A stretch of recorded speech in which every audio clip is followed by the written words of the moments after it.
I am not the only one drawn to this place.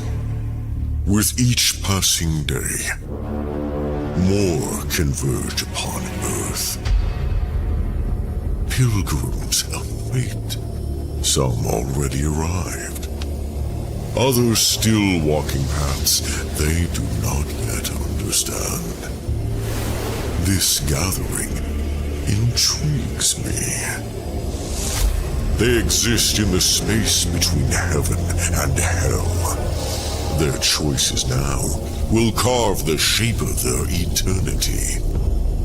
But do they truly know what they are? What forces stir beneath their feet while they play their part on the board? Pawns, perhaps. Or something far more significant. Death lingers near. Yet the dead do not rest. Their whispers grow louder. Their stories claw to the surface. Deeds once buried in shadow now stray for the light. These saints, these sinners, they are unlike any I've seen. Complex, flawed, powerful. Some barely cling to their soul. Others shine so brightly, I dare not look away. They have been chosen for what lies ahead, and nothing in this world or the next will ever be the same. I must watch them. For within this fractured group lies the thread to a mystery far greater than they can fathom. And soon, it will unravel.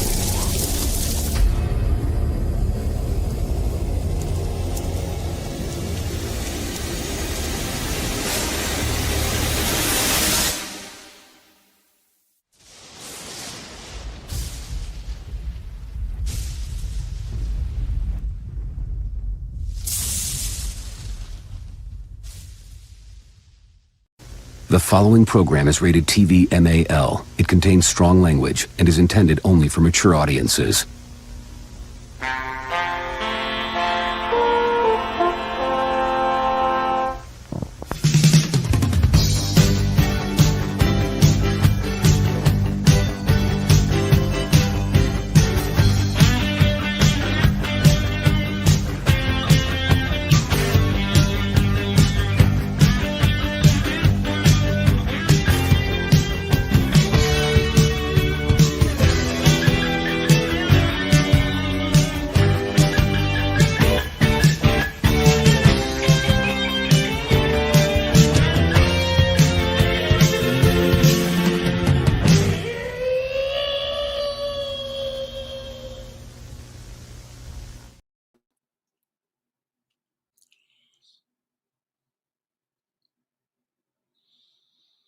To bring me in.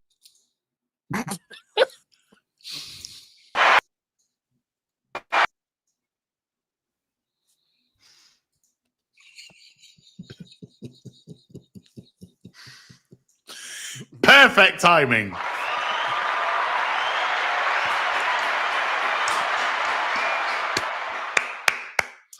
Hi, Yay. everybody. Welcome to the real BBC bagging, boarding, and chatting.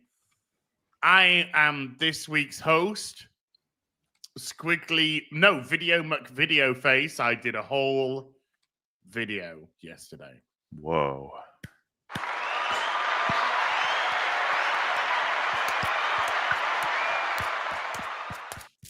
I used to do those Yeah, me too. back in the day. Once upon a time. Gary, how you doing? I'm doing pretty good. I totally knew you were going to have that trailer on for that whole time, and I was completely on time. I was not late at all. True. 100% on time. See, Az I'm is low? he's truly the late one. I'm low. Hey, let me check out my. Don't you love Windows when they do the update and then they turn your fucking sound down? No. Yep, they did. I'm at Of course they did. 32. I'm at 32. So now I'm at Ooh. 76. For 1776, you Brit motherfuckers. Who's that Az being like, I should clap? No, I shouldn't. Fuck you. We won. That's when America went for cigarettes and never 1776. came back. Yeah, 1886, 1976. Plus, it's okay, Gary. 250. It's fine. 250 years next year. Yeah. And your ass will be there celebrating our victory over you. That will be the best part. I can't wait to see the British contingent coming, Dude, King's Landing, and I'm not bending the coming to knee. celebrate. I'm coming to I'm coming to conquer King's Landing. What does that make us? The fucking North, the cool guys? Is that what Yeah. you're saying? Y'all dead. We're not talking about the show. You're scattered. Well, I to mean, the everyone in four that winds. show's dead. You're scattered to the four winds. The one honorable man lost his head. I'm already lost. Mhm. But hi, Molly, how you doing? Yeah. I'm Dude, going you're to gonna- report. That was You're gonna have really to give me well something thought to out. work with. I'm trying to You know, eat here. in I'm the deeply moved by what you just said.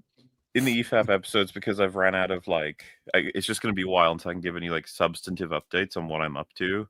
Even with the announcement of the short film and the comic, there's still more secret-y things going on, and so I've started now instead revealing something tiny about the video every week. So the first 4 weeks, I said it's longer than an hour, and then I said it's longer than 2 hours, then Whoa. 3, and then 4, and I realized pretty quickly that longer than 4 hours is just not even remotely shocking. It's going to No. be it's once I hit 6 that some people will start getting wait, how long is this thing? And then it's going to get fun.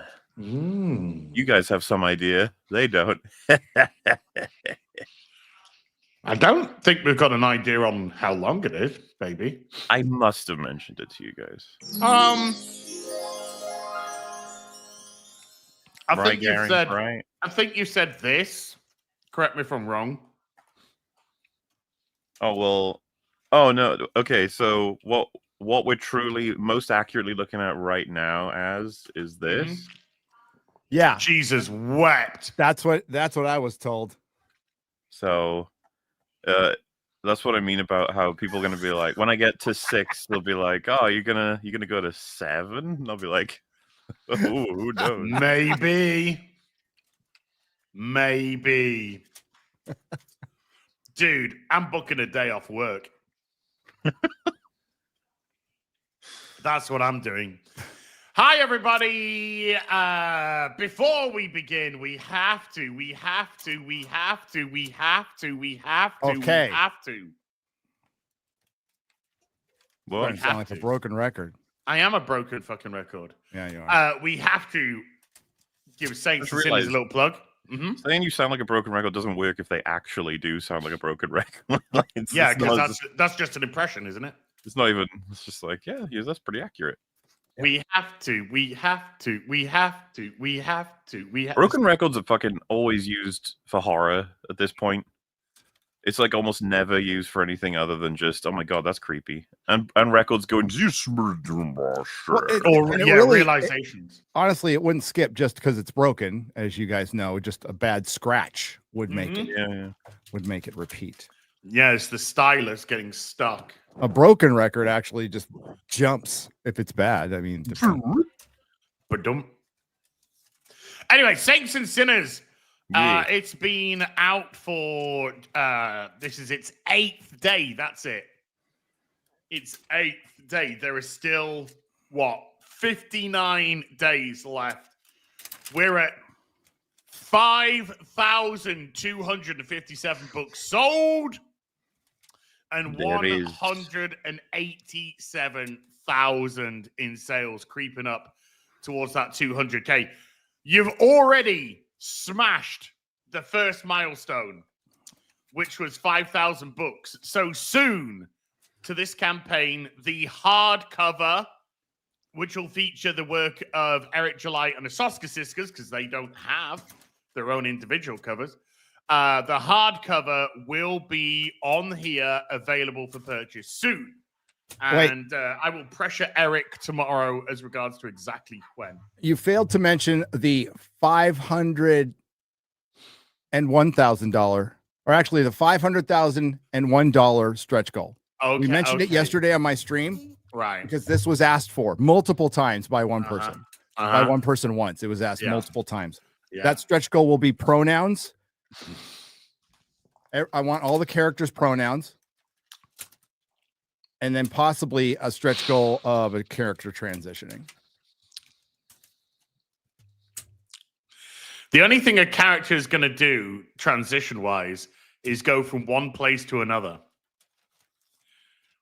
You could call them transition goals. You could have been in on this.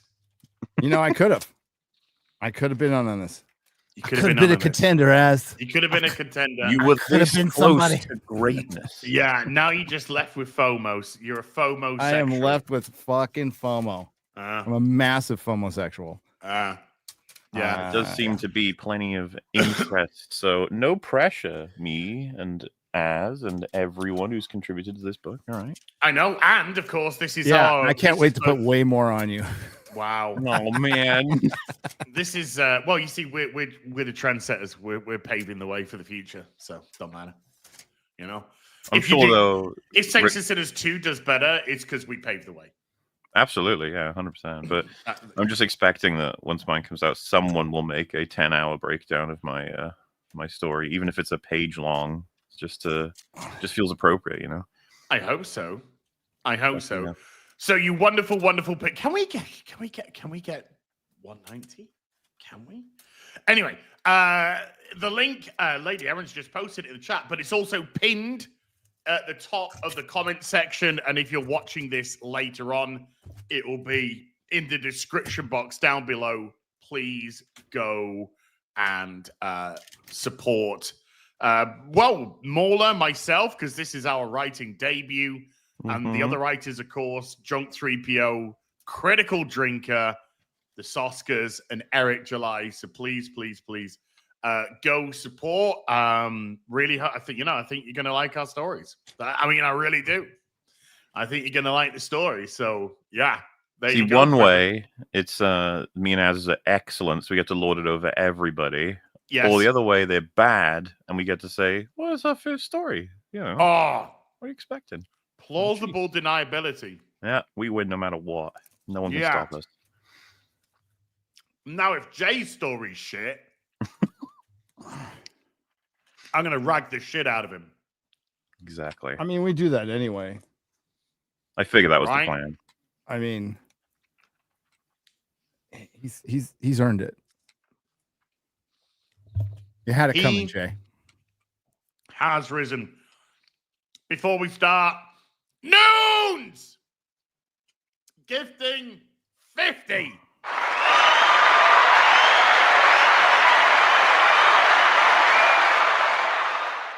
Oh, you motherfucker. Send it to me, please. That's mine, yeah? Yeah, that's mine, yeah? I'm sorry. A little sound issue right now. I've had some technical difficulties. What was that? No. Oh God. Seriously, when's your birthday again? It's like months away, right? Yeah. Oh, okay. Dude, this is a pristine copy, and it's raw, just like I like it, lady. I've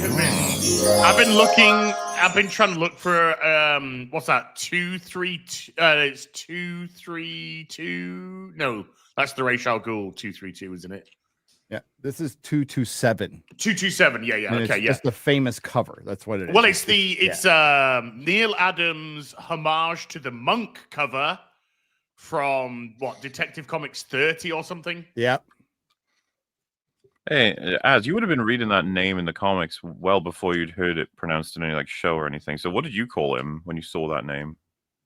Raz or Rafe? I think the first time I actually heard it was in Batman the Animated Series. Because that came out in 92. I started collecting or 93. It kind of came out the same time I started collecting the comics, so I hadn't got to a Ra's al Ghul story. So the first time I actually heard the pronunciation was from the animated series and it was pronounced Raish. Is that similar for you, Gary? I was calling him Raja Ghul for years until somebody said it was Raish. And I still call him Raja Ghul. I think that's acceptable. From when I was a kid. The first time I saw him was in a Treasury edition, a Batman Treasury edition. Late 70s. First time I ever saw him. So then, Son of the Demon came out, and the author came out and did a. I'm blanking on his name right now because I'm fucking old. Came out the Thrill books in Encinitas, and that was my very first signing. Got to meet him. Cool. This was in like just fucking peak Batman in the 80s, right before the movie was going to come out. You know, well, yeah, I mean, there was Jim Starlin was writing on Batman as well. Frank Miller, of course, doing that. And oh my God, I absolutely adore the Batman 300 to 400 run. I love that. I really do. Where he's in the, for the most part, he's actually in the penthouse in Gotham. Which in all fairness to Christopher Nolan, he did take a fair bit from the Batman 300s. He did. he took little slices. But dude, 300 to 500. I fucking love it. It's so good. The whole everything. I mean that 227 for that Neil Adams cover. I think it's 232's the introduction of Ra's al Ghul. So you had that whole Son of the Demon biz, the whole Demon's Head biz. So you had all of that, which was just Daredevil and Batman in the 80s were, I mean, like, of course, the X-Men was the best-selling comic, great writing, consistent, but like my favorite was in the 80s was Batman and Daredevil. Oh, it's so consistent, so good. Frank Miller. Yep. So there you go. Yeah. Good time. But yeah, I've been legitimately looking out for a cover. Not for a cover. I've been legitimately looking out for that. Kelly Jones stuff, pretty good. It's pretty good. Yeah, it's pretty good. Kelly Jones art was just, because my first kind of look at Batman art was Norm Brayfogle and fucking hell, my brain's going absolutely Jim Aparo. Yeah. That was kind of like my first. Which is like. I think he does the best Joker. Very classic. Oh yeah, I think he does the best Joker. Very sort of classic stuff, and Norm Brayfogle, very sort of dynamic stuff. And then Kelly Jones comes along, and he's just like, oh my God, this guy's a demon. This guy's just a demon. Who's listening to something? Not me. Mola. What? Busted. Whatever do you mean? Whatever do you be talking about? I do declare. My stars and garters. I have been accused of a wrong I did not do. Sir, how dare you make an accusation upon me? Got him.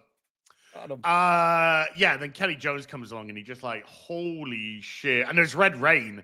When he did Red Rain, oh my God, the Batman Dracula. Holy shit. Oh, dude.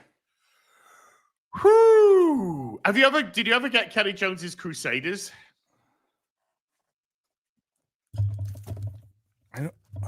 I don't think so. His Vertigo Crusader run. About 20 something issues. I think maybe just 20 issues. The Crusaders. But I sold it. It was great. It's good stuff. Good stuff. I'll have to check it out. Yeah. Oh God, Kelly Jones. And I think Dracula Part 2's nearly ready to ship, isn't it? Nearly ready. And the first one was fucking dope. Oh, hell yeah. I got it. Oh, yeah. Nice. I got the whole I got the first 16. Yeah, it's up to I think 20 just shipped. Yeah. Well, you see, Sharkham, it's time to embarrass Sharkham because you didn't even spell Kelly correctly. It's Kelley.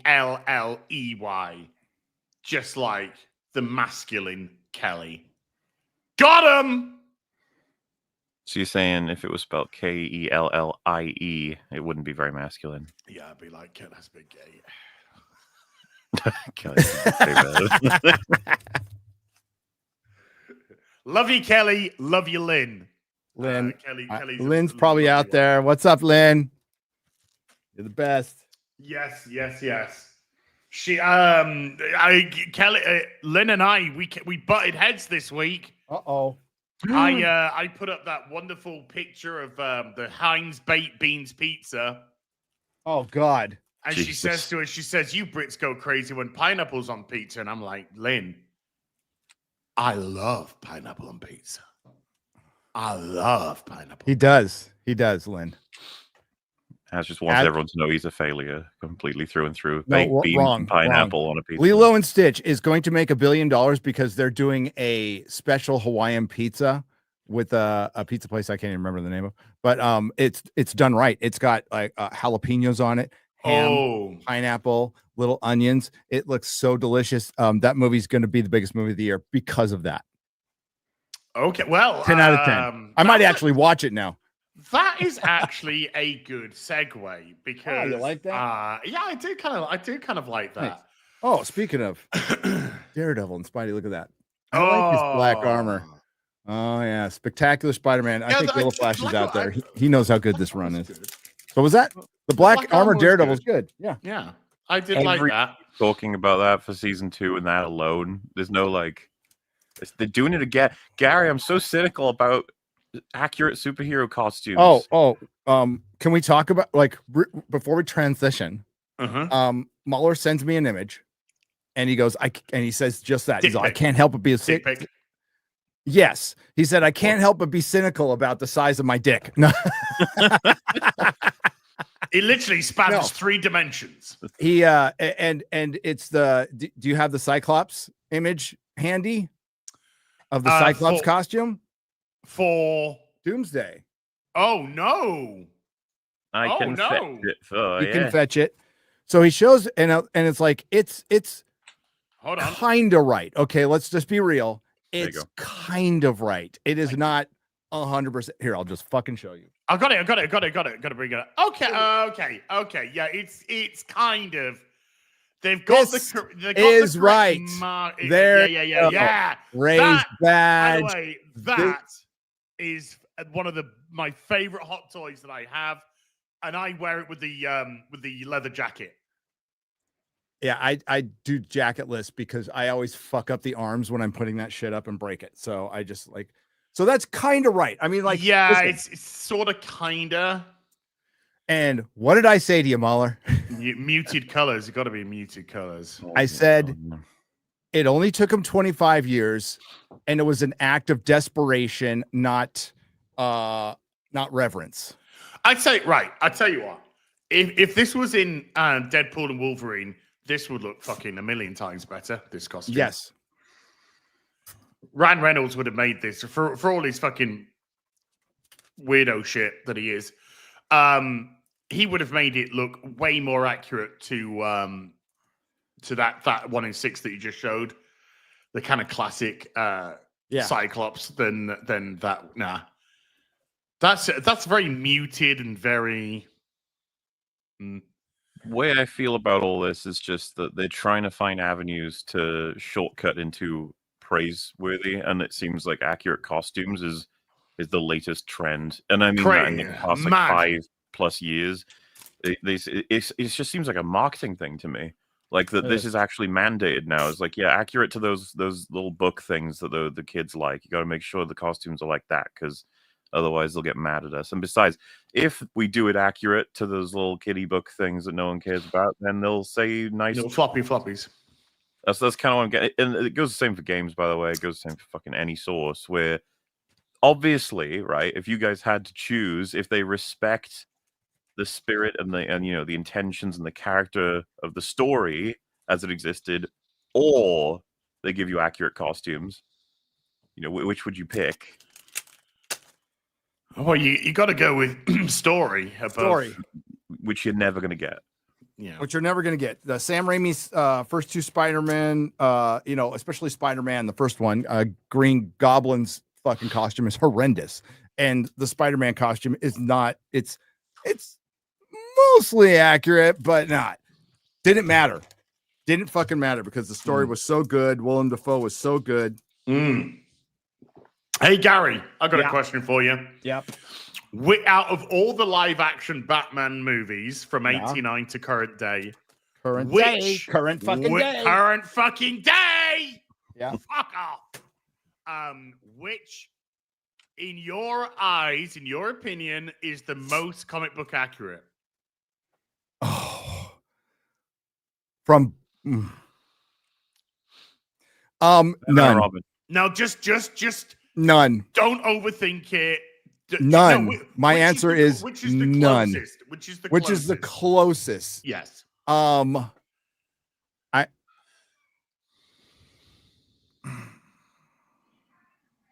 I'd have to say. This is not an endorsement of anything. It's just a. Okay. Overall comic book accurate or Batman comic book accurate? The character of Batman. Comic book accurate. Comic book accurate. The costume of Ben Affleck. Yes. The look of Ben Affleck as Batman. I'm going to answer this in pieces because no one movie is entirely comic book accurate. No, because they didn't get if they got the pants on him, there was a chance. None of them are really comic book accurate, to be honest with you. But there's the first 10 minutes of the Batman, pretty fucking good. Ben Affleck, his look and a couple of scenes, pretty fucking good. My favorite one is Batman Returns. Yeah. Batman Returns. So I would say probably the guy who knew the least about comic books, the very least, which was Tim Burton, got the closest to the tone of the comic in Batman Returns. Yeah, as regards to tone, I would say in terms of look, Batman versus Superman's Ben Affleck costume was the closest we've had because for the first time we actually went gray on the costume as it should be, but no pants, no. I think that costume would have been absolutely elevated if they had pants on. Yeah, it would have been elevated. Yeah. And like Nolan, the first two, I love fucking Batman Begins and Dark Knight. Yes, love those films. Not really comic book accurate. Well, no, because in Batman Begins, and I love Batman Begins, and I love The Dark Knight, but in Batman Begins, they talk about how they designed the cowl based off a panther. Yeah. And the guy's Batman. Yeah. And you're talking about creating a cowl that's based off of the look of a panther. And then he couldn't turn his head. Remember the whole fucking meme was Keaton couldn't turn his head, and they did the same fucking thing in Batman Begins. Yeah. Right? So they improved it and made it basically a motorcycle suit in Dark Knight, which I liked much better. They used the radar eyes, which was like sonar eyes, and the eyes went white, which was fucking rad. That was like a little moment. Oh yeah. But the most accurate costume was the armored batsuit. The armored batsuit is the most comic book accurate, going back to Dark Knight Returns. Yep. Who knew that for all the criticism Snyder does get, and he gets a lot, Mikey, I know you're watching, and I know you're typing furiously right now. But for all the criticism that he kind of got a couple of things right, you know. He did. There you go. Hey, maybe it'll be more accurate in the Batman 2. Coming soon. Coming soon next decade. Not. Can you gentlefolk, you wonderful gentlefolk, the pair of you, Mauler, let's start with you. You ain't fucking talking about me. Can you watch do you think Gary smells? You want me to watch Gary smell? Yeah. Can you remember what your prediction for the box office for the Thunderbolts was going to be? Oh man, no, I don't actually remember at all because at this point I know too much about it. But the thing is, it's like these questions aren't even that interesting anymore because you can easily tell within the first few days, pretty much. We've had so many movies now from the MCU specifically that you can see it track to the point where like the first day's results, you'd be like, oh, so this is tracking under Eternals and over. Yeah, To be fair, over like the Marvels, I or think. something. Or I don't Meaning know. it's like it's trapped. It's in that little cage between them, and that means it's fucked. It's like, well, there you go. That's the answer. And then lo and behold, a few weeks later, turns out it was trapped between those two. It's like, oh wow, that's crazy. There you go. It didn't have the legs that everybody, I guess, wanted it to have. I don't know. I don't remember. Okay. I really don't. I don't think I would have assumed a flop though. I can't imagine I would have thought it was going to make money. I can't remember whether you. I'm pretty sure you said it's going to do below Ant-Man. I think I think would I be fair to say probably somewhere in the 400 range? Probably. When we were talking about it, don't quote me on this. Yeah, That we said it would probably do the same as Captain African American. I think you said. I think one of you said. I think it's going to do better than Captain African American. I could have I sworn thought it I could- would have said it would do worse. I thought it would do better because Okay, yeah. I thought it would do a little better, and it still could, by the way. Well, I think I said I think it's going to hit around 375. Well, I said like 450 to 500. That's what I said for sure. Yeah. I think I said initially 400, and then after the first. But I thought Snow weekend- White was going to make 500,000 or 500. Oh yeah, same. Just 500 million yeah, worldwide. you know, Yeah, no, I did. That's not, yeah, Not too late. 500,000's quite They can accurate. re-release it. Come on, Snow White, get out there. You have a fan base Oh, ready to no. go. Oh no. It's Lilo and Stitch this weekend, isn't it? And Mission Impossible. Correct. Correct. Yes, it is. Our homework. Day after tomorrow. Day after yeah. tomorrow. I don't even know if the Thunderbolts is going to hit 375. It's hard to say. I think it's just lost 400 theaters at the weekend. It's losing on IMAXs. It's losing. 326. It's it's losing losing- the IMAXs. It's, Yeah. it's losing all the IMAXs. It's really starting to fizzle internationally, which would be the thing that propels it. It's on 326 worldwide. Two huge movies are coming out this weekend. Yeah, they're gonna kill it. Sinners had already started to claw back on it, and it's been out longer. Sinners will pass it this weekend. No, yeah, Sinners will like be number 3.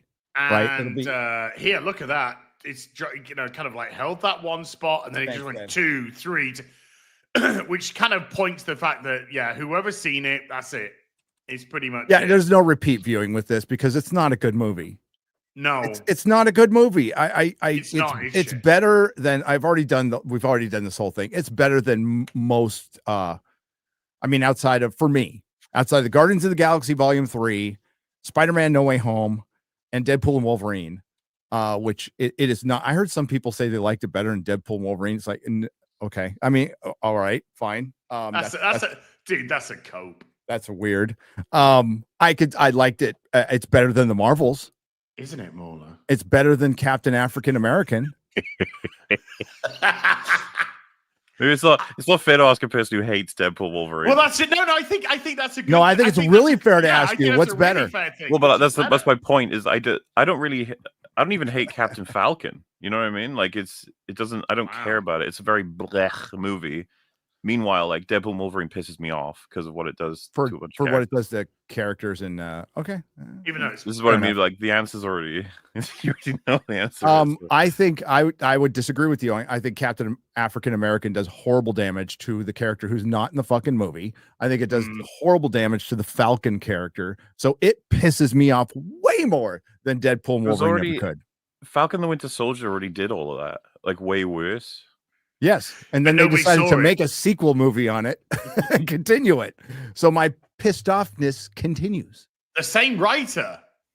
The same fucking writer. Yeah. Yeah, but like surely you agree Falcon the Winter Soldier was so much more full of fucking bitter hate than Captain Falcon was. Absolutely. Oh, yeah, No, absolutely. like without question. Yeah, And they they- tried to fix it. They actually tried to edit out the bitter hate, Mueller, and they did. They edited out the bitter hate towards Trump and all the other stuff, and it still was a shitty movie. That was terrible. Right. That does horrible damage to the. Now, listen, the- I like Sam Wilson's Falcon a lot, and now I fucking hate him.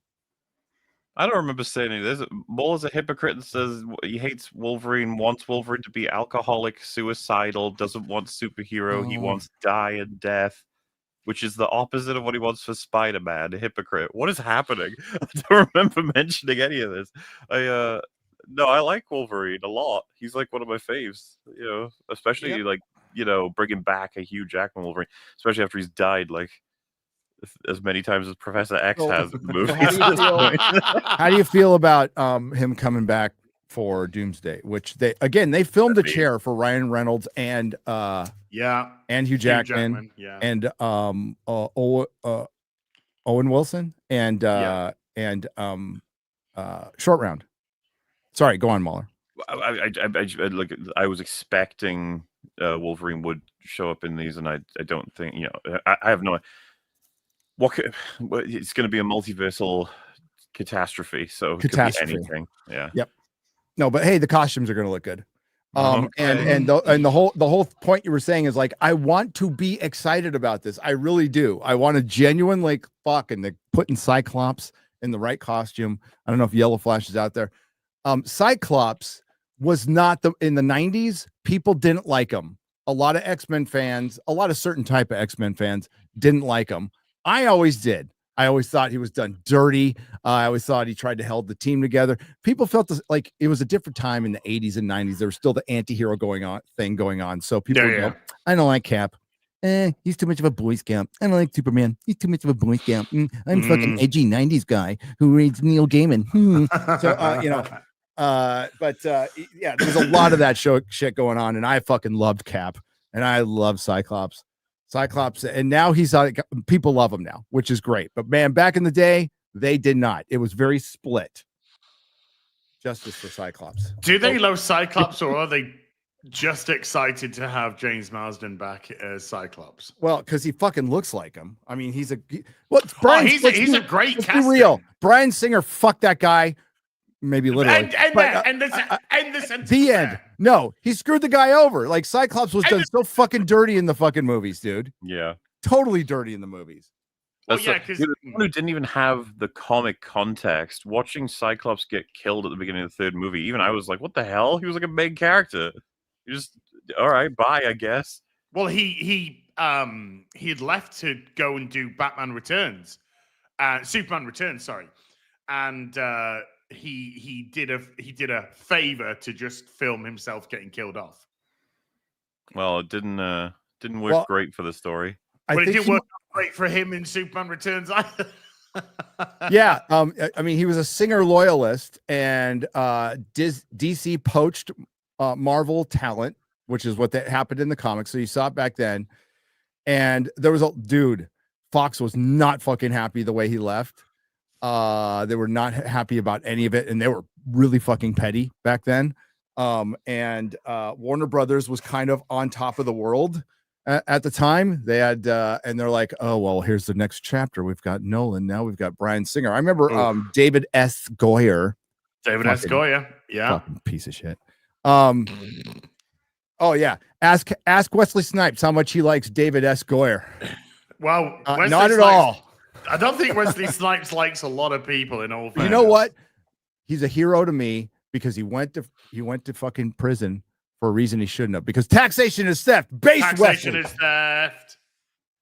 There's a noble way to go to prison is not paying taxes. I mean, don't pay your fucking taxes. Don't go to prison. It sucks. But yeah, fuck David. Gary told me. David S. Goyer did I was at the Superman Returns panel for Comic-Con, and he's like, basically said, we stole him, we got him, and now we're going to make the greatest Superman movie ever made. Something to that effect. Yeah, it didn't turn out that way. Goyer's Blade TV series, it was okay. If you remember the one season of the Blade TV series. I don't actually. Yeah. Long time ago. There was one season of a Blade TV series. I think you're mistaken. There were no black superheroes in live action before. Oh, Black I'm sorry. Panther. Until 2016, there was no black people. Nope. Nope. No black people, no women, nothing. Yeah, it's just the way it is. Did you see there was a post that was like, people loved, this is so crazy at so many levels. People loved Thunderbolts and they loved Bob and they loved, like, and they forgave him instantly for having dragged people into the void and everything. However, when it comes to Wanda and her trapping people in Westview, no one forgave her. I seem to notice an obvious difference, implying, of course, that it's women versus men. That's why, and it was just like, Bob didn't know he was doing that. She did. Yeah, she Yeah, did. yeah. God damn. Look at how cool covers used to be. Focus it on me real quick. I forgot about this one. Douche. Oh, yeah, nice. Oh, God. And look at the back. Nice. Oh, damn it. Once upon a time. We don't know how good we had it. Now we just get a gazillion. Just, do something different. Remember, when's the last time that the mainstream did foil covers? It's a big issue, too. Yeah. Mainstream? Yeah. I think they're doing them now, but they're doing them on their facsimile yeah, covers. they're doing on the facsimile copies of stories, which are great. Which, But I think I'd say in the last few years, you could get off me now. Hi everybody, how you doing? So I'm just keeping the pressure on. Dance monkey. Dance monkey.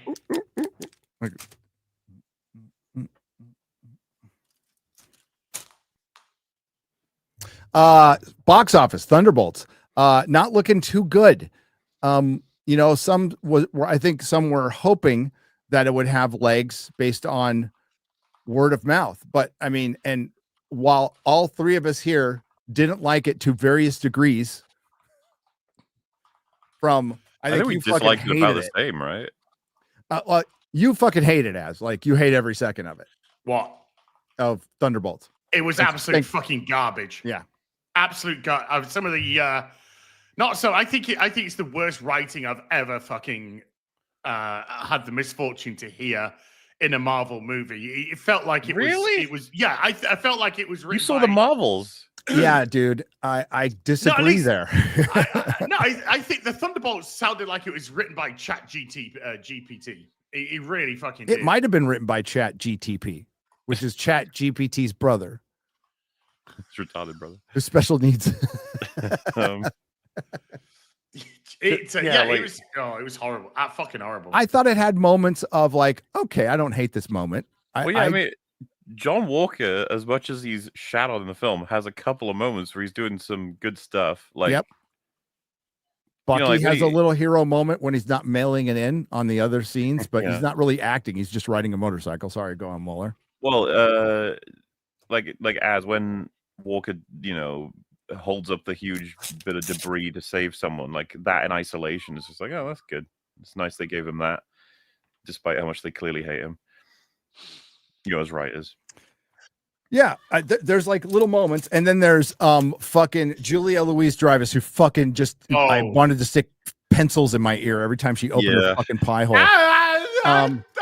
But like, despite the whole point is, despite how us three feel, there's a lot of people out there in the chat right now who go, "Hey man, it was a 6.5, 7 out of 10 movie for me. Dude, I liked it." Hang on.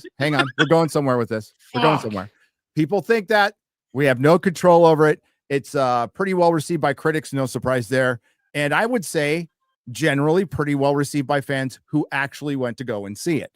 That being, and I mean, the response is not like this is 10 out of 10. I think the vast majority are going like, I think like a 68%, 65% on Rotten Tomato fan score would probably be way more accurate, but that's me.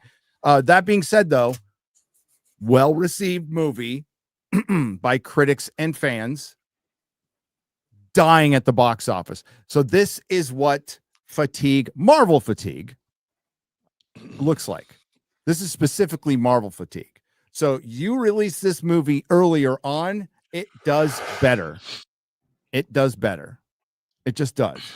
People are fucking done. And the movie you come out now does get affected by your previous movie. Look at Doctor Strange Mom. How Doctor Strange mom rode the wave of success. Are you having a shit right now? We can. No, I am having a cope right now.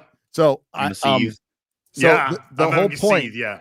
the whole point of this is doesn't matter what we think, man. It is people who watch this movie mostly like it, and it still didn't do well because people are tired of this shit.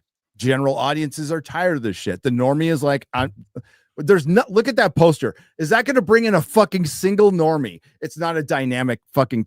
Thunderbolts is a horrible name. It's a horrible logo. It looks plain as fuck. It's ripping off another fucking poster, by the way. By the way, it's ripping off a whole different. What is it ripping off, Gary? Look at it.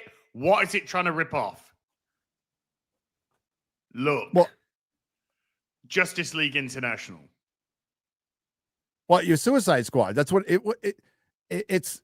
No, it's trying. No, look at the cover. It's like the cover from Justice. You know when they had the covers from Justice League International? It is. But it's also, I forgot what Sons of Anarchy poster. It's also ripping off the Sons of Anarchy poster. Yeah. And I was going to title my video, and I didn't because I chickened out.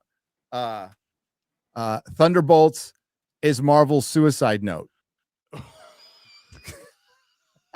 No, so you should have put is Marvel's Suicide Squad Note. Well, squad with a scratch through it, and then you say no. No, yeah. Look, to the people that think this is a 6 or a 7 out of 10, what I would say is watch a proper good film. Go watch Spider-Man 2. Go watch X2. Go watch The Dark Knight. Go watch Civil War. Go watch The Avengers. Let's compare it to like questionable movies from the past. No. Watch them. Yeah. And then you say those films, then say what you give those films, and then you still think that's a 6 is Thunderbolts better than Nicolas Cage's Ghost Rider? No. I can't remember that film at all. Fuck no. No, because that film was made in an era where they still adhered to like trying to tell you a coherent first, second act story, you know? Is Thunderbolts better than Ben Affleck's Daredevil director's cut? No. Director's cut's good, man. Director's cut's good. I mean, on that note, I was going to say, because you were saying it about normies, if there was a name for people between normie and sort of obsessively knowing all this stuff, someone who has a bit of awareness, but simultaneously, like I like to rank my sisters like quite into film, but not into it in the way that we are. If I had said, first of all, I'm not sure she's heard of Thunderbolts, despite the fact that once upon a time she would have watched everything MCU coming out. And then if she had and went to see it, I think she would have been like, okay, Walker, no idea. Ghost, no idea. Alexi, no idea. Bucky, yeah, that's the guy with the metal arm. I know him. Yeah. Elena, no. Bob, no. Taskmaster, no. So she would have just been like, what do you... So these all new characters. And you're like, no, they're all from MCU. Except Bob, I guess. And she would just be like, okay. And I don't know, that could be some indication of just how far everything has fallen apart. That nobody's recognizing shit. And then, of course, to curb that, we're going to be bringing back people from not only different eras of storytelling, but different dimensions, different... I don't even know how to put it. Franchises. Yeah. Different universes? Well, yeah. I guess that's what I meant by dimension. You know, it's whatever. It was a different time. What's the worldwide box office total of Suicide Squad? David Ayers, can't say David Ayers, Warner Brothers, who that was pretty high, you know. Pretty fucking high. It's like 700, 800 million. Yeah, remember people were shitting on it at the time. Well, it's not like having a good box office means you're good, right? No. But I mean, I think they were shitting on the box office too. Like, remember, they were shitting on DC's box office because like Marvel was peak and listen, it's true. DC was expecting $1 billion on their movies, especially one with fucking Batman in it. But that worldwide's fucking impressive now. Yeah. Why have times have changed? I know. I mean, this 416 million international, bro. And what's the inflation on that? Yeah. Well, as a lot of people said, the trailer was pretty entertaining. It's just that turned out to be how the movie was edited as well. The Comic-Con trailer is still one of my favorite trailers ever. The very first trailer was like, I'm fucking in. Oh, dude. I am in. I was at Comic-Con and I was like, this might be the greatest superhero movie ever made. Let's fucking go. Oh well.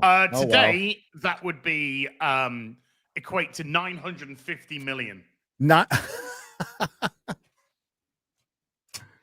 We ain't getting that. That's fucking doomsday numbers, ass. I know, right? I see. Yeah. If Doomsday, I don't know if Doomsday hits 1 billion. but why did it do well? Why did it do well? Because it wasn't a good movie. Listen, I would hashtag release the air cut. I would love to fucking see that. I would pay money to see that. I want to see it in the theater. I want to see it in IMAX. But it wasn't a very good movie. But why did it do well? Because superheroes as a brand, Hollywood as a brand, were just looked at with somewhat that people had respect, generally had respect, and just wanted to go have fun. And Hollywood has had to work diligently to drive off half their audience and piss people off. And Disney has been at the forefront. Bob Iger is a 5-star general in the culture war. He can act like he wants to quiet it down and back it down. He's fucking there fanning the flames and has been from day one and will not stop. Disney will be the last company to change if they ever fucking do. They won't. Warner Brothers ain't gonna fucking change either because they're fucking dumb. Disney's evil. Warner Brothers is dumb.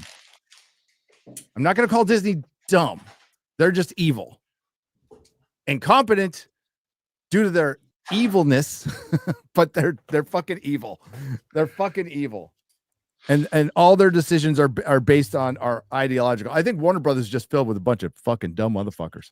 And they owe a lot of money. Yeah. Because Zaslav did the most sensible thing in the world ever and just fucking wrote off Batgirl. That's great. And we've given him a lot of credit for that, but he's really fucked up since then. Rebranding HBO was gay. Oh, that's stupid. Cutting Are they things rebranding back. that? Yeah, they're on Yes, rebranding. and they're turning it back.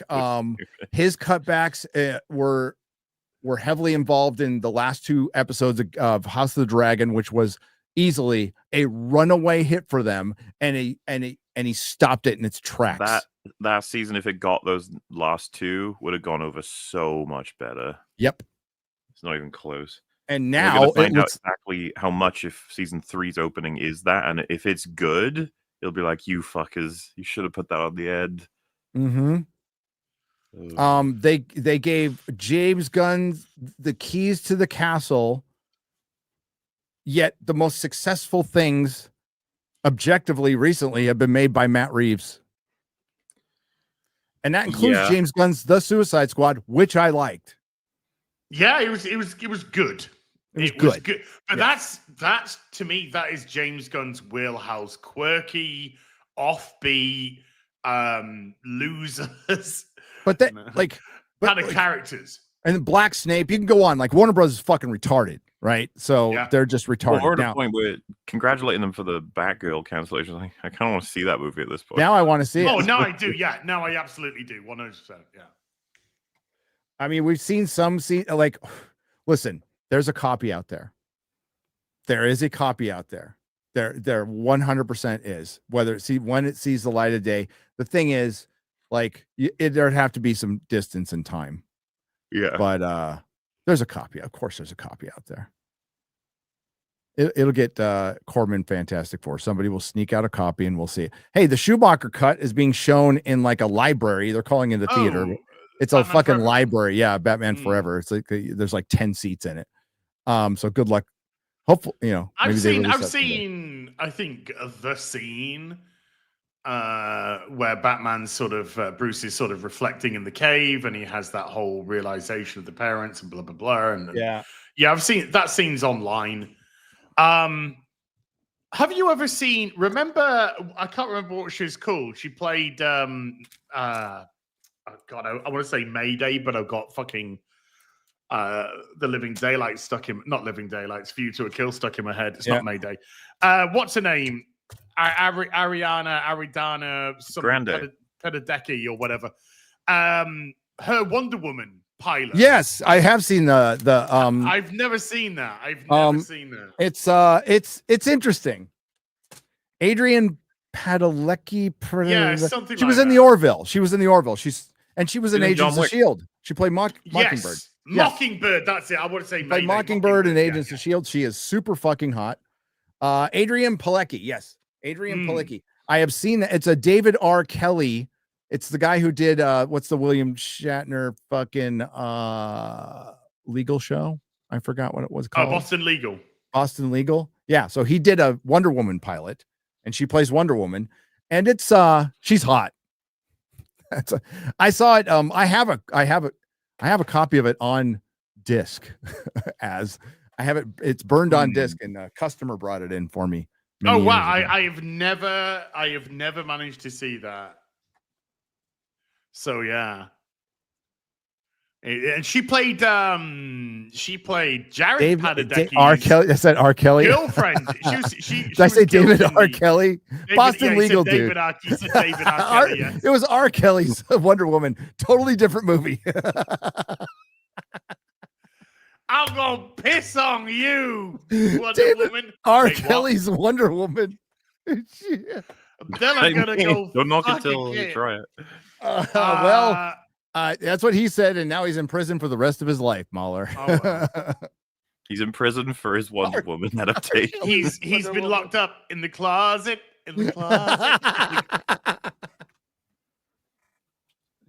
Black gay rappers. Woo! Or just rappers. Maybe he can share a cell with Diddy. If they can find any of the witnesses for that. Yep. Oh man, yeah. So, they're just weird kind of stuff. I think they should Warner should build a whole fucking promotional campaign around it. How shit it is. And really go for it. They're putting her all in for Superman. I just do you don't, think I James? can't get Do you think excited. Superman's James Gunn makes as much as David Ayer's Suicide Squad? I think it's going to not have, adjusted for inflation. Right. I think it's going to have a monster opening weekend. I think it is too. I think it's going to have a over 200 million worldwide opening weekend. Oh, easily. Maybe hitting 300 million worldwide opening weekend. I'd say between 300, 350 opening weekend, monster weekend. I think it's going to have a colossal opening weekend. Does it beat Fantastic Four's opening weekend? I would have thought yes. so. Yes, it does. So I think it yes, does. it does. Yes. I can't even predict what that's going to be. But it all depends. Oh, wow. Collect card. Yeah, overpower card. But it all depends on how good the film is, because look at Mom. Look at Doctor Strange Mom. I mean, had a 450 million opening weekend worldwide. Yep. And then it tapered off pretty quick. And then we found out how much it cost, and the thing didn't even make money, and it took over 900 million.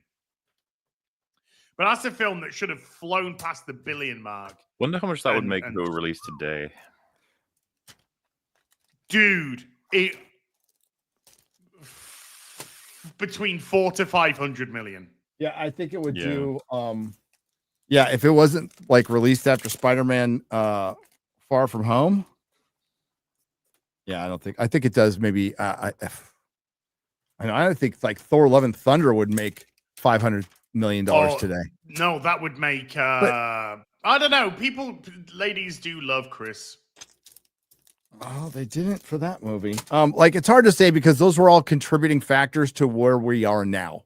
You know what I mean? So we're not at the Marvels flopping and Captain African American flopping, and now the Thunderbolts flopping without the Eternals, without Shang-Chi, without that just diminishing returns, without Doctor Strange Mom, without I mean, like we could like Shang-Chi shitty movie, okay, Eternals shitty movie, most damaging movies, Doctor Strange Mom, for sure, Thor: Love and Thunder, for sure, Ant-Man Quantumania, just damaging the world, right?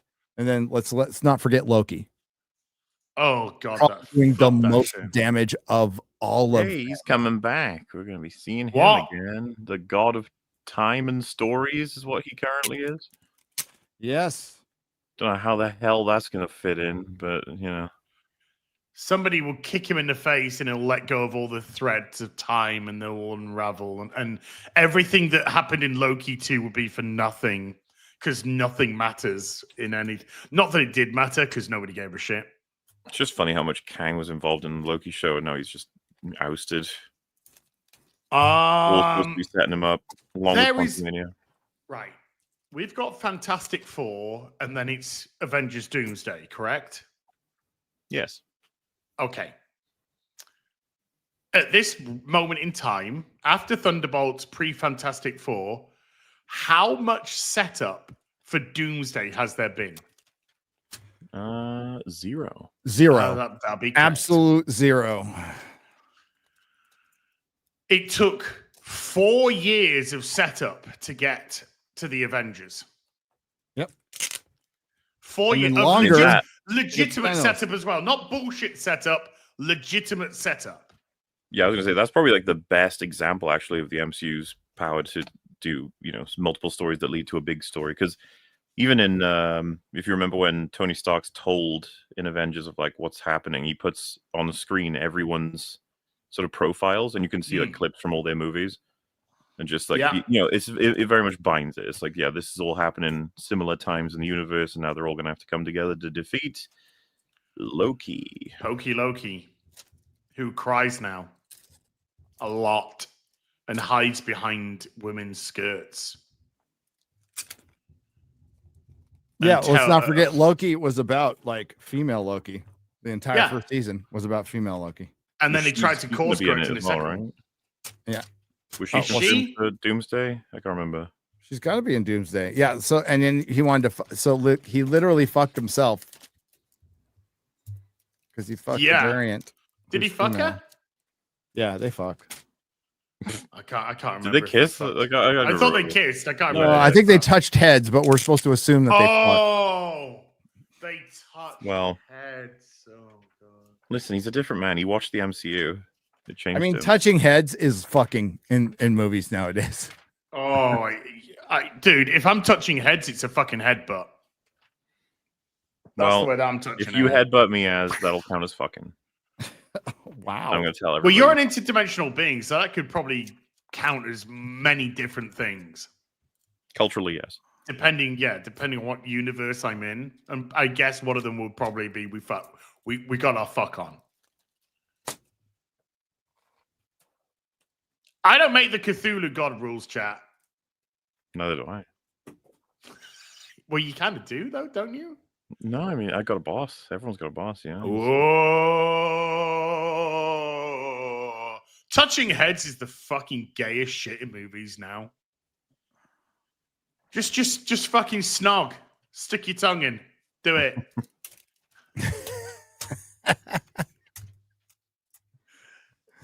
Whether she likes it or not. No, okay, let's not go. Let's stop. I'm the media wing of the Cthulhu mythos. I was sent here just to keep an eye on superhero movies and stuff. I know it's a strange aspect of the whole organization, but I think it's necessary. I think it's necessary. Like everyone going into like this big room to advocate their positions, and they're like the harvesting of souls across dimensions, and then I'm like, okay, so have you seen the MCU? God, it's gotten so bad. Who here has seen Thunderbolts? Like they don't know what it is. And then one guy you know in the what back's Star just Wars is. Yeah, there's like one creature in the crowd that's like, I know the MCU. All right. I love that. Torture him. I don't want to break down the show. Yeah. I really, really don't. But I will bring up that we had Thunderbolts again, which got generally received pretty well, not doing well because people are tired of shit. And Andor came out, and the people who watched it were mostly impressed with it. I would say not everybody, but mostly impressed with it, and nobody watched it. That's where we're at. Oh, and we said this is where we would be. Yeah, this is we fucking said this was happening, and apathy, like you cannot avoid it. It happens to everything, but Hollywood is in entropy right now. Yeah, but dude, you got 10 people, right?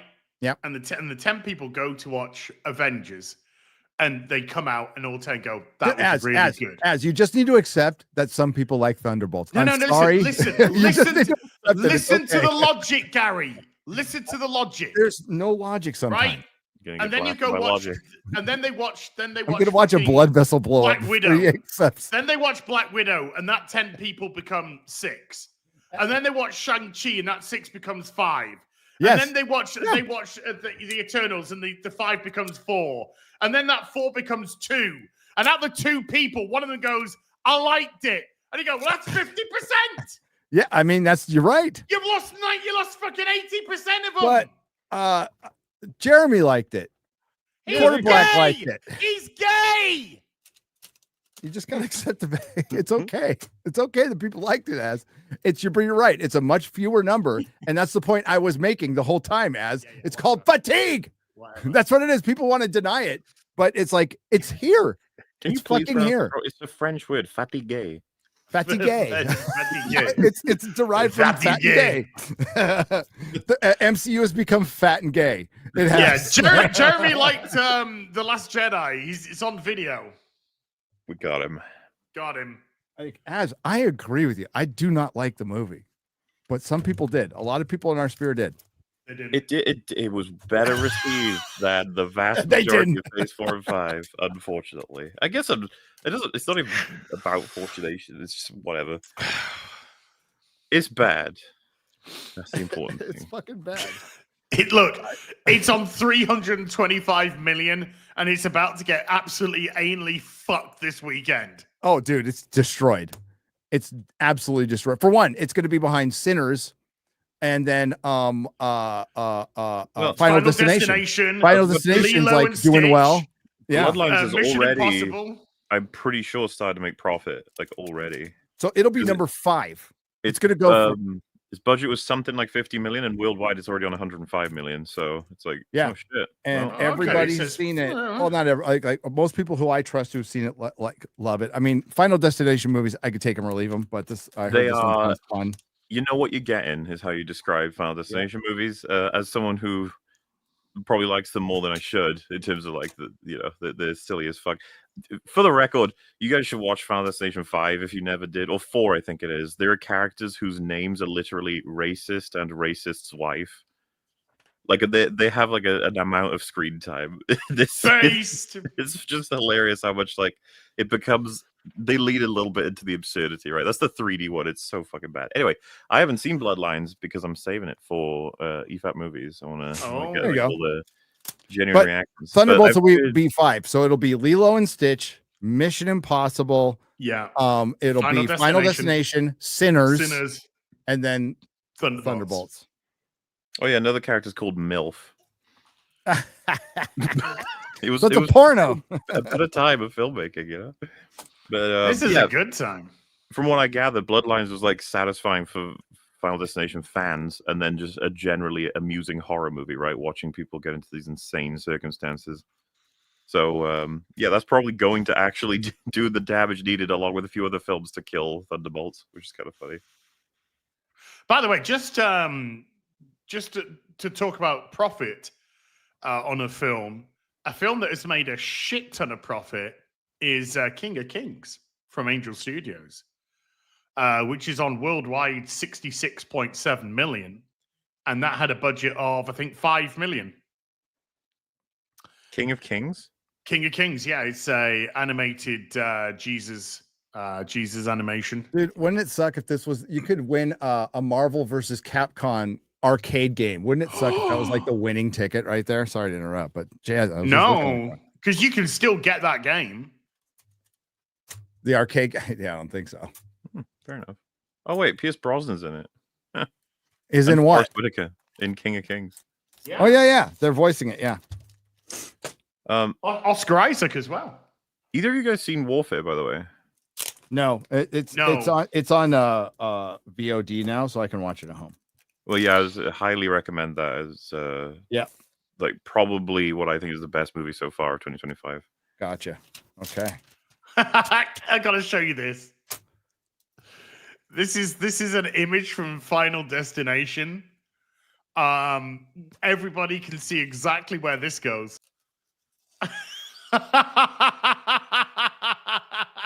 It's like they need to do at least one of these deaths every movie. The runaway fucking driver who apparently there's no driver in there. That's the truth. It's just death going, yeah. Yeah. Got him. Got him. This is probably actually just referencing the first films because it looks similar in terms of how it's like framed. The ending of the first film was great. The ending of the first film was when they're you talking about like the post credits sort of ending-y thing, or are you talking about Yeah. Dude, the fucking reveal that between movies, the main character of the first one got killed because a brick fell on his head. That's you find that out between movies. He's just like, yeah, he died, brick hit him. It's like, okay. It's unfortunate. Okay. But I'm just trying to keep an eye on today because Final Destination is currently leading. It looks like Thunderbolts is second and Sinners is third. Thunderbolts is barely second. Like with Minecraft coming fourth, which Minecraft 930 million, not quite going to make it to $1 billion, I don't think. No, it's already it's already streaming. It's already streaming. Yeah. I thought it would. I actually thought it would too. $1 billion. Yeah. But then you think about it's Gen Z. They get really super duper excited about something for 72 hours and then forget about it. I thought you were going to say for 72 seconds. I'd be like, they're already like, when's the second one? Bring it out. Come on, let's go. Yeah. Where's the sequel? Wait, what? This has just gone into the cinema now. What's funny is they'll be like, give us a year, and we'll be able to shout it out again.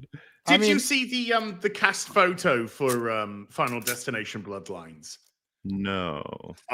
Tony Todd was looking very frail. Even promotional images for him, he looks frail. Like, which is sad. I mean, R.I.P. Tony Todd. Absolutely. What a fucking legend! Absolutely. He's a horror icon. Yes. Horror wouldn't be the same without him. And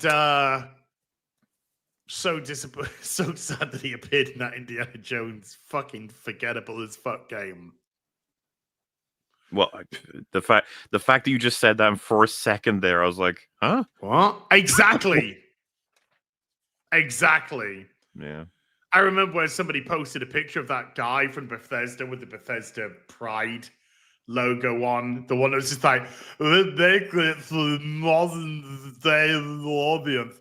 And they posted that picture and they're just like about, they go, people owe this guy an apology. Why? The game was shit. And it was forgotten about in no time. And no sales figures have been released for it because it sold like fucking anus. And probably know how something they probably like lost a nice bit of money on that game as well. No, I don't think we owe them shit for shit. You said a good thing though, Morley.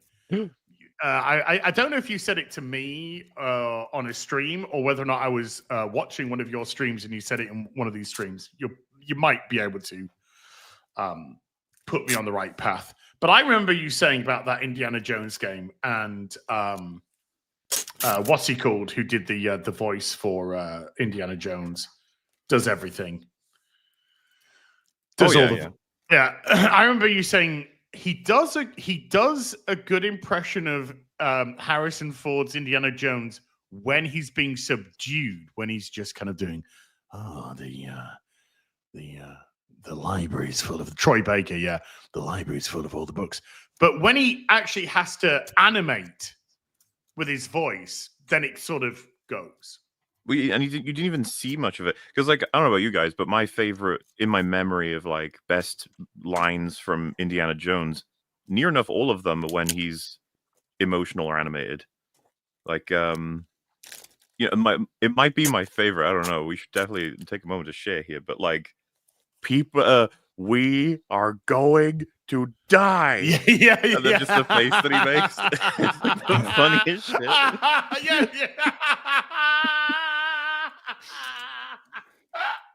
I could just see it in my head. So good.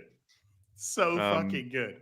But yeah, like a lot of the iconic lines, going to be high stress, high strung. And I just felt like they didn't even give many opportunities for that in the game. The game felt very meh. Just It was. Yeah. It was quite funny watching the supercut of us playing, you playing, Metal playing, and the way that we just deuced out the game. Yeah, Just all of us gave up. Just deuced out, yeah. I think, was it Metal that lasted the longest? Oh, the It might long have man been me. team? That's We disappointing. were close. We were all pretty. Like I didn't get much. I completed it's like 3 major sections. First being the Vatican. I did the Vatican and then quit. You and Metal, I think, didn't even finish the Vatican. Oh yeah. I got to the underground bit and I was just like, one Real stream's quick. enough. Sorry to interrupt your game talk. Yeah. Do you know about this campaign? Yeah, got milk. Okay. Yeah. Yeah. This is actually this is her after Angel. So. Hey! Or Spike. Da-da-da-da-da-da.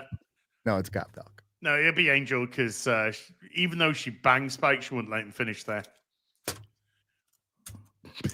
That would explain a lot. Yeah, Indiana Jones, totally flat, boring game. But I know Gary's here, Morley, but I got to ask you, Bungie Marathon. Oh, the new controversy you talk about? Oh yeah. So Bungie have been working on Marathon for at least 5 years. 5 years, and they've just been caught stealing so many art assets from what they called anti something. Yeah, I mean, it's not gonna be hard for Gary to follow this. It's like that the simple version of the story is they've been exposed as having stolen a bunch of art assets, basically. Yeah, video game company, been working on video game, Gary, for 5 years. They've just been caught stealing about anti-real, thank you. Just been caught stealing art assets. So many that when they had their dev stream the other day, they couldn't show any footage because they didn't know what assets weren't stolen and what assets were. And they were huge. And it looks like, I mean, pretty much everybody's just turned on them. Surprise, surprise. We've seen a story steal assets literally from stock footage as Kurtzman Trek. It's been memory hold now, but Kurtzman Trek stole from Mass Effect. Kurtzman Trek stole from a fucking stock footage. They use stock footage for a robot. Mass Effect. They ripped off a lot of shit. The stock image of the fucking robot. The robot. Yes. It's been memory hold.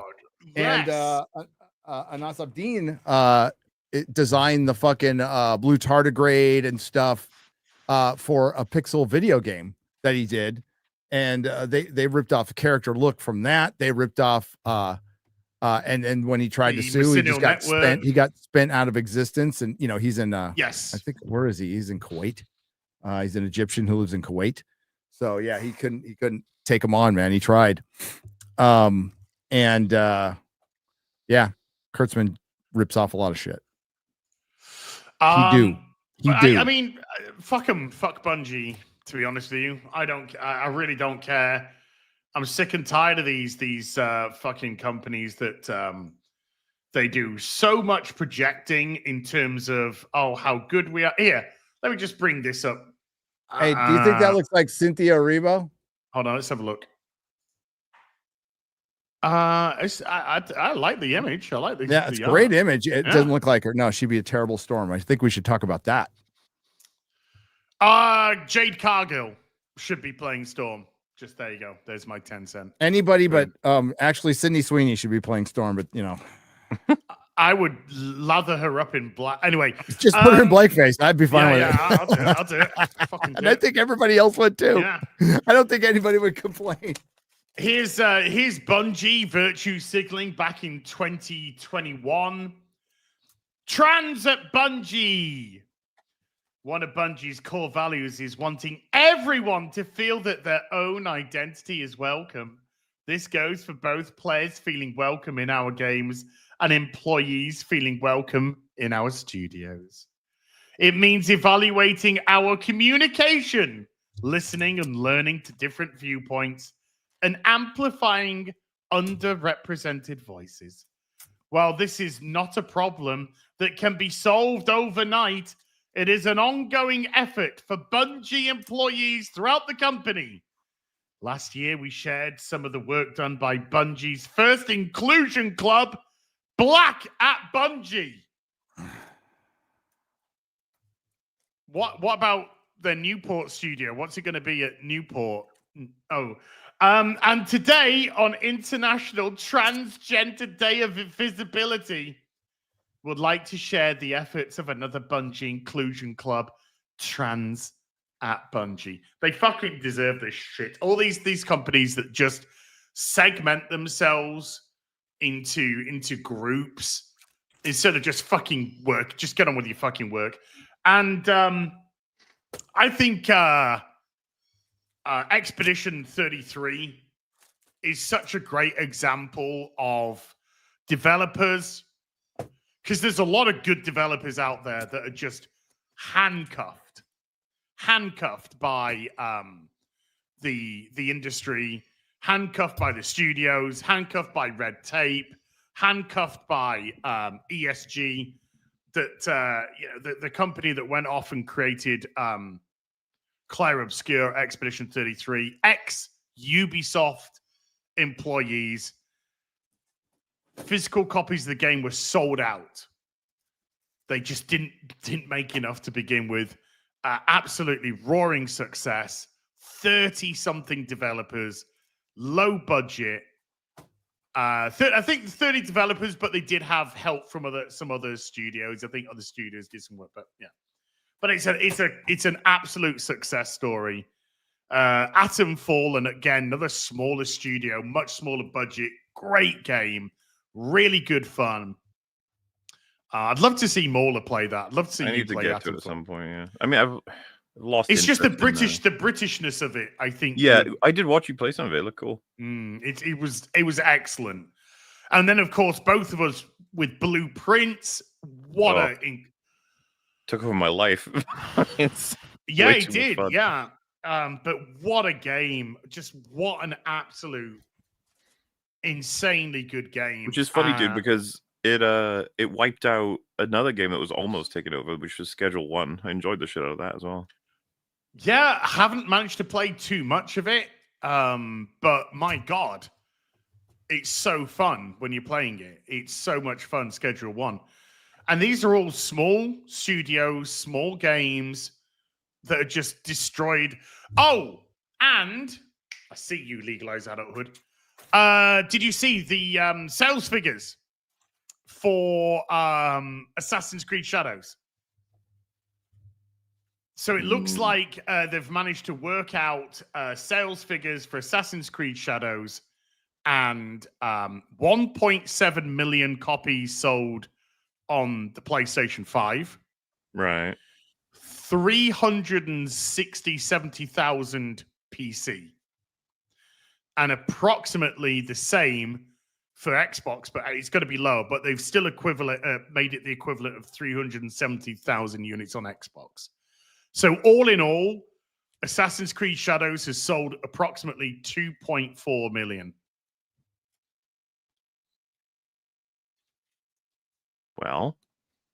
Well, I mean, it only needs to sell, 6, 7 to probably make its budget back. So, yeah, that's, I think when you hear that, it's very, very easy to see why they sold 25% of the company immediately after the game's launch. Because they could see that the numbers, the sales were not even anywhere close. Not even anywhere close. And I guesstimated that they would sell probably 5 to 6 million units in the first month, simply because it's an Assassin's Creed game. No, not even close. It feels so good.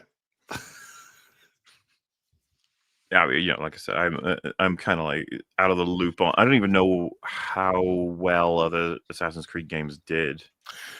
Well, they just boast. It's so funny because when they did there's 3 million players on the game, last month they actually posted another tweet saying that there's 40 million on Assassin's Creed Origins and 40 million players on Assassin's Creed Odyssey.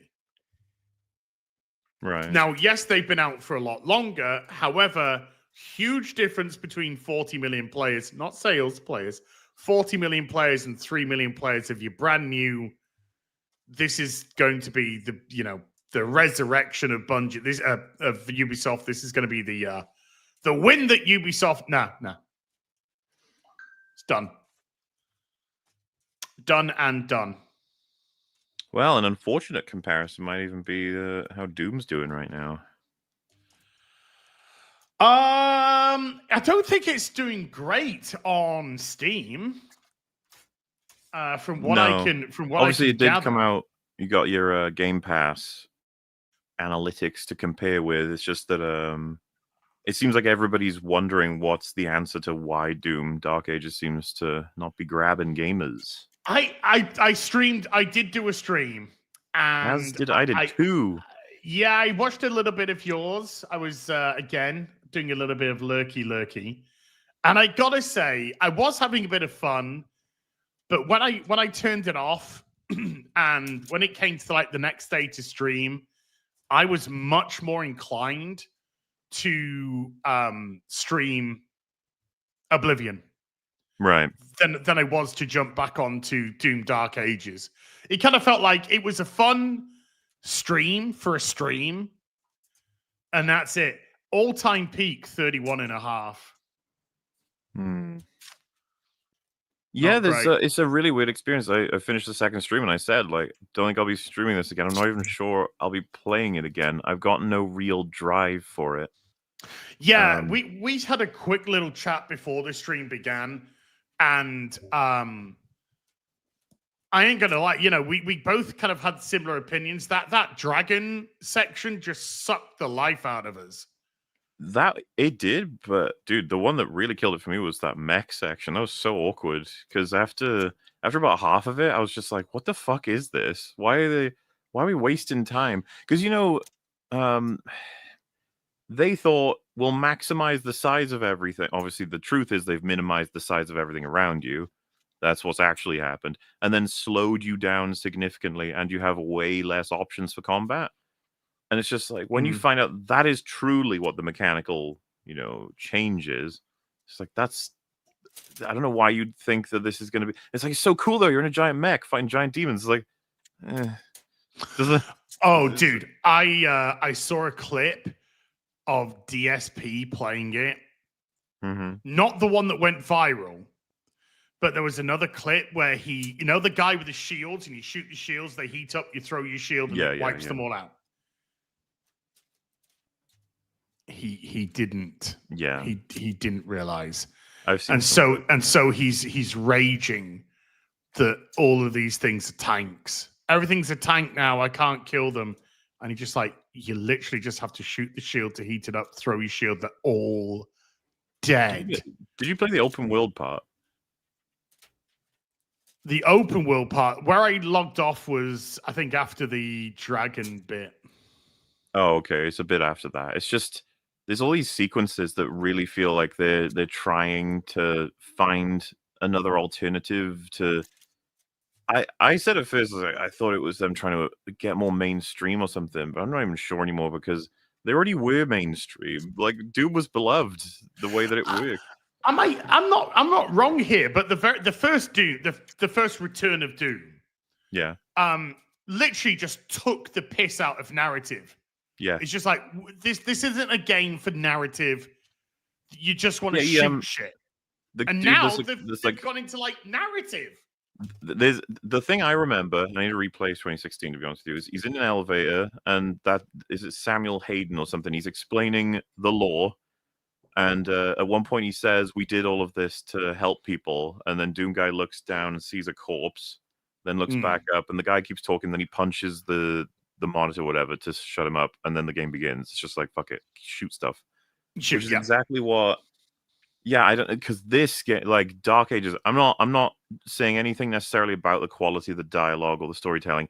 It's just that it feels so weird to kill some stuff for about 15 minutes and then be like, all right, 5-minute cutscene. You're like, I want to kill more stuff though. Yeah. Because the way that the pacing was managed, I thought, was big room with big challenging set of monsters, and you got to kill them in the right order, and you got to use all the things. Okay, next room, a slightly easier challenge, and maybe in a corridor. Next room, it's a bit of a puzzle. You got to figure out how to get past this thing, and maybe there's a couple of enemies. Next room, big arena, nice set of enemies again. Like that was the way it paced itself, instead of all of that, but also dragon, also mech, also cutscene, also open world sequences, which I was just like, why? Why? Why? A lot of franchises seem to believe that adding open world is automatically better, and it's like, no, but there's a reason why you might be linear. It's not like you'd say Tetris is better open world.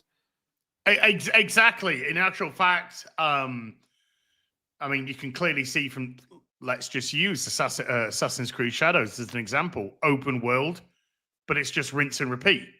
Yeah. It doesn't add anything to have a big open world. But then you look at something like Oblivion or something like Skyrim, open world, but they've purposely made it very, very explorative, heavy, and rewarding for you to do that. Which games don't. Every dungeon in Skyrim is bespoke.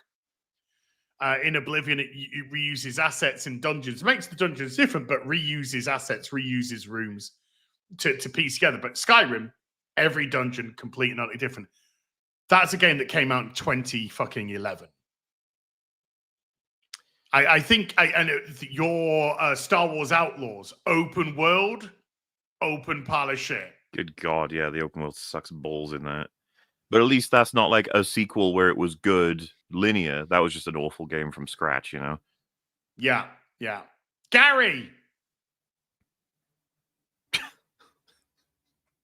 Bakler! Gary, what's your opinion on Doom: The Dark Ages? Has he died? I think he's dead. Damn. No, I'm here. I didn't realize, by the way, that He's coming back. I was reading a comic book. They put out a trailer for the new It TV show. I forgot that was even a thing they were making. Dude, we haven't even talked about Pedro Pascal, dude. We haven't talked about Cynthia Erivo possibly being Storm and them race swapping all the X-Men, which, by the way, it's way too fucking early to all these casting are rumors. They're bullshit. Now they could just hold it down for 2 minutes. They've been this is all believable. So I mean, I'm not gonna say like Cynthia Erivo's agent leaking it out there and then Marvel doing it based on Wicked. I could absolutely see her cast as Storm. And well, at least as a black woman, kind of, I think. Not my first choice, not my millionth choice. I think there is literally 5 million black women that would be a better choice for Storm, and some white women. But yeah, Professor X and Magneto. It's Marvel's gonna Marvel, man. Robert Downey Jr. for Storm. I think Robert Downey Jr. would be a better Storm. I think Robert Downey Jr. would be a better Ironheart. Don't rule it out, you know. Yeah. He's ready for more experimental roles. No, it's just like it's very believable casting, but it's way too fucking early. They're not looking at people right now. They don't have a fucking script. They don't have anything. They have a director possibly attached, circling right now. Now, do they plan these things ahead before these people come in? Of course they do. But yeah, I don't know about that. But it's I wouldn't be surprised at all if it happened. I mean, we have fucking Black Snape, which is the dumbest casting. I mean, like female Silver Surfer and Black Snape are two of the dumbest casting decisions in recent memory. So I could see them fucking it up. I said you will miss the Fox X-Men when Marvel are done with them. And I suspect some of you already missed the Fox X-Men. There was a time where Fox X-Men universe's continuity was laughably incoherent compared to the MCU. Yes. But at least we can pick and choose, because there's some awful Fox X-Men. There's some just garbage Fox X-Men. It's also just hard to track the timeline, you know? Yeah. So if you forget the whole timeline thing, there's some good stuff. Yeah. There's some good stuff. I think they hit a sweet spot with Days of Future Past, Deadpool, and the first couple of seasons of Legion, where it's like, oh, you're starting to fucking get this shit now. And then Bryan Singer came back and they went to shit again. But and now he's fled to Israel to escape allegations. Yeah. But you'll still like Marvel won't even get a good start. They won't. They won't.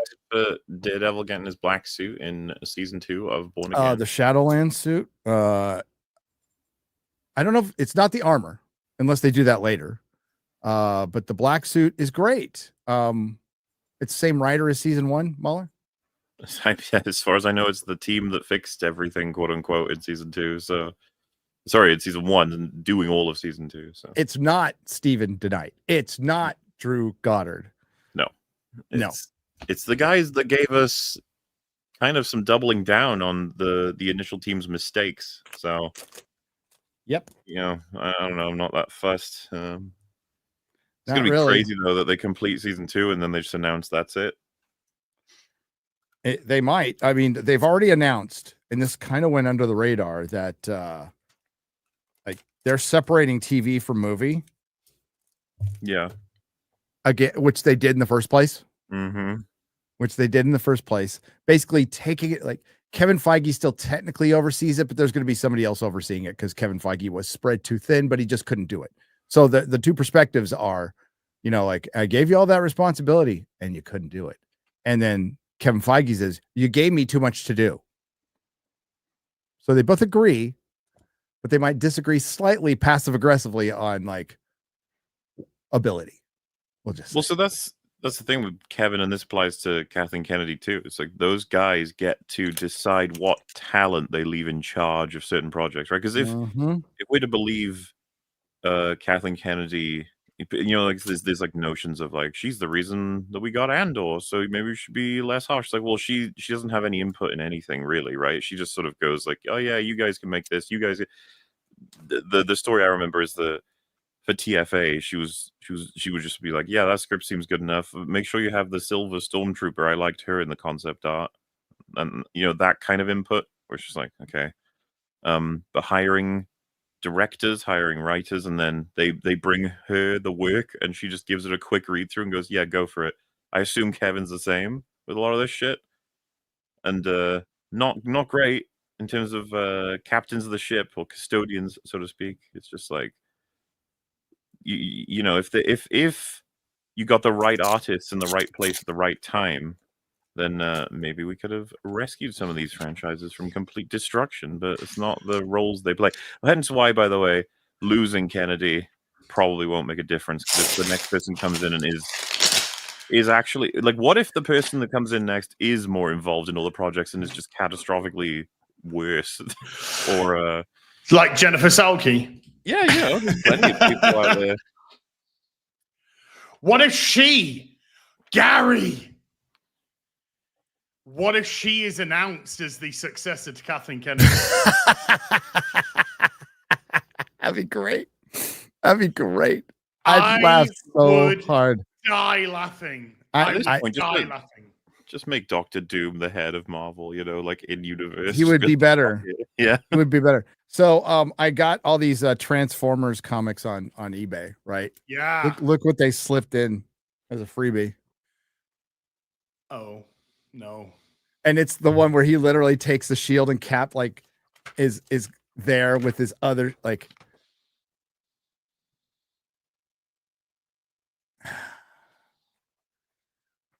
tear it up. Tear it. We go up. old school? Yeah. Do you know, even for a bad comic, do you know how hard it was for me to do? Because I had to do script covers. I had to do script covers. It was so hard. It hurt my soul. This one won't. Trash. Trash. Trash.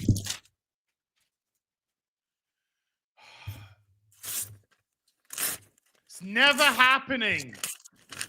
It's never happening. Right, there's still pages left. Not anymore. Not anymore, there ain't. Trash. It's gonna be fun to clean up. Thank God my wife's here. Woman! And that was the last time Gary was ever seen alive. Let's have a little chitty chat about Pedro. Pedro Pascal is doing what Pedro Pascal does. This is such a damning indictment. If Disney don't understand they need to shut this guy up because he's killing their court case against Gina Carano, I don't know. Anyway, let's look at this first one. Well, Yeah, let's look at his first one, and then let's just say we learned a lot this weekend. Yeah, Some pieces were put together with the help of a tweet from somebody else. Did you see that? Which one? Did you see the Gina Carano tweet? Oh, yeah.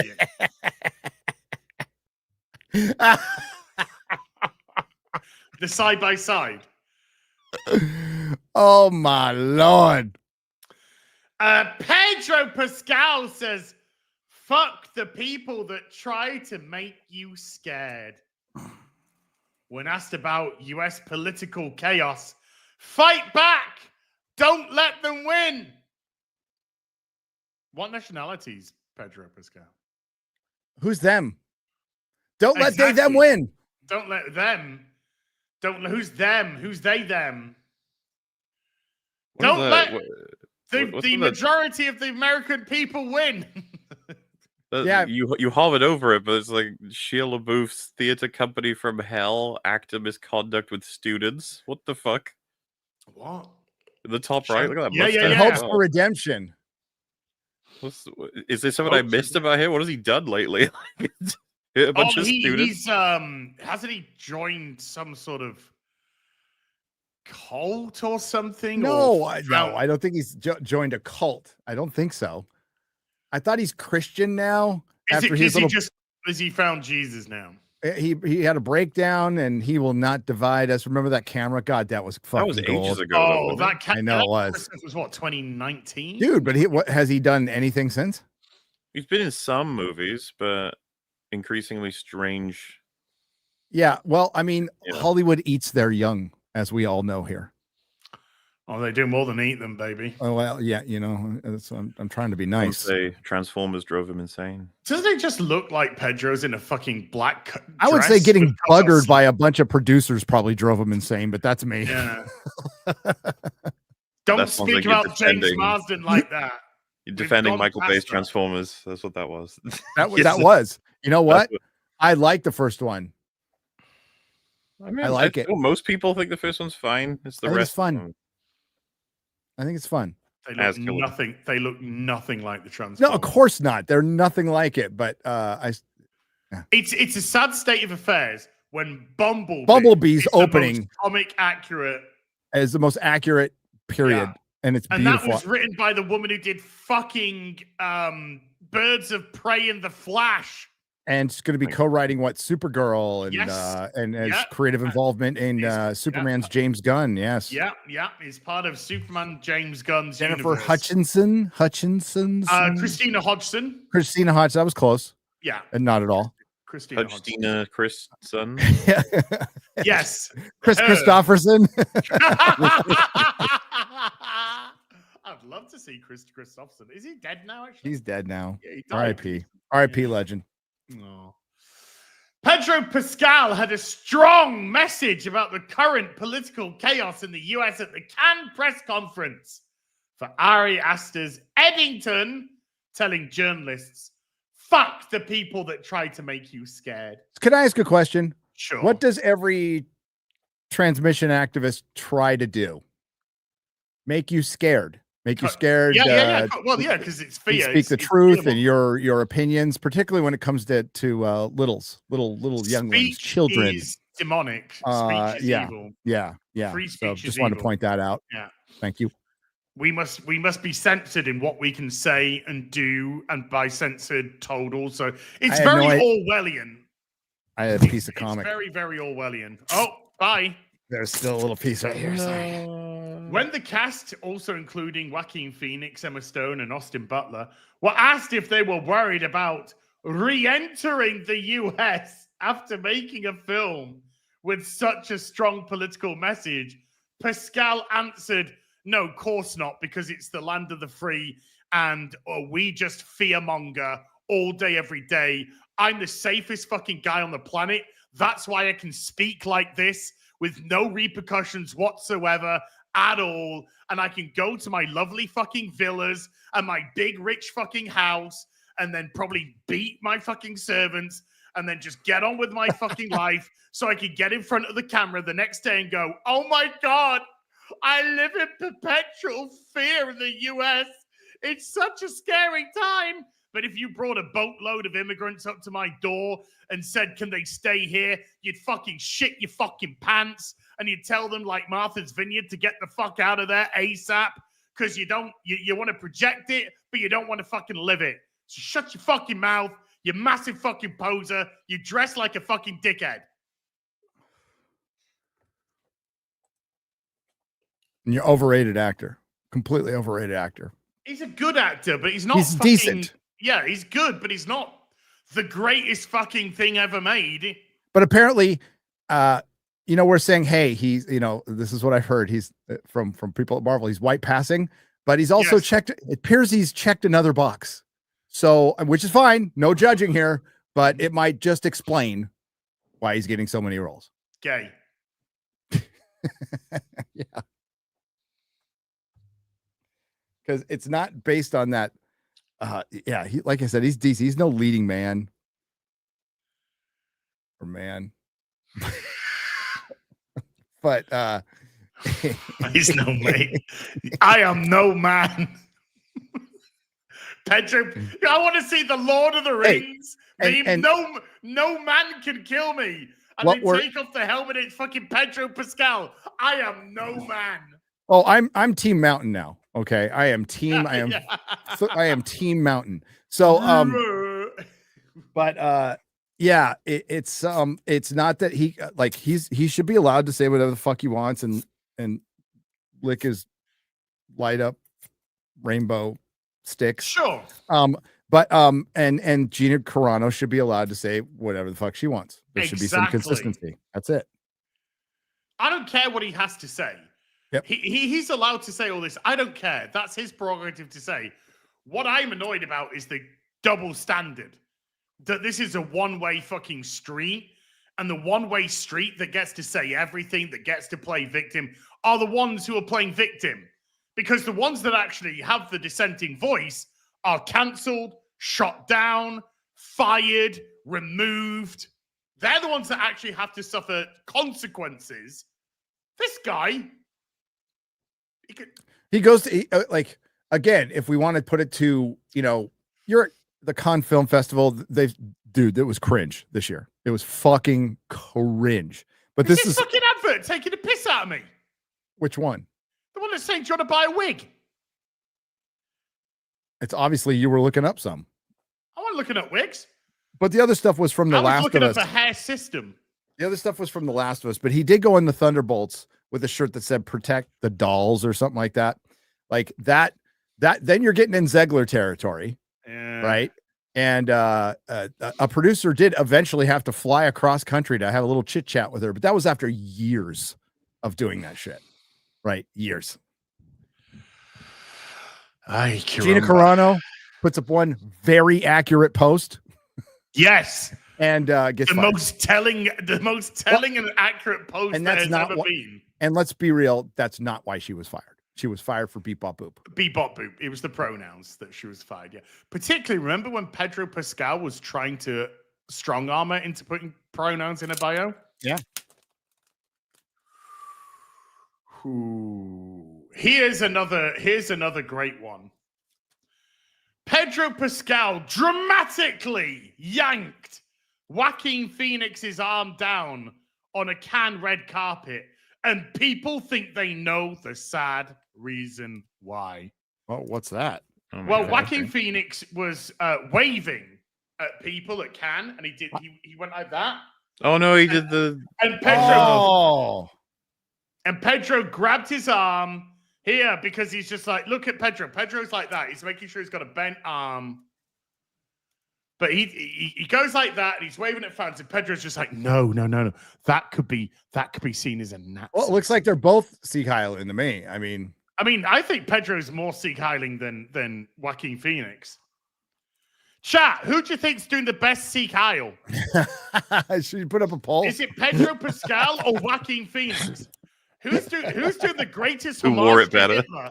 Yeah. Who Sieg Heiled better? There it is. Look, no! No! Joaquin, no! If you just reverse the clip, you'd be like, he forces him to see Kyle. Yeah. Pedro Pascal forces Joaquin Phoenix's arm up. No, It's Joaquin. It's Why? beloved Adolf Hitler. Pedro, no! By the way, why is Pedro wearing a comedy nose and glasses? And I don't know. Why is he doing a Marx Brothers? Yeah, Groucho Marx. Yeah, why he's got one of those fucking things with the mustache and the glasses and the nose. Was it Joaquin and River? Latino slant coming in for the fucking sweep on Pedro anytime now.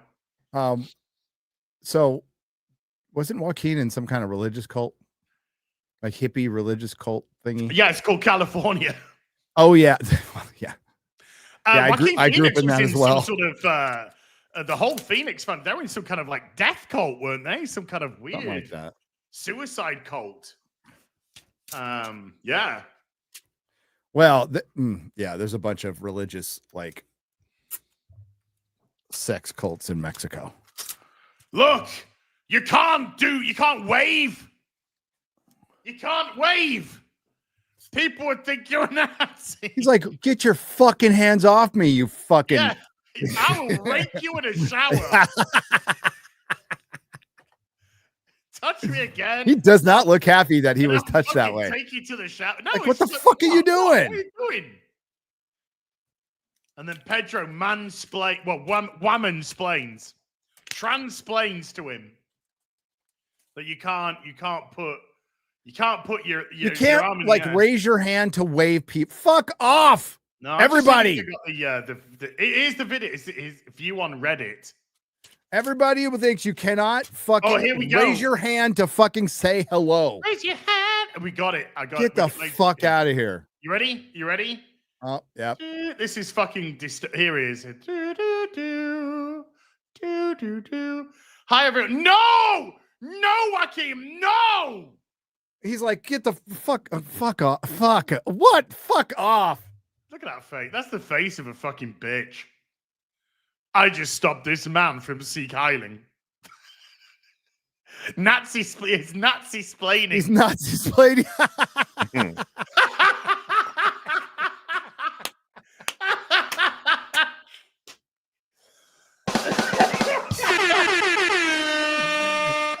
Pedro Pascal Nazi splains to Joaquin Phoenix. 9! I'm not doing.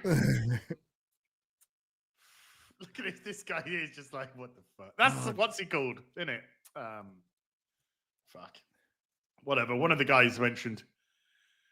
I like the way that Joaquin's just like, no, I'm actually meant to be Sieg Heiling. So that's what it's like. Like that's what the culture is there.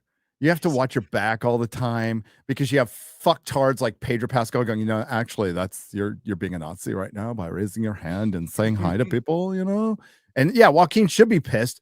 Put your fucking hands on me, dude. You get slapped. I mean, I wouldn't. Shower time. Yeah. You would get slapped like open-handed because it's Pedro Pascal. You don't need to like hit him like a man. No, you can't use open-handed slap.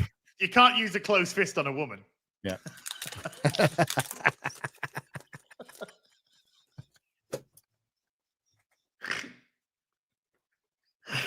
Oh God, these people are broken. They're broken. Oh, chat, dude. Chitty chat. Yeah, like God, imagine being at a meetup and I'm like, Hey, and Jeremy Hey! comes up and pulls my arm down, going, "Yeah, that's a brilliant bad look." It's like, oof. Imagine Ryan going, "No, I would take his Crocs away. Ryan would be like, "You need to straighten that arm a little bit, and the hand needs to come You down." still got a little bit of a bent elbow there. You know, the whole point. You know, straight back, straight. Good posture. And you really need to be doing it with the right arm, not the left arm. Yeah. Ryan, you seem to know. That's fine. Don't worry about it. Hey chat, before we go into supers, let's see it again, because Mauler and I have done or been part of You didn't even show the other fucking clip. The Gina Carano. Yeah, you didn't show The Last of Us where he's licking the freaking rainbow. Is that from The Last of Us? That's from The Last of Us rap party. I tweeted about it. I said, I'm not feeling this Mandalorian and Grogu clip. This new, like. Is Grogu the stick? Yeah. So do that and then put up fucking Gina's tweet, dude. Hold on. Have you tweeted it? I ain't seen it. Yeah, I did. I did. Here, I'll get. Oh wait. Is this? Yeah. I got it. Okay. I got it. Yeah. It's Steph. I'm just retweeting Steph. Steph, My Nerdy Home. Okay. Tweeted it. Yeah. So this Steph, is, by the way. This is why Pedro has a lot of leeway in Hollywood. Oh no! This is from a Last of Us. His rap party from his last episode. Oh, whoa! So now we know why he gets so many roles. Oh, okay. So have you seen Gina's tweet? You know what? This could be just a complete coincidence. You know what I'm saying? Sure. I'm just saying. I'll get it to you in just a second. Yeah. If you could get me, I have not seen that. I did not see that coming. Okay. Whew. Gina Carano. Share it. I just shared it. Oh, you shared it. Okay, boom. Oh, okay. Yeah, awesome. I was on that. Yeah. Read it. When I know things, but I can't say anything because of the way I found out. Wow. Could be completely unrelated, okay? I'm just saying, sure. Totally unrelated. So do you think she walked in on his trailer? I don't even want to speculate. I'm just amazed he was on fucking set. That would be a stuntman if it was today. Okay, I'm sure this is absolutely unrelated, complete and utterly unrelated. Nothing to see here, folks. Please move on. But Mauler and I have been part of something very special indeed, and would like to share it with you. I am not the only one drawn to this place. With each passing day, more converge upon Earth. Pilgrims of fate. Some already arrived. Others still walking paths they do not yet understand. This gathering intrigues me. They exist in the space between heaven and hell. Their choices now will carve the shape of their eternity. But do they truly know what they are? What forces stir beneath their feet while they play their part on the board? Pawns, perhaps. Or something far more significant. Death lingers near. Yet the dead do not rest. Their whispers grow louder. Their stories claw to the surface. Deeds once buried in shadow now stray for the light. These saints, these sinners, they are unlike any I've seen. Complex, flawed, powerful. Some barely cling to their soul. Others shine so brightly, I dare not look away. They have been chosen for what lies ahead, and nothing in this world or the next will ever be the same. I must watch them, for within this fractured group lies the thread to a mystery far greater than they can fathom. And soon,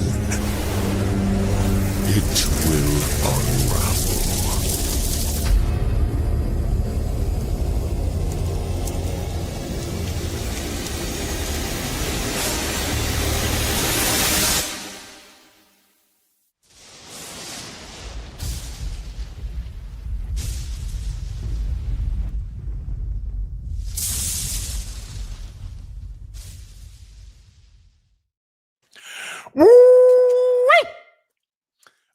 Yeah, Mauler and I are part of Saints and Sinners, the latest Rippaverse book to be announced. The first anthology book, 6 stories, 15 pages, short stories each, apart from Mauler, who got 16 because the long man had to go long.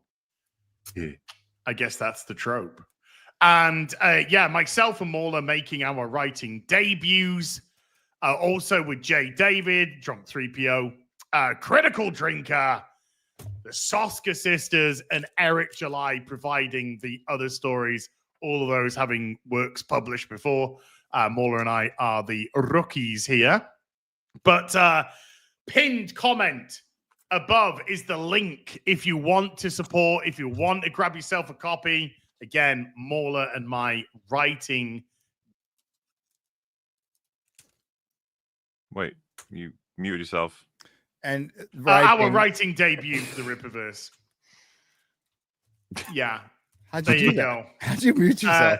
Also, if you're watching this on replay, that link is in the description box down below. And thank you very much indeed to everyone who has supported. And just a quick little check in on the campaign just to see how we're doing. We've been open for 8 days. There is still 59 days to go. So don't panic. Don't panic if you can't pick up a copy just at the moment. But already we have sold 5,311 books. $188,000 in sales so far. But that 5,000 books has actually unlocked the first milestone, which means there is also going to be a hard cover that is going to enter the campaign as well. And that will have artwork featuring on the cover Eric July and the Soska Sisters characters as the other covers. Cover A here, this is my cover. Cover B here, that's Mauler's cover. Cover C, that's Critical Drinker's cover. Cover D, that's Drunk 3PO's cover. And cover E is the anthology cover, and that has all of our major players on the front there. You know, there's ways to make all that match. I don't know if I doubt it's deliberate, right? But it's like A for Az, B for Bogod, C for Critical Drinker, D for Drug 3PO, and then E dickhead. for everyone. D for dickhead. Yeah. Just, there's a connection there. Yeah, and E for everyone. That is, wow. Who knew? Who knew? Who knew? So again, also, by the way, what isn't mentioned in that video is the document cards 5 are also available. And if you order get them. If you get the I Want It All, the cards I are want actually it part all. of, the cards are part of the I Want It All. And I want it now. Sorry, you want to hear me singing. I've got that on my gym Fucking playlist. Banger, dude. Yeah. Whew. I love Queen. Anyway, link in the pinned comment up above if you want to support and get the first ever published work of Mauler and myself. Gary could have been part of this. Okay. I am so sorry. I was writing my own book at the time Very selfish. Okay. and making videos, Oh, traveling for Forbidden Frontier, yeah. live streaming on the videos? BBC. Just as well, Mauler and I were doing nothing for a year. Okay, well, Mahler wasn't. Wait, what? Mahler wasn't doing nothing. I know Mahler was working. Uh-huh. Mhm. Poor ass. Fuck poor ass. Fuck poor ass. It's gonna be even more poor. But that's such a fucking Hunger Games thing to say for go. Fuck the poor. I said fuck poor ass. Fuck the poor, and Az is one of them. He's a pauper. As did you ever watch that Mitchell and Webb look the show? Oh hell yeah, fucking amazing stuff. That is one of my favorite sketches from them, where they try to solve like an economy problem. Yeah, And one of the characters just said, "Have we tried kill all of the poor?" Yeah. And then she's like, "That's horrendous. No, of course not." He goes, "No, we never do it. But what? But would it work?" It's such a good skit. Oh, great covers. Yep. What do you suggest? Like pumping gas into Little?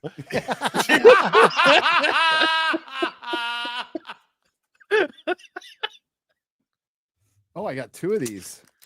Oh God. I got two of the same show color. was so fucking good. It must be a newsstand. I miss comedy like that. No. Jacob Wolf with a $5 says Universal doing 12 a.m. Wednesday showings just like Mario to extend weekend for Jurassic World to win July, but it's getting no IMAX because of F1. Because of F1. So F1, possibly a dark horse, probably not. Trailer looks pretty good. Really implausible for like what little I know about F1. I a little bit. I know a 61-year-old driver is a little fucking crazy. Okay. It's a little crazy, but whatever. It's a movie. I mean, because like they're athletes. Like race car, especially F1 drivers are athletes. But fuck yeah. Yeah. I think God, they spent too much money on that, but maybe internationally it does well. I don't know. It fucking the trailer looked good. I was really impressed with the trailer. I want to see this movie. I'm going to see it in the theaters, and you have to ask yourself. And that Universal doing Wednesday, as we're so much closer to our very first 7-day weekend. 7-day opening weekend. Yeah, 7-day opening weekend. I am praying for that. Now we got a 6-day one with Madam Web. We got a 6-day opening weekend with Madam Web. So I'm praying for that. I think Jurassic Park does win the July. And then you have to ask yourself, so we have F1. When's F1 coming out? Is it late June, early July? When's F1 coming out? I'll get the release date. But we have Jurassic Park. We have Superman's James Gunn. June 27th. So that's pretty much July. It's at the end of these fucking retards. June is a summer month. You can release shit in June. It is perfectly fine to as a matter of fact, Barbenheimer was released in June. So why do we have F1, Jurassic Park, fucking Fantastic Four, and Superman's James Gunn all being released within 30 fucking days of each other when Hollywood has been, when the theaters have been starving for months? We're to the point where they have to go, yay, Thunderbolts was really pathetic, it's like Christmas. It brought somebody in. Yeah, it's like, it's fucking terrible. It's fucking retarded. So they kicked everything to 25. They're all survive till 25 and they drop everything in one fucking month. Hollywood deserves to die. They really do. Put F1 in the beginning of June. I feel like this meme will just make everyone here so much happier. I just saw it and I thought it was so funny that Let's have a look. I like Gran Turismo, by the way. Gran Turismo was fun movie. What's that? What's the content? Are you gonna put it up? Are you gonna share it or what?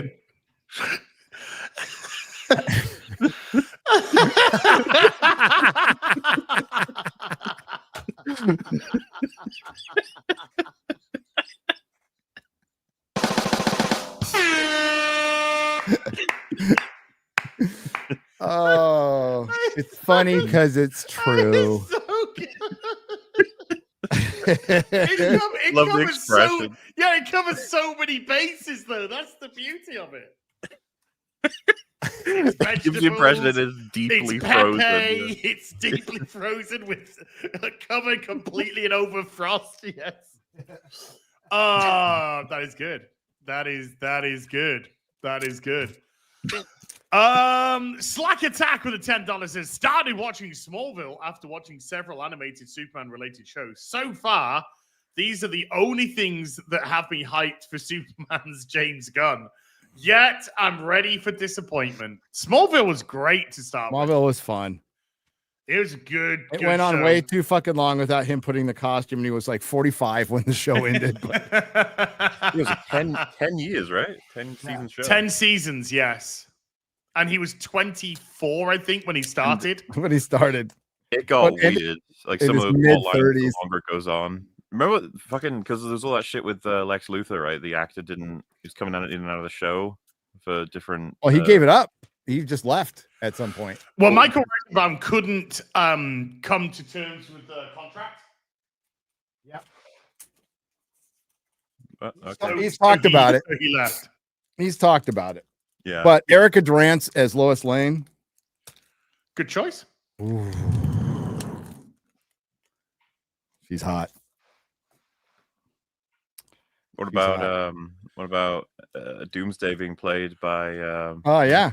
name? Oh, Owl's what's name. it called? Starkiller. Yeah. Oh my god. Sam Witwer.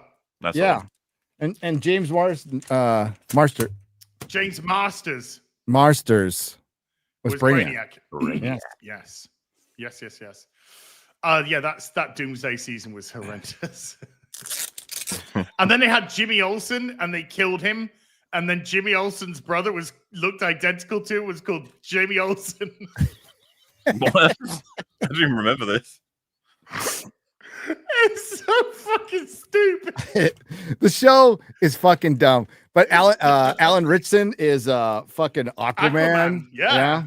He plays Aquaman in it a few times. The Oh, guy yeah, who played Perry Green White. Arrow. Perry White was Saul's brother. You know. Yes. Great actor. Yeah, by he's the an way. awesome actor. And Lenny from Lenny and Squiggy. Yeah, he was Perry White. Piston. It's funny with a that you know 6. him as Saul's brother when he was in Spinal Tap and was in Laverne You and should know him Shirley as here. Saul's brother. That's like one of those most famous roles now. It is, but Michael McKean. Good reason. Michael McKean. It is, but like he was super well known before that, like very well known, and Well, it of was course, but so like and Bryan it's such a Cranston turn because it's he was always a comedian, but his that's like one of the best dramatic roles ever on TV, like you know. But I know Yeah, it. because a lot of actors, like Charles Dance, right? He was in shit tons before Game of Thrones, but that is his role now. Like, Yep. Tywin is like his Yep. top tier. Same for Bryan Cranston with Breaking Bad. He's in Yep. plenty of stuff before. Malcolm in the Middle. That was his huge role. Seinfeld, right? I think it's I know. Malcolm in the Middle more. I knew him from No, Malcolm. of course, but he was in Seinfeld, and he was like Right. funny as shit in that.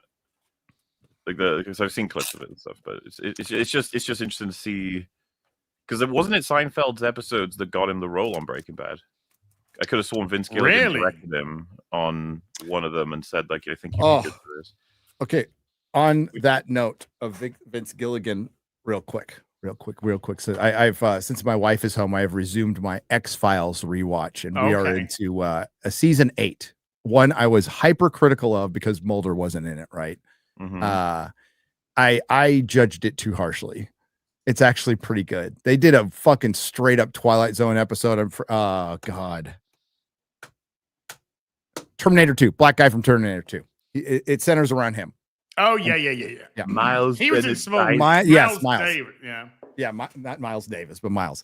And it's an episode where he kind of like keeps going back in time where he has to fix a mistake, basically. And it's a straight up Twilight Zone episode. And Vince Gilligan was a big fan of the Twilight Zone. It was like a banger episode. I'm like, man, I judged season 8 too harshly. Oh, And of course, it was X-Files that he directed. Dyson. he was- not Dyson. Yeah, Miles Dyson. Yeah. Miles, he was story supervisor. basically on the X-Files. Vince Gilligan. Was Bryan Cranston in an episode of X-Files? Yes, he was. Oh, that was probably it then. Very early on. Yes, he was. Yeah. Interesting. Piston with a €6 says it'll probably take another year for you guys to finish your top 10 Doctor Who episodes. I've already done them. I did them on the stream. I did them on. Is that the new meme? We're going to tell people that it happened. Yes. When can we get a color tier list just like AI Darth Vader? I'm assuming you've heard about that. Yep. So no. Darth Vader What? AI. What the hell have you been doing? I'm surprised you haven't heard about that. Yeah. Playing Oblivion, actually. Having a life. What do you Having mean? a life. I know. I can't use that. No. I don't know I don't know if Gary, if you know what the system was, like how it worked exactly, but It was an AI bot that got hacked, maybe, or I don't know if could it fuck because with. I don't know how it was influenced, but basically AI Darth Vader was in Fortnite and he started getting pretty racist pretty He started quick. dropping gamer words, and it's fucking hilarious. It's the funniest shit. It is. Dude, The, Gary, the did you see the internet... clip where he reviews the sequel trilogy? Yes, I did. Bro, he basically is like, they are watch inferior stories to the vision of it is George internet. Lucas. It is instant internet Hall of Fame. It is the fucking. It is the beauty of the internet, and the best part is the Film Actors Guild came out and slapped it down, not because of the gamer words being said. It's because they weren't consulted, because it's costing people jobs to use this AI voice that the James Earl Jones estate and James Earl Jones himself knowingly sold to Disney to do with what they want. So like once the person who's in control of their voice goes, you can do whatever the hell you want with this. That's it. So the Film Actors Guild is getting involved and going, we weren't consulted on this and you're costing actors jobs and stuff and things. And that's something they could have negotiated in their contract. Now they're in the middle of negotiations, but they can't stop the gaming. They can't stop the company from doing that because it's been sold outright. Robert Ryder Burnett said it best. Find somebody who's alive to have this argument with. Like James Earl Jones is dead. The deal is done. You can't do anything about it. May he rest in peace. But I love that they didn't bring up that's the Film Actors Guild didn't bring up the fact that people were hacking it and using game awards and nobody cares. It's great. It's great. It's such a shit show. Did he have a bunch of stormtroopers with him, just kind of doing the whole do? That'd be great. Yeah. If Az wrote the classics with a $5, who's totally not in Knock Mamon, Gone with the Wind. Frankly, my dear, I wish you were a man. That sounds like a fucking Naked Gun joke. It does. Frankly, my dear, I wish you were a It man. does. That is a really good one. That is a good one.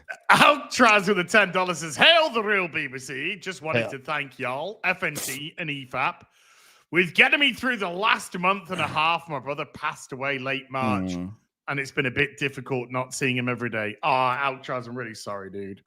Nothing but love, man. Yeah. Nothing but love. I'm glad that our fucking retardation has brought you just a minuscule modicum of relief. But God bless you, mate.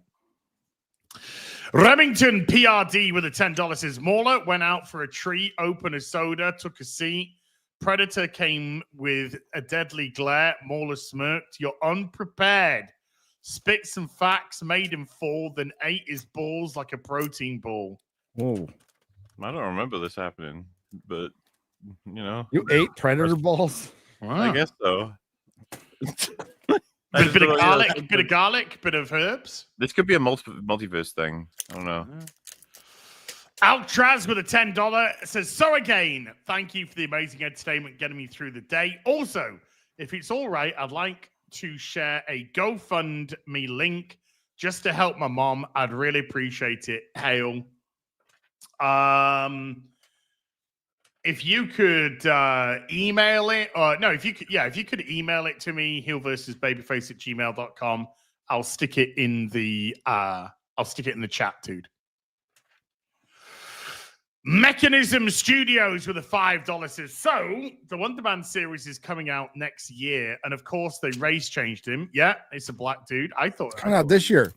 Thought it was coming out this year. Any thoughts on who should have been Wonder Man? Albert, do you know? Here's my honest answer, right? A white guy. White people. No.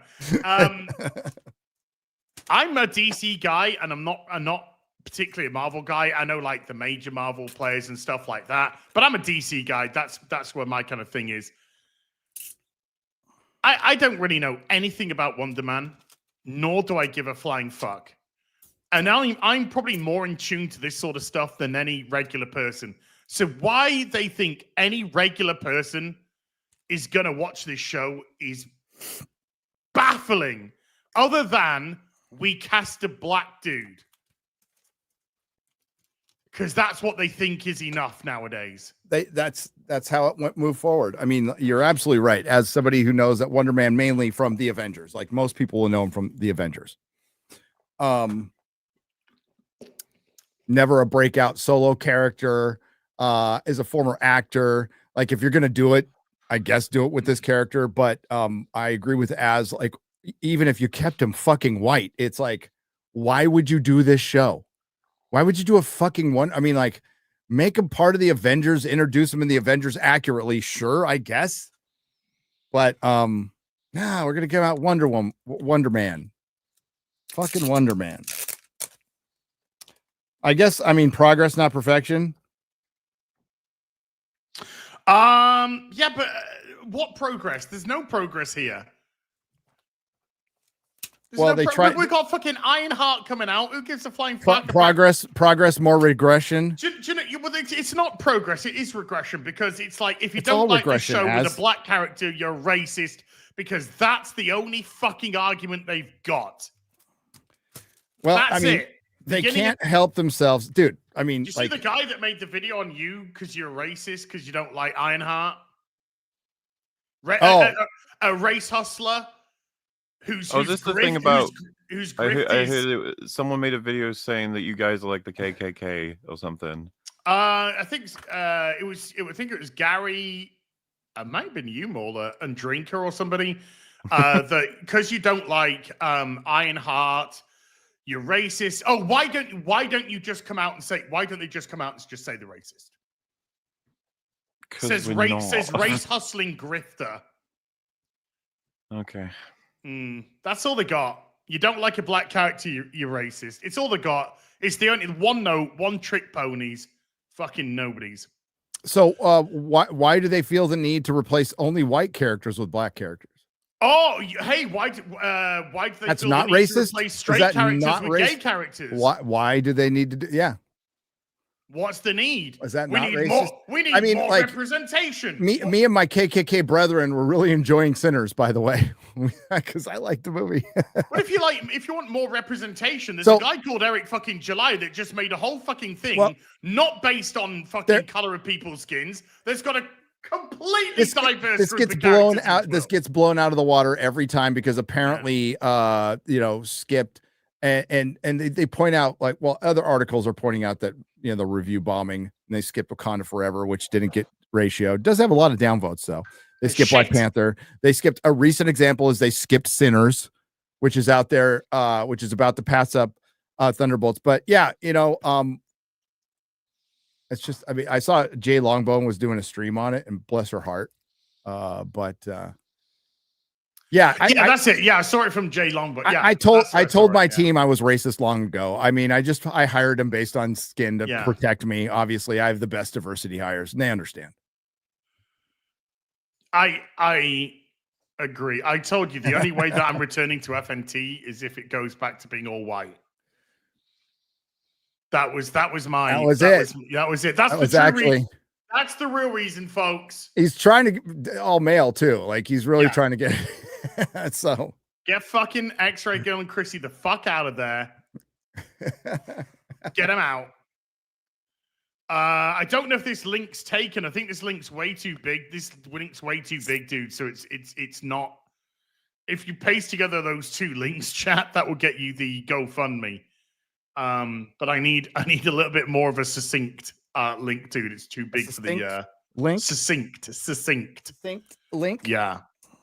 Dries van den Busch with a 20 euro says, I've watched The Final Reckoning last night and it connects all movies and is a good ending to the franchise. I also have the Popcorn Bucket. What's your favorite anime? P.S. In Belgium, the movie was released in AP on 17th of May. Okay. All right.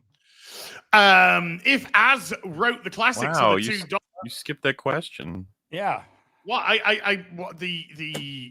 what is your favorite anime? Oh, Cowboy Bebop. I'll go with One Punch Man myself. Battleship Yamato. Okay. If Az wrote the classics for the $2 is The Birdcage. No changes needed. Fucking hell. McCready with a £5 says, Hail, have you seen the Cronenberg movie Videodrome? Yes. Star Nasty little flick Blazers. with James Woods and Debbie Harry. It's a fun head fuck. Long live the new Flash. Yes, I have. I saw it many, many years ago. Many years ago. McCready with a £2 says, "Long live the new Flash." Sorry, yes, I was gonna say, I didn't quite understand the connection there. Yes, okay. With a $2 says, "Late in Zahi Howers." Howers? That's probably some gay person, I guess. Battle Mage Nerd with a membership for 24. Rusty Shackleford with a $2 says, "Watch Mobland or I'll report you for harassment." Wait a Wait minute. a minute. Wait a minute now. Okay. As. Wait. Whoops. Sorry. As. Yeah. I have a right. I've set myself a goal to watch 3 episodes this week. Okay, you said that fucking last week, dude. Well, How I is set that a different goal. from going to watch it? Well, because there's Mission Impossible and there's other stuff going on this week, and I've set myself a goal to watch 3 episodes this week. What happened all the other weeks? I have set myself a goal to watch 3 episodes this week. The real question at this Noons, point that's is, will you be able to watch any of them before the series is complete? Maybe I'll see it all at once then, and I'll be like, yeah. Isn't like Chat's mom gone? No, Chatsman's here. But she was gone. She went to fucking work. She went to work. Okay, so you could watch stuff. Well, I streamed. Well, I mean, Chat's mom. I assume it's a she. I don't know. He went to work. You could have fucking watched Mobland. When she went to work, when she goes to work, I go stream. Okay. Okay. And you can't like fucking watch an hour of a TV You show have once 40 in a while. minutes free to watch one episode. Myself a goal. I have set myself a goal. That's how people watch TV. Ask me All next right. week. I'm glad we spent a bunch of time talking about video games when Mahler and I could have talked about Mobland. We should punish him by talking about the newest Buy a episode. copy of Gary, it was Saints a real and good Sinners. episode. Holy shit, that last episode was so fucking good. I love It's the best Harry episode. I like the yeah. Screen Rant article. The This way is they a spiraling show. yeah, fuck off. The way they the bait and switch almost of him talking to Eddie. It's Yep. like Don't You think it's gonna go one way? don't. shut the fuck up. You've got no context. You have no idea what we're talking about. So yeah, you think it's gonna go one I'm gonna way, watch it goes 3 the other, episodes and then this it goes week. the other way again. I love his little speech at the end, the extra bit, I'll push you off. Sort of thing. That shit was great. Dude, that was great. And then a lot of things are in question, we'll say. Stuff that I thought I knew, and I'm like, maybe I don't know. Maybe I don't know what I think I know. Oh yeah, they keep looking around. Oh dude, Toby Jones getting added into the cast as Toby well. Jones. Ooh. Toby Jones comes in episode 8, and you're like, holy shit. So, He's a great actor. What's really funny is he's joined the plot line that I thought was the one that needed help. Like Yes. the one plot line that wasn't that interesting. They toss him in, and I was like, here we go. Oh, and it turned on a dime. It got so good. It Like- actually felt like the writers noticed it was getting a little dry, and so they were like, let's change it up a bit. Let's change it up. And it's in a hilarious and fucking rad way. So, yeah. Like, it's shit is going to go so sideways. So nothing's getting resolved this season other than No, it feels like a foundational season now, like setting everything. it's setting the pieces. Oh, it's kind of like Game of Thrones season 1. It's setting the Yeah. pieces, and I don't know if everybody survives. And fucking Harry, like you get to know him because we don't know him that well, right? We know he's got a rough family, but we have no background on him, and we're starting to get to know him. He's a powder keg, dude. And all the questions of loyalty, the network connections he's got that seem a little like, how the fuck did you get those? What does it mean that you have that? I really like the I said I'd think about it, and then he was like, well, so what did you think about it? He's like, no, I said I'd think about it. I wasn't thinking about it. Like, I wasn't really. Yeah. Oh, dude, the scene between him and Conrad was every Conrad scene is fucking great. It's gold. I love the discussion in the car, and you think like, oh shit, what's the discovery here? Like, and then it just like, and it just wait, what? No, but dude, he's like, because within what he was saying to that character was some truth, right? Oh yeah. Well, Harry's a fantastic character, dude. He gets a gun pulled on him and he just goes, all right, so you kill me, you're gonna have to do the cleanup, then you're gonna have to hide the body, then you're gonna have to explain to all these different people why I've disappeared, and there's 2 people downstairs right now waiting for me. So it's just did you also notice as well, I just love the way they do the dialogue where he's in the middle of a sentence, the gun gets pulled on him, and he like gaps for about a split second and then finishes the sentence.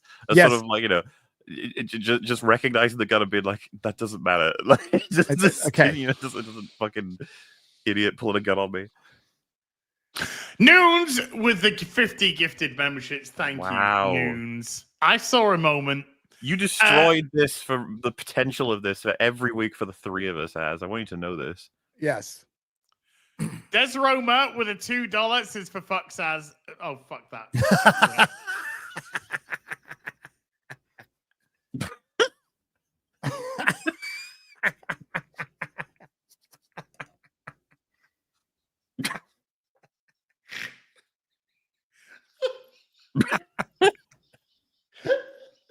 I'm good. So glad I didn't drink my coffee right there because it just spit all over my fucking. It would be all over my fucking camera. Oh shit, that was close.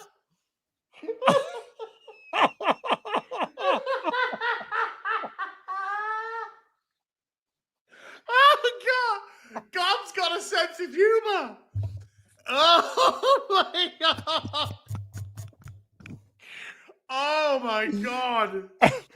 Oh no. That is called timing. That is called timing.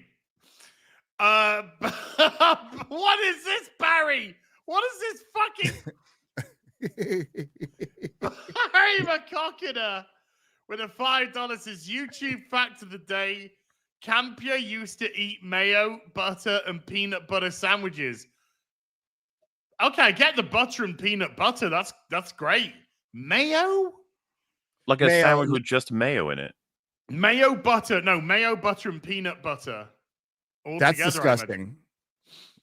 Like butter also, literally goes better with peanut butter. And play a bit of him saying woke while pretending. No. Josh Kelsey dropping a $20. Josh, thank you very much indeed. You lovely guy. Blunt objections with a $10 says, now I'm for the Second Amendment, but I'm beginning to worry that DC might have needed to exercise a little bit more gun control during the production of Superman's James Gunn. Oh, I see what you're doing there. We'll see it all collapse if it's gonna collapse. We don't know yet. I love mayo, but not on a peanut butter sandwich. No, good God, no. But I love a peanut butter sandwich. So what is disaster territory? What is the minimum amount Superman's James Gunn needs to make to be going, okay, we're going to roll ahead with this, I think we said over 700 million at least. I would have thought 900 million is the first number that they'll be like, oh, okay, looks like we're okay. But I don't think it's going to make it to that. Because the thing is, this is Superman, foundation of the new DC universe. It's the big boy. Because you guys know, what would you say the percentage success of Superman would be Supergirl? Like, what would she be at 40% of whatever Superman gets? Do you think? Half at Half. least. Yeah. It's a very strange choice for a second movie. And Very. and the quote unquote Trinity is now 4 people, so it can't be a Trinity. And it's going to be Batman, Wonder Woman, Superman, and Supergirl. And it's It's like, not, because it's not going to I was be gonna say, Batman, because he's not wait, even in it. okay, that's what they said. They came out and announced it. So whether it Corey, happens the or Trinity not, will be yeah. Superman, Supergirl, and fucking Crypto. Yes. Yeah, like I like Supergirl. I like her as a character. Part of the top 4 over Which one? Aquaman, over Green Lantern, over Flash, over Green Arrow, over Martian Manhunter. I know, Martian Manhunter, man. Like no. Well, because what's the word on Wonder Woman? She's not getting a TV show now, right? No, what, the Themyscira? Oh, the game of Themyscira? Yeah, that's not had anything go forward, right? That's not had anything go forward. What James Gunn's said, there's promising news ahead with Wonder Woman, which doesn't mean shit from that. Stop layer, announcing dumb shit that you never go through with. Here's my slate. We're gonna do this, and this. Already, never mind. Like 5 of them are gone. It's gonna be really weird because they're gonna have to start building up a fucking first phase, so to speak, bad guy, aren't they? I wonder who they're gonna choose.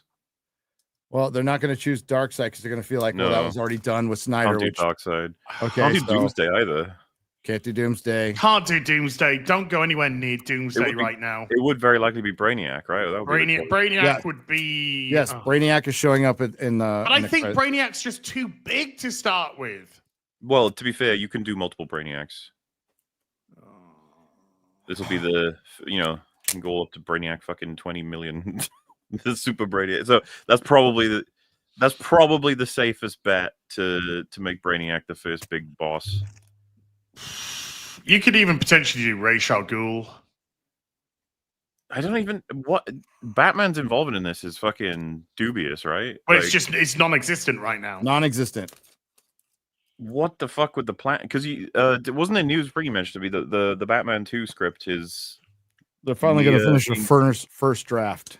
Yeah, because if going forward, like Brave of the Bold's not happening for a while, right? No. James Gunn has said they're not going to deal Batman until after the trilogy, Batman trilogy. How wasn't this something they should have accounted for fucking ages ago? I wonder who spoke about this fucking years ago. On the announcement, yeah, because we were particularly down on the announcement where a lot of people were very hype on it, and it was like, I don't see why. Like, all these are horrible choices, and a lot of them have been retconned now, or the realities have set in of all these choices. I think one of the very first things we all said was, how does Batman fit in when you have the Batman? Yeah, because like you can say that you can run to Batman, but that's not happening. Or Batmans, I guess you'd say, right? Batman. Is it Batmans or Batman? Batmans. Fuck. Batman.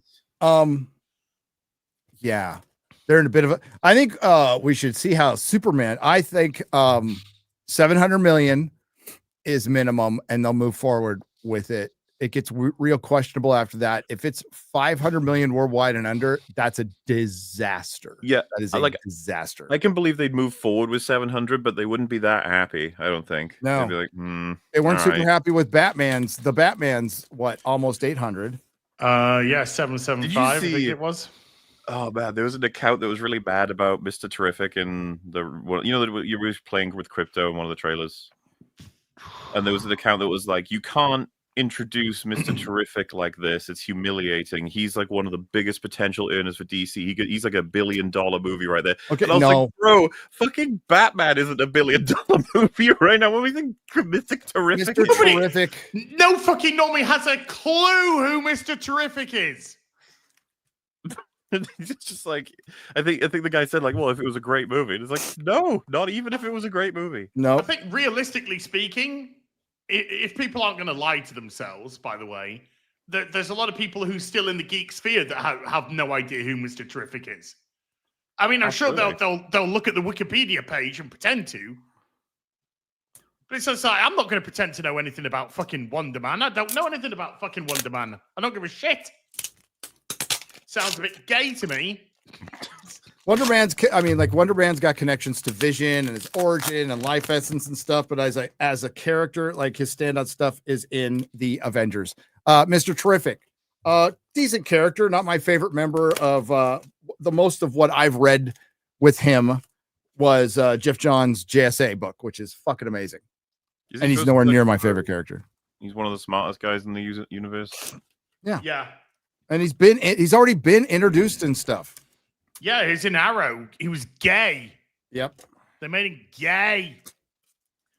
But not in Smallville, huh? Because I don't remember him. He wasn't in Smallville. No. I look, 700, by the way, 700 million. I said that's the lowest. I think that's still a terrible number. It would be a terrible number. Yeah. Because remember, that's not even what the Batman did. So it would be a terrible number, but it might be enough just to take a little bit of pressure off. If it is anywhere below Man of Steel, they're fucked. Well, it needs to do 950 if it's to beat Man of Steel. Yep. That's adjusting for inflation, by the way. Mikey Gustle with the $10 says, "Hey Gary, did you watch the Longbone stream on To Birdman video about you lying about Ironheart?" He says you upload videos always right after Drinker does because he's your master and you are his star.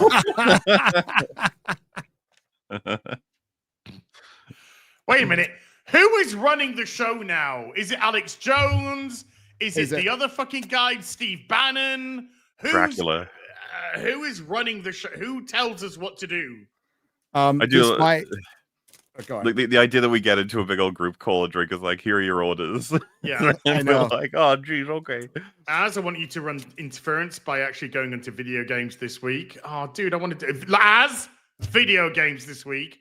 Okay, Gary. Stream Dark Ages and Oblivion, guys. Yeah. Okay. Yeah, Gary. I need you to shudder what I'm doing. What's my next video? Critical Drinker. What am I supposed to make it on? Yeah, can you give us a shout, Bo? We need to know what we're meant to be doing next week, mate. You Gary says something racist. And Gary just goes on it. Okay. On it. I'm on it. No problem. Race Baiter, whose videos just seem to be about race baiting, calls people racist. I am shocked. David Marshall with a $5 says, "Hail guys, Mauler, you said the only MCU character who haven't been ruined are Spider-Man and Zemo. How about the Guardians, though, or at least Rocket?" I think Rocket makes it out of Guardians. Remember, because I don't like that movie like at all. So there's some serious issues like, oh God, this is gonna stress my memory, but I'm pretty sure, the planet of like experimental animal people that gets exploded. Yeah. Like there's not much sorrow spared for them or even consideration. And I remember that being pretty bad in terms of like, it's not quite the way the Guardians would have reacted to a whole planet of innocent people getting killed. Just stuff like that really bugs me throughout the whole film. But I can't remember a lot of it now. They need to sit on that. That's a Marvel thing.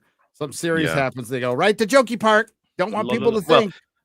They get distracted by other shit too, because there's all kinds of crazy action happening. Blah blah blah. But hey, look, Adam Warlock's a retard. Oh, Adam Warlock was fucking awful. Whether or not you even know him from the comics, he was awful. Terrible. And he's supposed to be what, like in the new Guardians team that are the Guardians going to be in Doomsday? Who fucking knows? I don't care. Tracking any of it. I honestly don't care. I didn't see Will Porter's name on the Avengers Doomsday. Yes, it was actually. Yes, it was. Right. It was, wasn't it? Wasn't he on one of the chairs? I don't remember seeing his name. Oh, I can't remember now. I thought he was on one of the chairs. Was he? By the way, that's a baller fucking picture of Doctor Doom there. Yeah, it is. But yes, funnily enough, Walker has been significantly. It's such a weird thing because he was like almost unscathed by Falcon and the Winter Soldier, despite the efforts to make him an evil person. Yeah. He did not go unscathed in Thunderbolts, but he's still someone I enjoy. You know what I mean? If they gave him a movie and they gave him a good writer, we could actually have a really good film there. Because, I really like Wyatt Russell playing Walker. He's a good actor. Yeah. They still... I'm sure they're frustrated to have to write scenes where he has to be heroic because it doesn't match the rest of the shit they do for him. They didn't want to write obligatory. Any scene. but they didn't want to write any scene where the males were heroic. And the only reason why they got away with the Bucky scene is because the Bucky was attacking the Thunderbolts. Well, like Walker does, prevent the debris from falling on civilians, right? Like that's and then Yelena helps because she's gonna do fucking shit. She's added like 1% at maximum to maximum. You got 3 fucking super soldiers fucking propping it up, you dickhead. Yeah. What the fuck are you doing?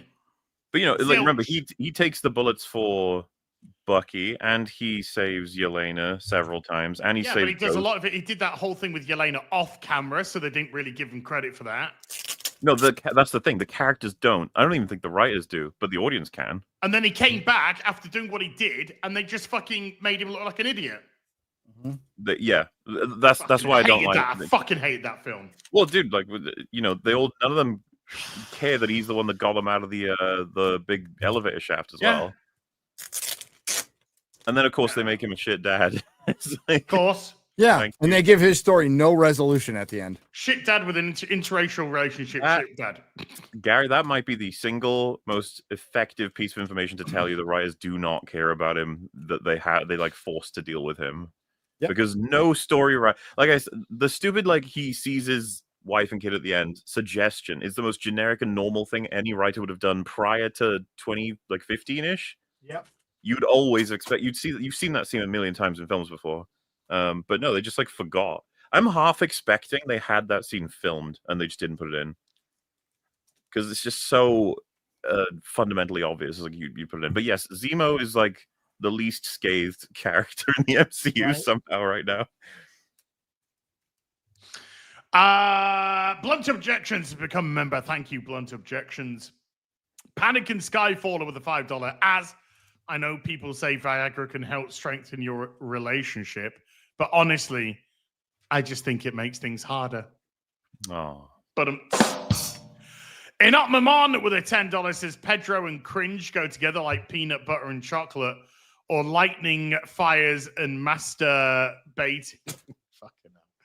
Not that I've done the latter. I've just heard great things. Really, really great, satisfying. Go for broke with a $5. Question from Ola: what's better, Mobland or Andor season 2?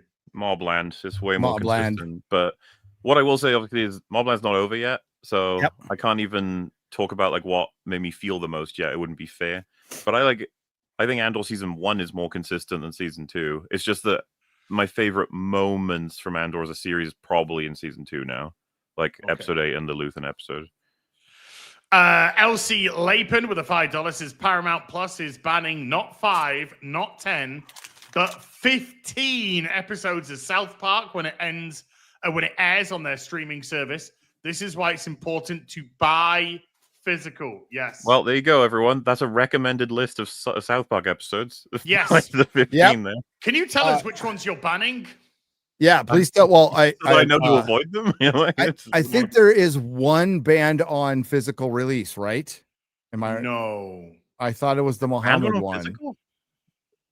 Oh, that would be the one if there would be one. The Muhammad episode, I think, is not on physical release, but everything else is. So you can buy a big pack of all the seasons. I've already done that. Yes, 201 is banned. Remember when was it Netflix that Always Sunny was on, and Netflix removed the Charlie is Abused episode from season 1? Oh yeah, I Always Sunny. I have all the DVDs. Oh, good. I do. Well, yeah, dude, fucking Faulty Towers like got the Germans episode, right? That one got which is like what do you even say at that point? I know that The Office, the one. Have you guys seen The Office? Yeah, which one? The UK or I've seen both. Put it that way. Yeah. The episode, I forget what it's called. I've seen the UK Office. It's like sensitivity training or whatever, where they like Gary. You should see the American Office. It's funny as fuck. I'll absolutely hand it to him. That's like going from a British conversion to American. I was the first season is a little bit of a rocky. Terrible. It's not good. It's because they're trying to copy it. Yeah. When they actually when they find their own skin, yeah. But they have to put it's to try and train about prejudice, right? And so the idea is you get given like woman, Asian, any given anything, race, sexuality, whatever, on a post-it. You put it on your head, and then the point of it is you're encouraged to treat the person with prejudice related to that post-it so that they know how it feels, Uh-huh. and they have to try and figure out what prejudice they're experiencing, who they are. Oh And God. I think Dwight has Asian on his head, and someone says to him, if someone was to try and insult you, they might say you're a bad driver. And he goes, "Oh God, am I a woman?"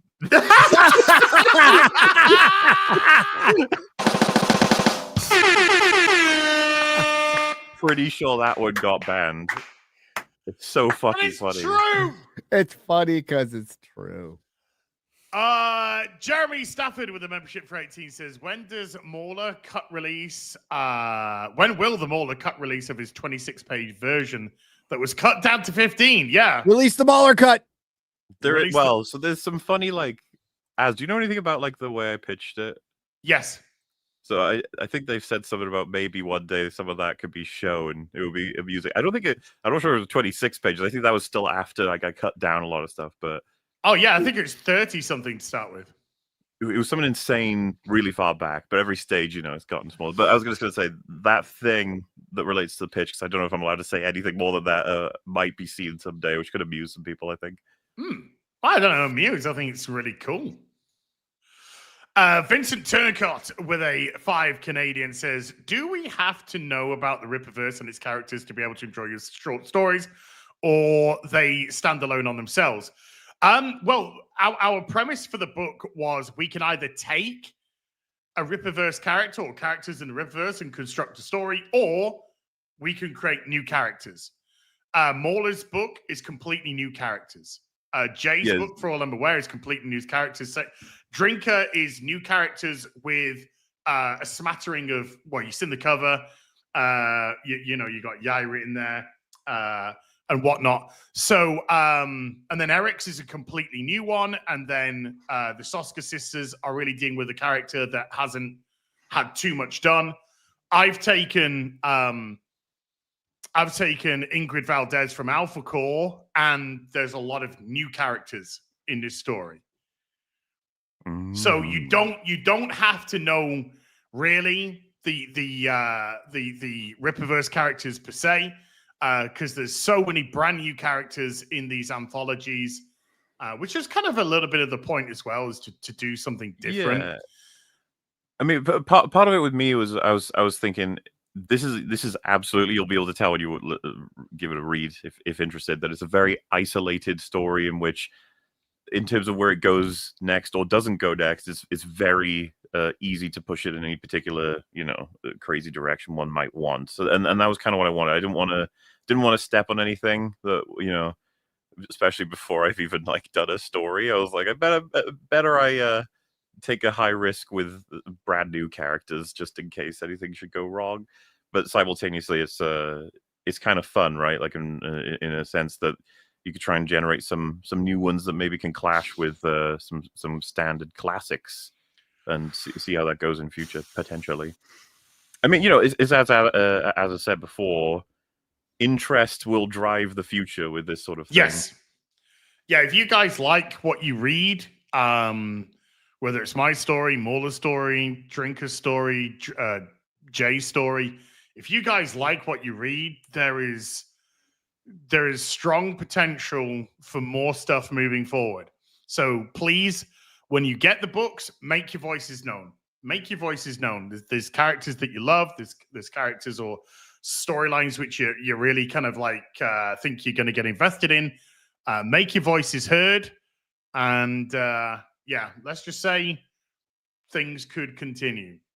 But it's all down to you. It's the voice of the customer. The voice of the customer is the most important thing. Yeah. I think I can speak for Mauler here when I say we literally just made stories that we really just hope you enjoy. Absolutely, yeah. And yeah, mine certainly doesn't require any prior reading. I know as yours contains a character that is known, but do you require context, would you say? Or No, I mean, if you know that Alpha Core exists in the Rippaverse, that's really the context that you need. It's just taking a member of Alpha Core and taking her on her first solo adventure. So it's really much more about her than the Alpha Core itself. It doesn't focus on Alpha Core. It's more on the solo adventure of what's going on and the position which Ingrid Valdez is placed into in this story. Well, exciting stuff, and go get it, Vincent. Go get it. It's gonna be cool to hold that physically, innit? Oh, and now that the hardcover's coming soon as well, because the goal's been hit. Yeah, boy. And you said that becomes available soon. Yeah, Eric said it's going to be up for sale soon, and I will pressure him on ripping the silverback tomorrow. Very well. All right. Gwen. J Lock with the $2 says, as Mobland man, hear me out, Mobland. Siren. Do it now. Do it now. Siren 308 with the $5 says, that sound Gary just made probably sounds like Pedro on a rainbow stick. Oh, wow. What my sound story did I just make? It was when you're doing Pedro and Oh. Yeah, my story is set in a coffee shop where people are sat down talking about their feelings. That is correct. Reno, my pitch was going to be about people sitting around a table eating a sandwich. You fucking thief. Well, I mean, mine's getting published, yours ain't, so I'm gonna have to go soon. Okay, just poke when you need to leave. Very well. I got another 4 minutes ish. It's about exactly with yeah. Okay. Reno the Turk with a $5. I thought Gary said he'd be having sexual difficulties. He's having sexual difficulties. # watch out, Brendan Gleeson's behind you. Uh-oh. I love dude, the amount of people I fucking confused, whatever bear with me. Whenever the talk of rape comes up, I always reference Brendan Gleeson, and everyone's always like, why are you saying that? And I was like, how has everyone forgotten Joker 2 so fast? Man, I got memory hold. Yeah, I think that's a good thing, to be honest with you. Yeah, I get it. I think Todd Phillips would like that to happen. Elsie Lapin with a $5 says, also, saw your tweet. I had no idea. Hassan legitimately thought you were a Blizzard employee sacked for stealing breast milk. Yes. Yeah, wait. Well, so the context for this is he goes on a fucking podcast with two psychopaths, as far as I'm aware, in terms of the history we've got here.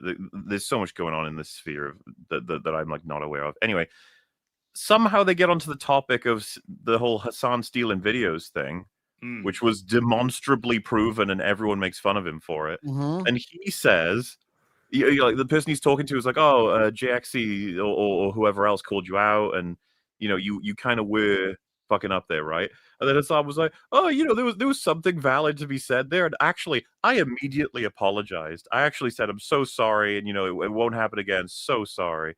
And then this person just quadrupled and quintupled down and went onto the Nazi kill stream and started to farm it all. They're like, "Oh, that's unfortunate." He's like, "Yeah, it's just that's how people are on the internet." So it's like, I don't know if you guys remember, but Hassan's apology was him saying, "Oh, so you don't appreciate me giving your channel a huge amount of attention? Fine, I won't do it. Fine. You know what? I'm sorry.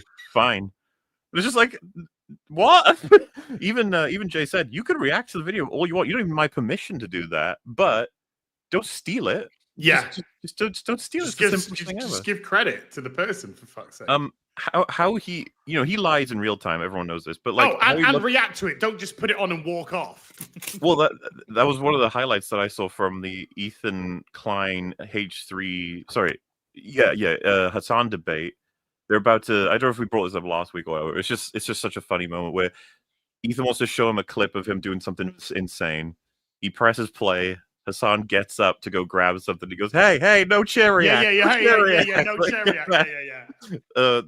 I like to think that it was the work of Jay, myself, all EFAP stuff, and plenty of other people that made it so the internet remembers that he is a little fucker that steals shit. And I said, I don't really care that he lies all the time. Everyone knows that he does this. I'm just glad that the impact was he stopped stealing anywhere near as much, because he knew he was getting caught out for it. But it doesn't vet anything. Like, it was the reference here was actually on the year anniversary of the Starfield rants. This is September of last year, a year after the Starfield rant.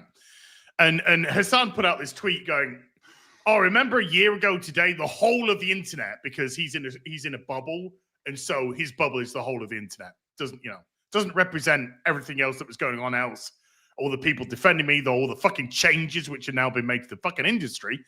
But yeah, he's just like, remember a year ago when the whole of the internet dunked on this guy, and he was fired from Blizzard Entertainment for stealing breast milk from the fridge or something.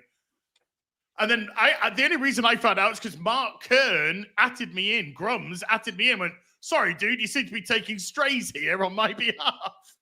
Okay, it wasn't even something that happened to Mark and Kern. I need to fucking made up. I need to clarify. This was never supposed to get out because a lot of conjecture about Az leaving Friday Night Tights, and Az stole breast milk from the Friday Night Tights break room. Okay, you weren't ever supposed to know that, but now that it's out there.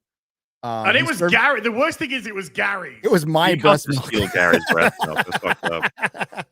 It was Gary. I pumped it myself. Yeah, so I responded because I saw your tweet with the JXE thing, and here I actually responded with this, saying Hassan is such a low effort douche. He claimed on the anniversary of my Starfield run that I'd worked for Blizzard Entertainment, never have, and I was sacked for stealing breast milk from the fridge. Never happened, but I am open to it. Yeah, I'm not going to rule it out. I mean. And then the serfs today just saw an opportunity to gain some fucking relevance because no one gives a fuck about them fucking dipshits either. And so they tried to do something. I'm just like, wait, 18 months later, and I'm still fucking rent-free in your bitches' heads. Just like, fucking hell. And by the way, they're like, the pronoun guy, you're the one who's got fucking pronouns in your bio because you don't know what fucking gender you are, you fucking freaks. Jesus Christ. Do you have to put he, him to remind yourself that once upon a time you might have been a man, but you clearly aren't anymore, you ballless twat? Anyway, yeah, there's that. Pixel Caleb with a $10 is Mauler. Since you're a metal fan and have listened to anything from Jeff Plays Guitar, got his start making Argent Metal covers of video game music and now works on game soundtracks like Atomic Heart. Must have, because I did enjoy grabbing up metal versions of a lot of like songs from just Blizzard videos. For example, like Undertale's Megalovania, I think is the song, right? The metal version, that's fun. Luigi's Mansion's main theme has like a metal version that's really fun. There's a couple of channels that do them, so I must have come across him before. But very cool. Oh, he's got a Ludwig's theme from Bloodborne metal version. I got to check that out. See what's. Oh, they're called Doom. So the way he does it is like it's not just metal covers, but like in the style of other games. Maybe I guess that's something I should check out. But no, and yes, I'm afraid on that note, I'm gonna have to jump out. Yeah. Okay, dude. A very, very good time, lads. Good stuff, and hopefully maybe we can have a chat at some point. As who knows? Yeah. About Mobland. Yes. You promised us now. Oh no, Mauler seems to have vanished. Son of a bitch. Just next week, 3 episodes. 3 episodes. 3 At episodes. least. 3 episodes. I feel like by the time you watch 3, you'll actually want to watch the whole thing. Well, that's just it. I could say I started to watch 3, but then. All right. Then you'll know bye, because you'll get an email from me, so you'll know. Good. God, I hope you email him in the middle. You know what I mean. Do it. All right. I'll email you in the middle. Goodbye, of the night. Bye, bro. Love you. Bye. Chat. I have put. I'm just going to do it again. We've got a shorter link to the GoFundMe for Alcatraz, so I'll just put it into the chat. So if you want to help Alcatraz's mum with the funeral expenses, that would be lovely. Don't feel pressure, but it'd be lovely of you. So there it is. Thank you very much indeed. Ian Corrals with a $2 says, Dale Gribble, are you a homosexual? Gary is. Yeah. Snacks with a $5 says, Lex Luthor, Otis, and Miss Tessmacher. Which of you three is which? Anyway, see you Tuesday. Mauler's Lex, Gary's Miss Tessmacher, and I'm Otis. Goddamn right, I miss Tessmacher. I have a great rack. Shlomi Liner with a $10 says, Gary, I'm running out of Marvel comics to read. Do you have any ideas for an underrated comic? If not, should I start reading DC comics? If yes, which should I read? That's such a big question. It's such a huge That's question. such a massive question. The first thing that popped into my head, because Superman's James Gunn is coming out, is get the Justice League. The Justice League. It turns into Justice League International, but Justice League International run. It's cheap to find, and it's really fun and a good read. If you need to go over underrated comics, oh my god, start dipping into Mark Miller's world. Start dipping into that.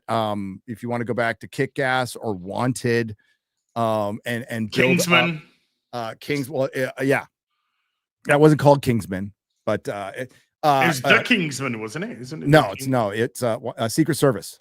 Oh, it's Secret Service. It was Kingsman Secret Service. Kingsman Secret Service, and then you can get up to the King of Spies, semi-recent one, which is fucking fantastic. Vatican City just came out. His stuff. A lot of people have been talking about. I haven't read it yet, but a lot of people have been talking about this Transformers run. Can't wait to dive into it. Can't wait to dive into it. Or I would go back and start reading old Conan if you want to stay in Marvel. Go back and read old Conan and Dracula, and Dracula. But get into the Savage Sword of Conan. Those are kind of my favorite reads. But there's so many places to go that I could recommend. Now it was easier when I had a big rack I could just leave it right there. A big rack. Just stop right there. Of comics in front of me, where I just go boom, boom, boom, boom, boom, boom, boom, boom. Finchy with the two Australians says, so has Az finally made the move to Mantitville? Sure. That's where he's in right now. Dark Knight Rider with a $5. In honor of Az's sports ball win, what was Gary's worst Chargers playoff loss? The 1979 injury-plagued Oilers, 1990 Raiders, or 81 Bengals in the cold? Oh, Raiders. The Oilers one was fucking heartbreaking. We were a better team. We had beat the Steelers that year 35-7. We fucking owned them, and they went on to win the Super Bowl, and we got knocked out by an injury-plagued fucking Oilers team due to playoff inexperience. Raiders in 81, we were a better team. We were at home at the AFC Championship. We should have fucking won the game, and fucking Jim Plunkett, the Bengals won. The Bengals fucking cheated. So they fucking cheated. It was cold, and every time the Chargers had the ball, they opened the doors to, I think it was called Three River Stadium at the time, and the wind from the fucking lake kept blowing in. It was like 30-something below zero. Another tough one, though, was the Patriots. We were fucking beating them the whole fucking game, outplayed them. Tom Brady had 3 fucking picks in that game, and I'm blanking on his name now. Our defensive back had an interception that could have won the fucking game if he had just caught it and hit the ground. He fucking fumbled. He ran and fumbled.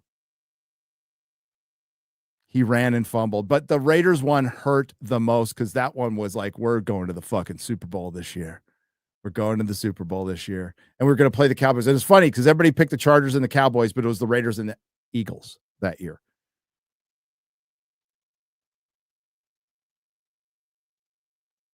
San Diego's where sports go to die. Yeah, thank you, WG.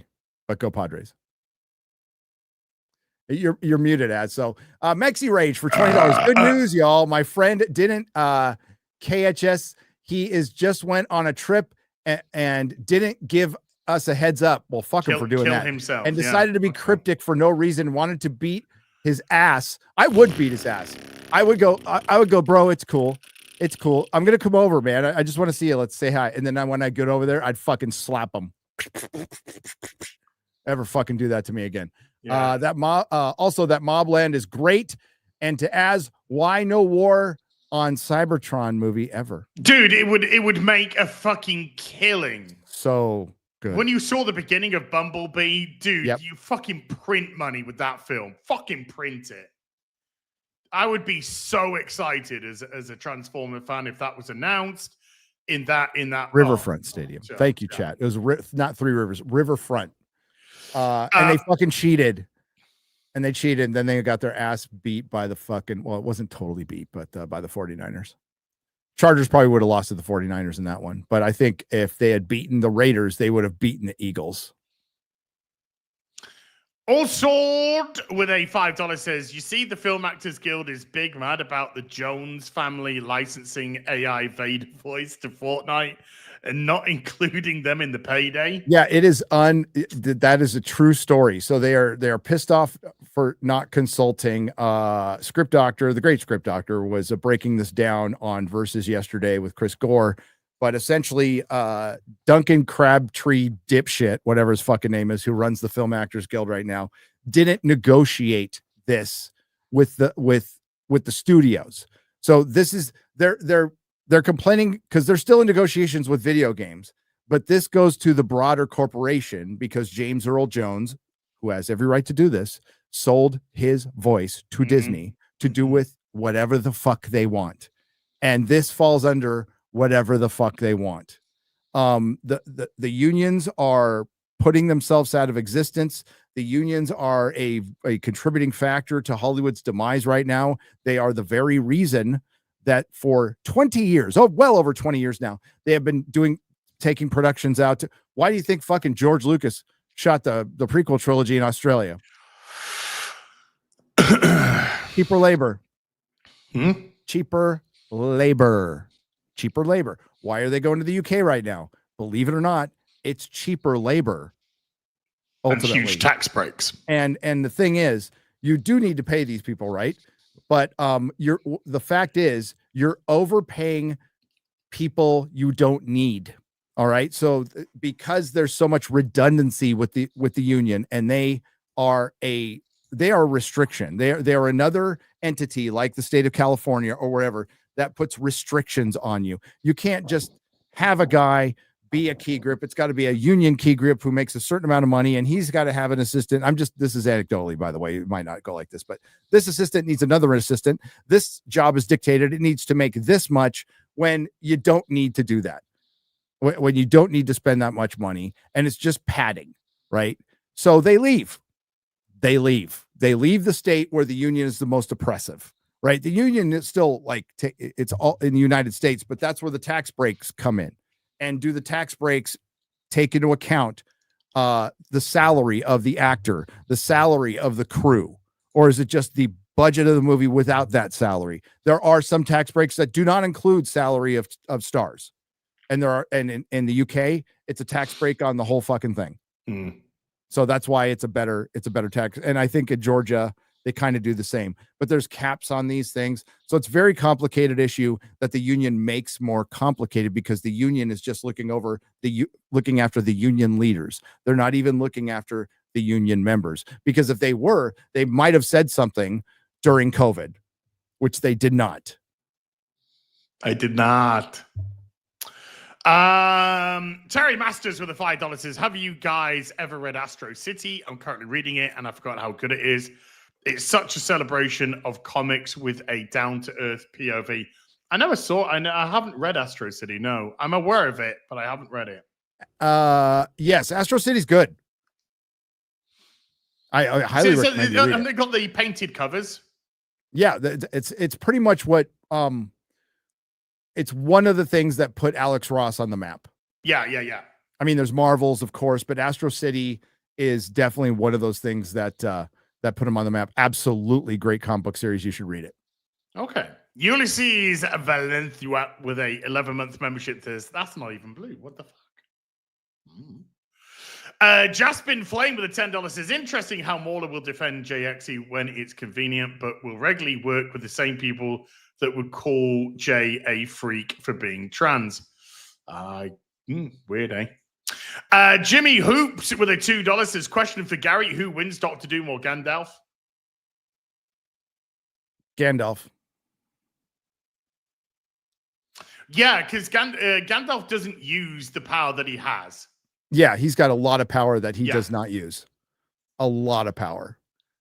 Gandalf is essentially an angel. Yeah. Demigod deity, and you're taking on, yes, peak human who does have like mixes science and magic. So it'd be a good fight, but Gandalf wins. Big Ounce with a $5 says Weekly Marvel versus DC, Songbird versus Harley Quinn, villains turned heroes. Who wins? Harley Quinn's no hero, never has been, never fucking will be. Songbird can shoot her in the fucking face for all I give a shit. Yeah, I'm Team Songbird all the way. I used to like Harley Quinn. Used to. Yeah, I used to really like Harley Quinn. Now she's the worst fucking character in DC by a fucking country mile. Yep. The Rand Man, $2 is Batsuit with Tipples. Joe Schumacher. Smooth Jam California with a £10 says, hello, Az & Co. Congratulations, Az, on your beloved Crystal Palace winning the FA Cup, beating the insufferable oil-funded Manx. Seeing Noel Gallagher cry made my day. Always makes my day. See you in the Europa League next season. I know. Unbelievable stuff. And this Sunday will be a precursor to the Community Shield as well, because final match of the season, Liverpool versus Crystal Palace. Senor Brightside with a $5 says, Az and Mauler, first of all, Tipples never gets old. Secondly, when's the next Blueprints competition? That was a good time. We'll see. We'll see if we get one going. That was a lot of fun. And I haven't touched Blueprints for a few weeks now because of all the other stuff going on. So it would be a nice change of pace. DeBeast 808 has become a member. Thank you, DeBeast. Boobies. Panicking Skyfaller with a 24-month. I just think it's hilarious that Gary caught more flack for Let's Taco Bout It than Captain African American. That Let's Taco About It, well, they tried to catch you flack, and it just fucking fell off like Teflon, mate.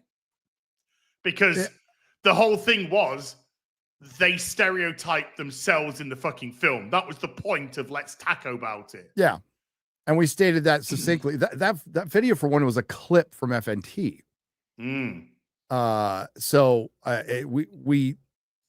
We talked about that a lot. It's such a nothing movie, but it was the thumbnail, and they didn't really listen to the video. And yeah, I had media outlets fucking contacting me, and you know what I did?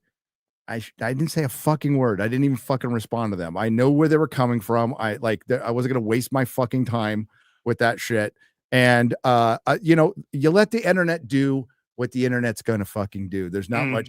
And yeah, it is kind of crazy that I got more flack about that than Captain African American, which is something I took from the chat, by the way. So it's actually your fault. But, well, we had Captain African American, we had Captain Black Man, Falcon, fucking all kinds of. No, Jeremy actually, like much later, came up with the best one, which was Captain America Black New World.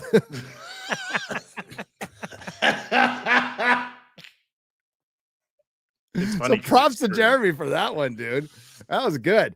But yeah, like it is crazy. It just depends on what gets caught, and it's always fucking surprising. There's stuff we'll say on FNT that we go, oh, dude. Right. And nobody says anything about it. No, but then Ryan sits in a car and goes, I really like this movie. There was just too many good black people and fucking go after him. Yeah, but even with Ryan saying that, contextually what he meant. Contextually what he meant. And it's context which people go. All of the fucking jokes that we do on FNT or Real BBC or BEFAP or wherever it is, right? None of these are controversial. None of these are particularly edgy at all. They're just regular jokes that anybody would say. They're not said with malice. They're not said with hatred. Mahler had the worst one last week on this show. It was great. We're talking about Kanye Land. We were talking about what rides there's going to be. Do you want to say it? No. I think we've done pretty well so far. You have to go back to last week's episode. I think that the stream is currently monetized, so let's. Oh God! Let's just see if we can keep it going. Way, yeah? There is shit that Az says, I say, Chrissy says quite a bit. that like is way worse, and we're laughing our asses off, and that's just the like. How many times did we say rape during a Andor discussion? 75. And we were joking about it. It was like, it's just joking in the context that it's Star Wars, you know. The thing is, right, it's not like we set upon this. We take the piss out of everything. And I think the thing we take the piss out the most is ourselves. Yes. Right? When we're on FNT, you know, Gary will say something horrendous about me. I'll say something horrendous about Gary. We'll all take the fucking piss out of each other. We've all got the trans titties and all of that going for fucking years now. Yeah. That one's never going to fucking die. Our audience is just by osmosis, just by you know, the natural law of things. We do have a diverse audience. There's people from every fucking walk of life in our audience. Nobody is too big to be laughed at. Nobody's too big to not be able to take things seriously. And that's just the thing. There's so much crap going on. You can't move on social media for fucking just hatred and fucking Israel, Palestine, and people just like trying to destroy each other's fucking lives and careers and all this kind of shit.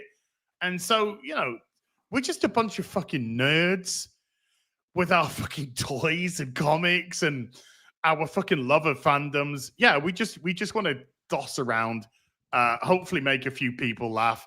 And people that want to get stressed about jokes or they get stressed about fucking pronouns or fucking shit like that, it's their fucking problem. It's their fucking problem. They're the ones who can't live in reality. So yeah, we'll continue to do it. A good sense of humor is just it's a great way to judge a friendship, a relationship. If they got a good sense, you don't want to be walking on eggshells around fucking a girlfriend, or for the ladies, a boyfriend, like a friendship. It's fucking exhausting, and you don't have to put up with that shit. You just don't. You just like when it gets too much, you just go, okay. You know, you don't even have to get in an argument. You just go, and it's something I learned in recovery. And it was hard to learn because like I had friends I grew up with and was incredibly loyal to, but like they want, like, you know, this is an extreme example, but they wanted to keep getting high. And it's like, I got to cut you off completely, like completely. Sorry, but it's self-preservation. And the same goes for like, you don't need added stress in a fucking friendship. Like you don't, you just fucking don't. You don't have to put up with that stuff. So, yeah, like we could rip the shit out of each other all day long. Well, the thing is, we fling a lot of criticism. We should be able to take it. That's the thing exactly. You know what? Like, dude, I see what like I see my notifications on Twitter, and some of them are fucking funny, dude. I laugh at some of the people just trying to rip the shit out of me. It's like, that's pretty funny. You know, like it's that's all you can do. It's the internet. It ain't that serious. No, it ain't. It ain't as serious because as soon as you turn this shit off and you open the door and you go out into the real fucking world, do you know what? It's a really different place. It's a really fucking different place. You know. Bungles Twanko with the $2 says people didn't like Cyclops because he was a dick. Pegsy with the £2 says favorite film twist. Mine's Memento. Keep it up. That's a good film twist. Wait, what? Oh, the crime.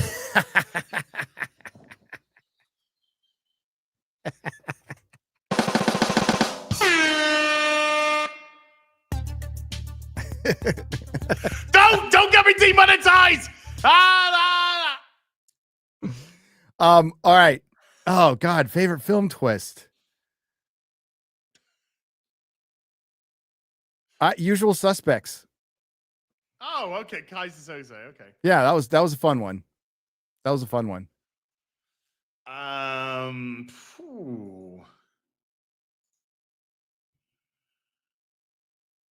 Memento was good though. Memento is such a good movie. I don't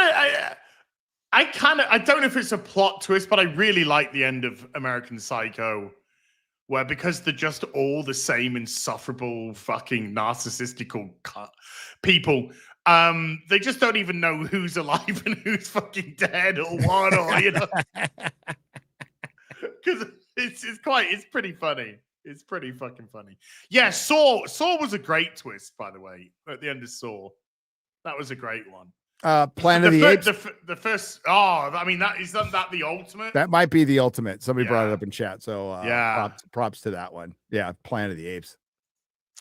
Chris 1306 with a 70s Argon says, "Hey there, guys. I just wanted to know what your feelings are about Fantastic Four missteps are after this week. I think Jurassic Tard and Superman presents James Gunn are both going to outperform it. Pedro, I think, is damaging the film. Yeah, I think like he's not doing this directly on their red carpet yet. There's time. But I think Pedro he's very divisive. So he's going to solidify one side and completely alienate the other. And when you need to just shut the fuck up. And then you have Tom Cruise, whether you like Mission Impossible or not, just putting on a clinic on how you do this shit. Yeah. Yeah. So and it sounds no, Pedro Pascal knows what he's doing, by the way. He knows exactly what he's doing. Yeah, he's doing it because he's absolutely 100% safe and supported by Disney. Yep. So this isn't a guy that is talking about any struggle at all, because he's the safest fucking man on the planet when it comes to opening his mouth. He is starring in arguably one of the biggest Marvel movies that will set the pace, and it's a really important Marvel movie. And I don't think it is important to Lucasfilm. I don't think it is to us. He's in the first Star Wars movie coming out since The Rise of Palpatine. So like, yeah, he's in two like big movies that these studios and the subsidiaries of the Disney like are completely relying on to set the next stage of events and propel both Marvel and Star Wars in the future. And they decided to hitch their wagon to Pedro Pascal. I think there's also I think very soon there's going to become Pedro fatigue. Oh, well. I think I'm fucking there, dude. Like, he's just literally in everything, and it's getting very boring. Yeah, I said the word. Smooth Jam California with a £5 says also that Cyclops costume looks mid. 5 out of 10. Yeah, do you know what? I agree. A similar looking strap doesn't make okay. the rest of that. Smooth Jam California, I completely agree with you. I like his full mask. I like the cowl on. I prefer that. I think that is the best version of the costume. Listen, a lot of people like Jim's. I have a very controversial take on Jim Lee, and I have since the comic store days, and my customers usually shout me down, especially since like most of my customers were Asian, certain varieties of Asian. And I'm like, I fucking think Jim Lee's overrated a little bit. I don't think he's really good at he's great at design, and I understand him as an artist, but when you see his art put into action figure form, which they did, Metacom did with the Batman Hush series, and he's just not my favorite. I'm just saying that his posing is very statuesque, and it doesn't like flow. I prefer stuff that flows, but that's just personal taste with me. That's just personal taste. I think I got that. You know, like in his prime, I think Michael Golden was just fucking one of the greatest. John Byrne in his prime, one of the greatest ever. Those are, I just showed, I have Jim Lee's, first X-Men. I just showed it off earlier in the show. So yeah, I mean, like I like Hush. I do. I like it I like the story, and the art's pretty good. I just think he's a terrible fucking president for DC Comics too. He's fucking awful. Well, he's not. He's a figurehead. He's nothing more. He's no president. He's no president. Max Rebo with a £5 at Pegsy. Best twist is Kaiser Sose. There you go. Usual Suspects. I think absolutely agree. Planet of the Apes. Reno the Turk with a $5, as has Cope and Seethe, but the sound is all dilate. See, the chat, and this is normal comic shop talk, and this, believe me, most of the customers said this to me. I prefer Todd McFarlane over Jim Lee. I do. Oh, I do. But I'm often in the minority on that one. Just to let you know, I understand that. Sorry, we just went 2-1 ahead. in the football. In what in soccer? Well, Oh, congratulations! Your little soccer team won a game. I'm really happy for you. Dark Magician. What was it? Was it SVY. 1-0? Was it 1-0? What was the final score of the game, Az? It was 1-0. They scored a whole fucking point in 4 fucking hours. What? How long was the game? 3 hours? No, it's 90 minutes. 90 minutes? Yeah. Of 45 minutes each way. Oh, that's right. There's no commercial breaks because it's the UK. There's a half time, which is 10-minute break. Okay. 10, 15-minute break for half time. Yeah. It's 2 hours. And they our thoughts on that 1-0. X-Files season 3 episode where Scully protects a bleeding hand kid. Revelations. Was what she saw real or imagined? Always found that one super creepy and underrated. Love you. I think it was real. It's the X-Files. And the whole thing is all that shit is real. But like in good fantasy, you're dealing with kind of an like you needed Scully as the skeptic. You need her as the skeptic. So what magic or what see, it all exists in the X-Files. Religion exists in the X-Files. You know, ghosts exist. I just watched a ghost episode with the little kid directing you to his dead body in season 8. Again, the Doggett stuff I was way too hard on. Robert Patrick did a good job. He did a good job. So props to him. And he pretty much it's his show because even Scully is in it a lot less. Right. So I think what she saw was real. And I think what they do is what they play with is sometimes they do episodes where shit isn't real.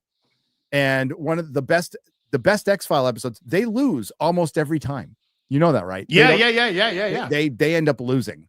Ultimately, they might get a little bit of truth and they just go, wow, that was fucking weird. The end. Next weird episode. Yeah. But that's the best thing because it's always about the chase. It's always about the chase.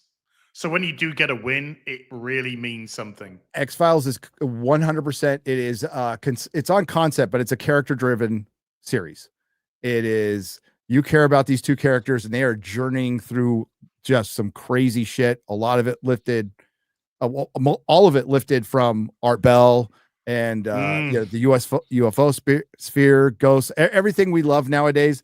It's such a fucking great show. It's right up there with Buffy for me, and this rewatch has been great, and it's more relevant now than ever. You know, you're talking me into a rewatch of the X-Files, dude. You got it. For one, the transfer to just it's Blu-ray, but is really fucking good.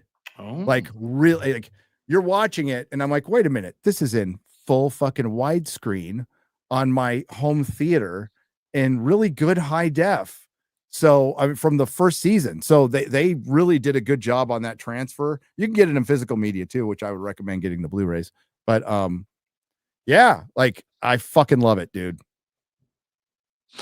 Dark Hierophant has been a member for 13. Thank you, Jim Bitt, with a $10 says something especially annoying about the Cyclops thing is the ending of X2 leaves a lot of potential for his and Logan's dynamic going forward with Jean's death. Yes, but a lot of things changed, of course. Singer, yeah, I know. God, there was so much promise at the end of X2. Yeah, particularly. Yeah. House of Kane has become a member. House of Kane, thank you. Derek PG Bella with a $2 says, "What if Gunn had directed Thunderbolts?" It would have been better. Probably better, yeah. Because that's more his wheelhouse. Eddie from Outer Space with a €2 says the Eternaut. The Eternaut. Yeah. Thanks, Gary. Hi to the rest. Watch it. Okay. Yeah, it's fun. It's a fun post-apocalyptic series that takes a twist about halfway through the episodes, and I think it moves pretty fast. And I like the main character a lot. It is Argentinian, so you gotta listen to it in the dubs. The dubs can be funny at times, but yeah, I give it a recommend. It was fun. I liked it. Hopefully, it's getting a season 2, by the way, which good because it ends on a cliffhanger. King Popo Nut with a $20 says, hail to all the lords of gaming in the panel and Gary.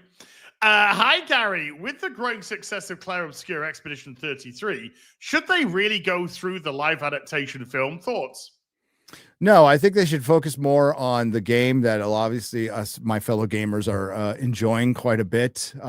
Even my producer, X-Ray Girl, based on purely on my recommendation after I gave her some pointers, has been working on the game and she's getting better. You know, I'm really proud of her progress on that.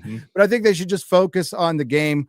Live action adaptation of games are very hit and miss. And while there have been a couple of hits, you know, Minecraft, that's a game some of you might know. Yeah, I was perfect at that too. Also was a shitty movie. It did really well though. What was your thoughts on the end of Act 1? I thought it was the metaphysical imagery was really quite effective. It really counterpointed the surrealism of the underlying metaphor. You fucking dick. Noah Mint has been a member for 50 months. Thank you, Noah. Sketch174 with the $2 says, do you guys use regular cardboard boxes for your comics? Comic boxes. Long mid boxes, long boxes, short boxes. But they are cardboard, but they're just slightly thicker. And they are obviously made to the comic book size. So I use plastic. I use a mix of plastic ones. I got rid of all of the long boxes. Fuck long boxes, but I do like these, so I've been using these too. Oh yeah. I got Rippaverse ones of those. Yep. So I've got some themed ones to my that's obviously for my X-Men books. Yeah. That's the Alex Ross from the Marvels. Ross, yeah. But I've been using those. But there are some plastic ones out there that will last forever. You got to put them together. They're a little more expensive, and that's where my really, really good books and my CGCs go. Yeah. I was gonna say I could if I was gonna get plastic, it would be purely for CGCs. Yep. To be stayed away has been a member for 29. Says aloha and blessings, gentlemen. I've been truly blessed to have been around this long with y'all. May you each have continued blessings in all you do. Hey, same to you, DeBeast. Love you, bro. Griff Nizzle with a $20 says, got Born Identity and Supremacy in 4K. Love those movies. Ultimatum kind of sucked. Thing I adored with Ludlam novels. The movies are completely different, which would usually be something I hate, but it works for me here. That's fair enough. And with another 20, they say, my love of the books, which are superior, is undiminished by my enjoyment of the movies. Any properties that were adapted to a different medium where the changes were drastic, but y'all were able to enjoy both separately. I never read the books. I've only seen the films. I did like the first 3. I think I like the first 3, and the rest of them just kind of washed over me. The Jeremy Renner one just kind of rushed over me, and the Supremacy one, I think, just kind of washed over me a little bit. Is that the first 2? Maybe the first 2. First 2 or 3 I did enjoy a lot. Lord of the Rings trilogy. Any properties that were adapted to a different medium that were changes were drastic, but y'all were able to enjoy both separately. So definitely Lord of the Rings trilogy, that drastic changes in it. And Watchmen. The movie Watchmen. Yes. The end was a drastic change, but everything up to that was pretty fucking cool. It was decent. Yeah, it was decently on point. But, I was completely okay with that ending. A lot of people were not, and it was like it would have been great to see the giant squid.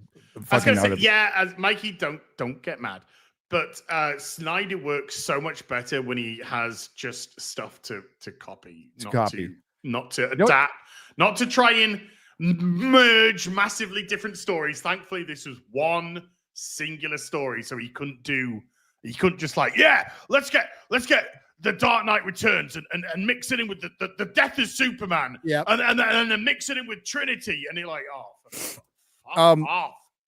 You know what's funny is that god awful, which the Watchmen series was, but in that god awful season, there is a good episode because they separate completely from the all the racism and the fucking black main character. And I'm forgetting his name now. God damn it. He was an Oh Brother, Where Art Thou? He played the leader in Captain African American.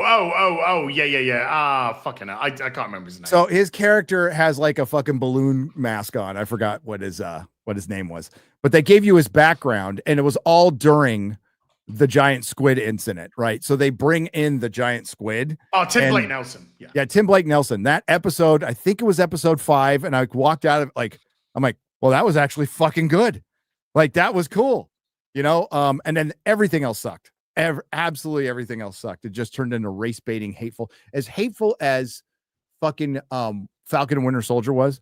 Watchmen hate the Watchmen TV series. Fucking hated your fucking guts. Well, the Watchmen TV series didn't from a presentation perspective wanted to align more with not Alan Moore's vision, but what Alan Moore thought or how people would perceive Rorschach. So it went with how people thought Alan Moore should have continued the perception of. That's the best explanation, because Alan Moore even fucking hated it. Like he hates everything though. Alan Moore is he's a commie who thinks he's a wizard. But he's been able to write stuff in the back, in the past, in the back, maybe in the back too. And has written some like really weird fucking shit that I wouldn't be proud of. But yeah, it was supposed to be a sequel to the comic book by Damon Lindelof. Damon Lindelof. Augustin Fantino with a 1,000. Oh, it's Argentinian, so it's 88 pence. Shit. Only joking, Augustin. I love you, bud. It's all right. I'm saying that because I'm sure I've seen Zanzolton. Yeah, Zanzolton's coming up soon. Hello, gents. Glad to hear Gary liked the Eternaut and Mauler watched episode 1. Did you continue with the show Longman? He isn't here, but maybe we'll answer that next week. Yeah, he's continued. I think he's in a couple more episodes in, and he's still waiting for it to grab him, and that's fair enough. Because I think I started getting really hooked by the end of season or episode 3. Okay. So random guy with a 50 Australian says, speaking of stealing, put your money where your mouth is, fake Oz. Some random. Wasn't me on your Nooner, Gary. Weird. It wasn't? Was somebody else using your name? I don't understand that. Oh, and watch Mobland. Legalize Adulthood dropping 20 gifted memberships into the stream. Legalize Adulthood. Thank you. And Legalize Adulthood dropping $no.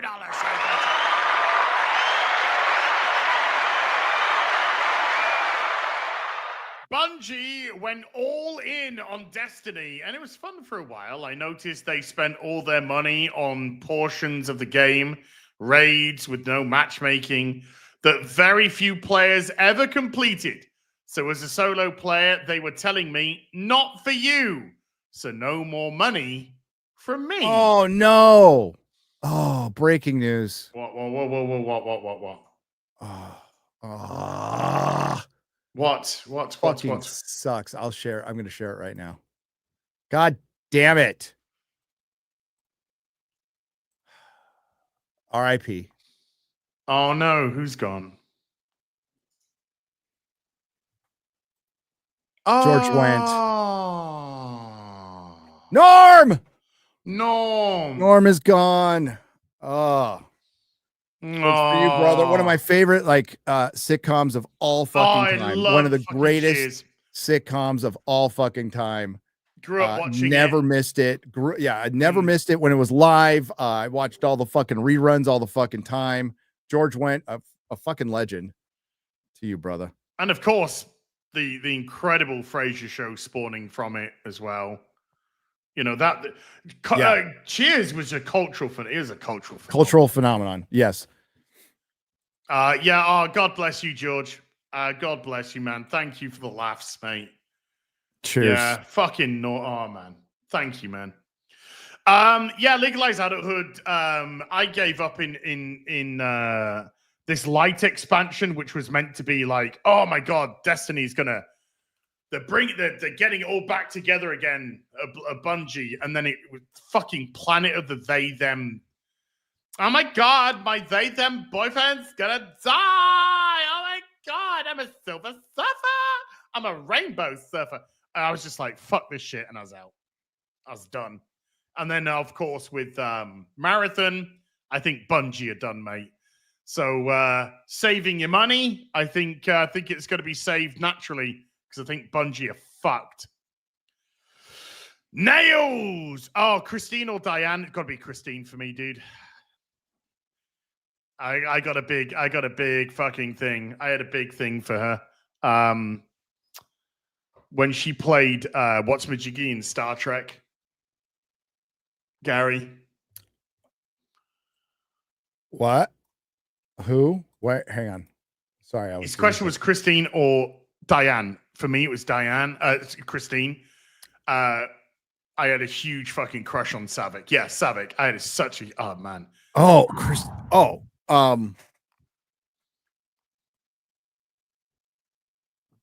Christine. Yes. Oh, brains are all dead. Kirstie Alley. That's it. Kirstie Alley. Yeah. It's a long Kirstie stream. Alley. It's a long stream today, chat. Yeah, her as a Vulcan, as an emotionless Vulcan. Fuck. Oh my god. Thirst is real. Jim with a €5 says, have to wonder if these freaks even hear themselves holding people to lower standards based on X intrinsic characteristic, no self-awareness. Well, they don't have any self-awareness. I think that's what makes a lot of it so funny. Zan Zoltan with a 2,000. Oh, it's £1.50. It's £1.50.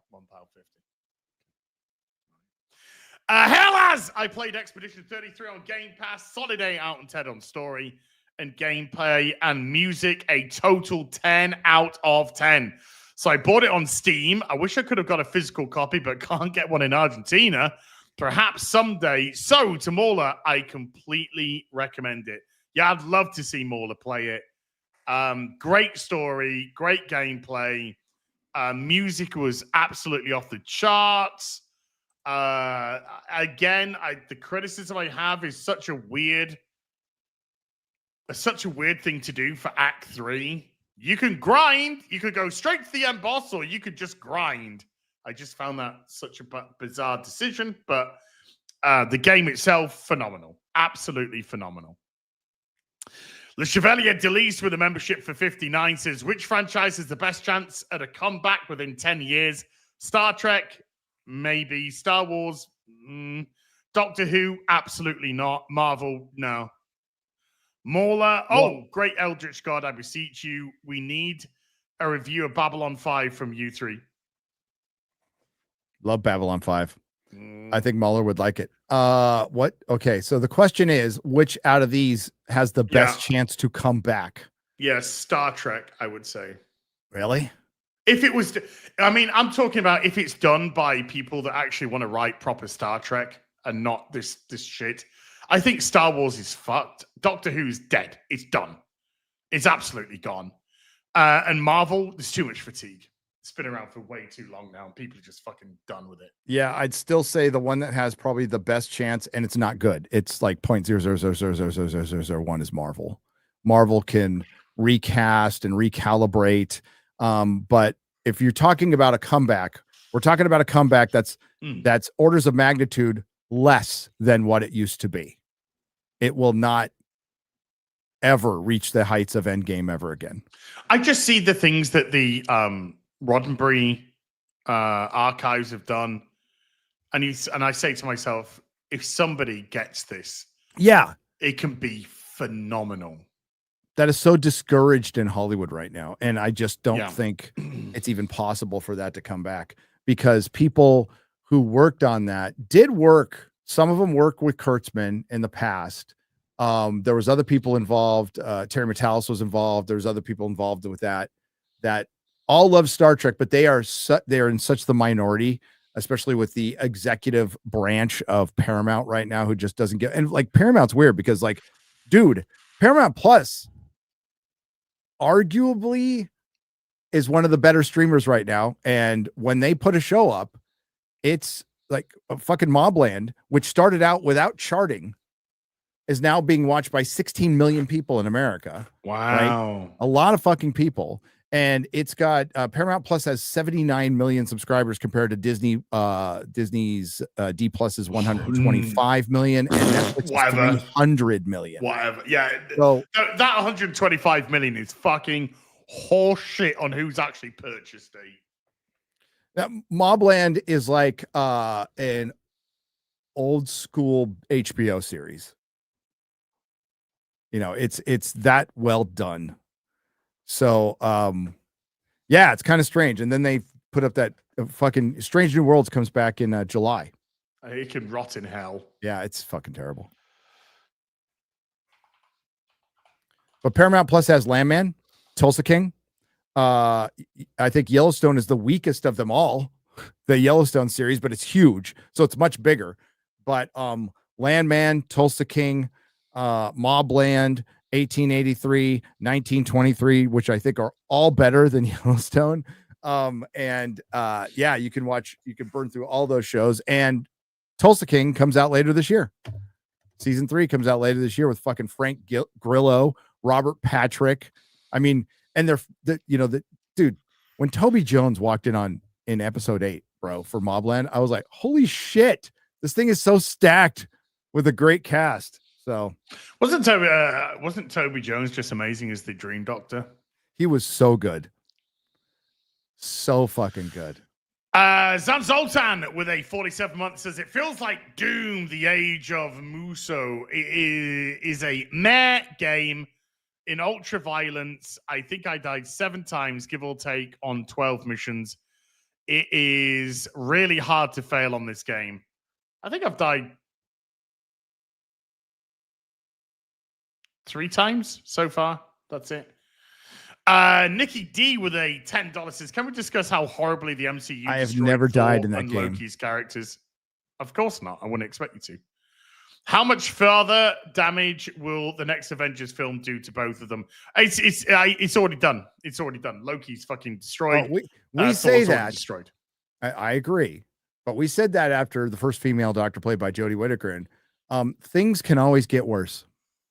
They can, but I wouldn't say fewer that people will care. Yeah, fewer people will care. But Shooty's Doctor is an embarrassment. That last episode, bro. I keep saying that. Hey, I am so shocked. The villain was checks notes, a white male. It was a white male, but a white male and his girlfriend who were somehow a trans allegory and an allegory for racism within an allegory of oil companies going over and stripping countries and colonialism, all mixed into one. And the Doctor comes off as like a gay psychopath. He is a gay psychopath. Dave, our friend Dave Cullen, that crazy Ginge, had the best description of Ncuti Gatwa is the sitcom gay best friend. That's what he is. That's what he is. So he tries to be the Doctor. He tries to have some gravitas, that 1,000-year stare. And and he starts all like, before he starts getting mad, he goes, "Oh, honey." And I'm like, you start with that. You're not really intimidating me at all. Oh, just FYI, the consolidated for episode 5 are in. Oh, yes. 2.46 million consolidated, the lowest of all time.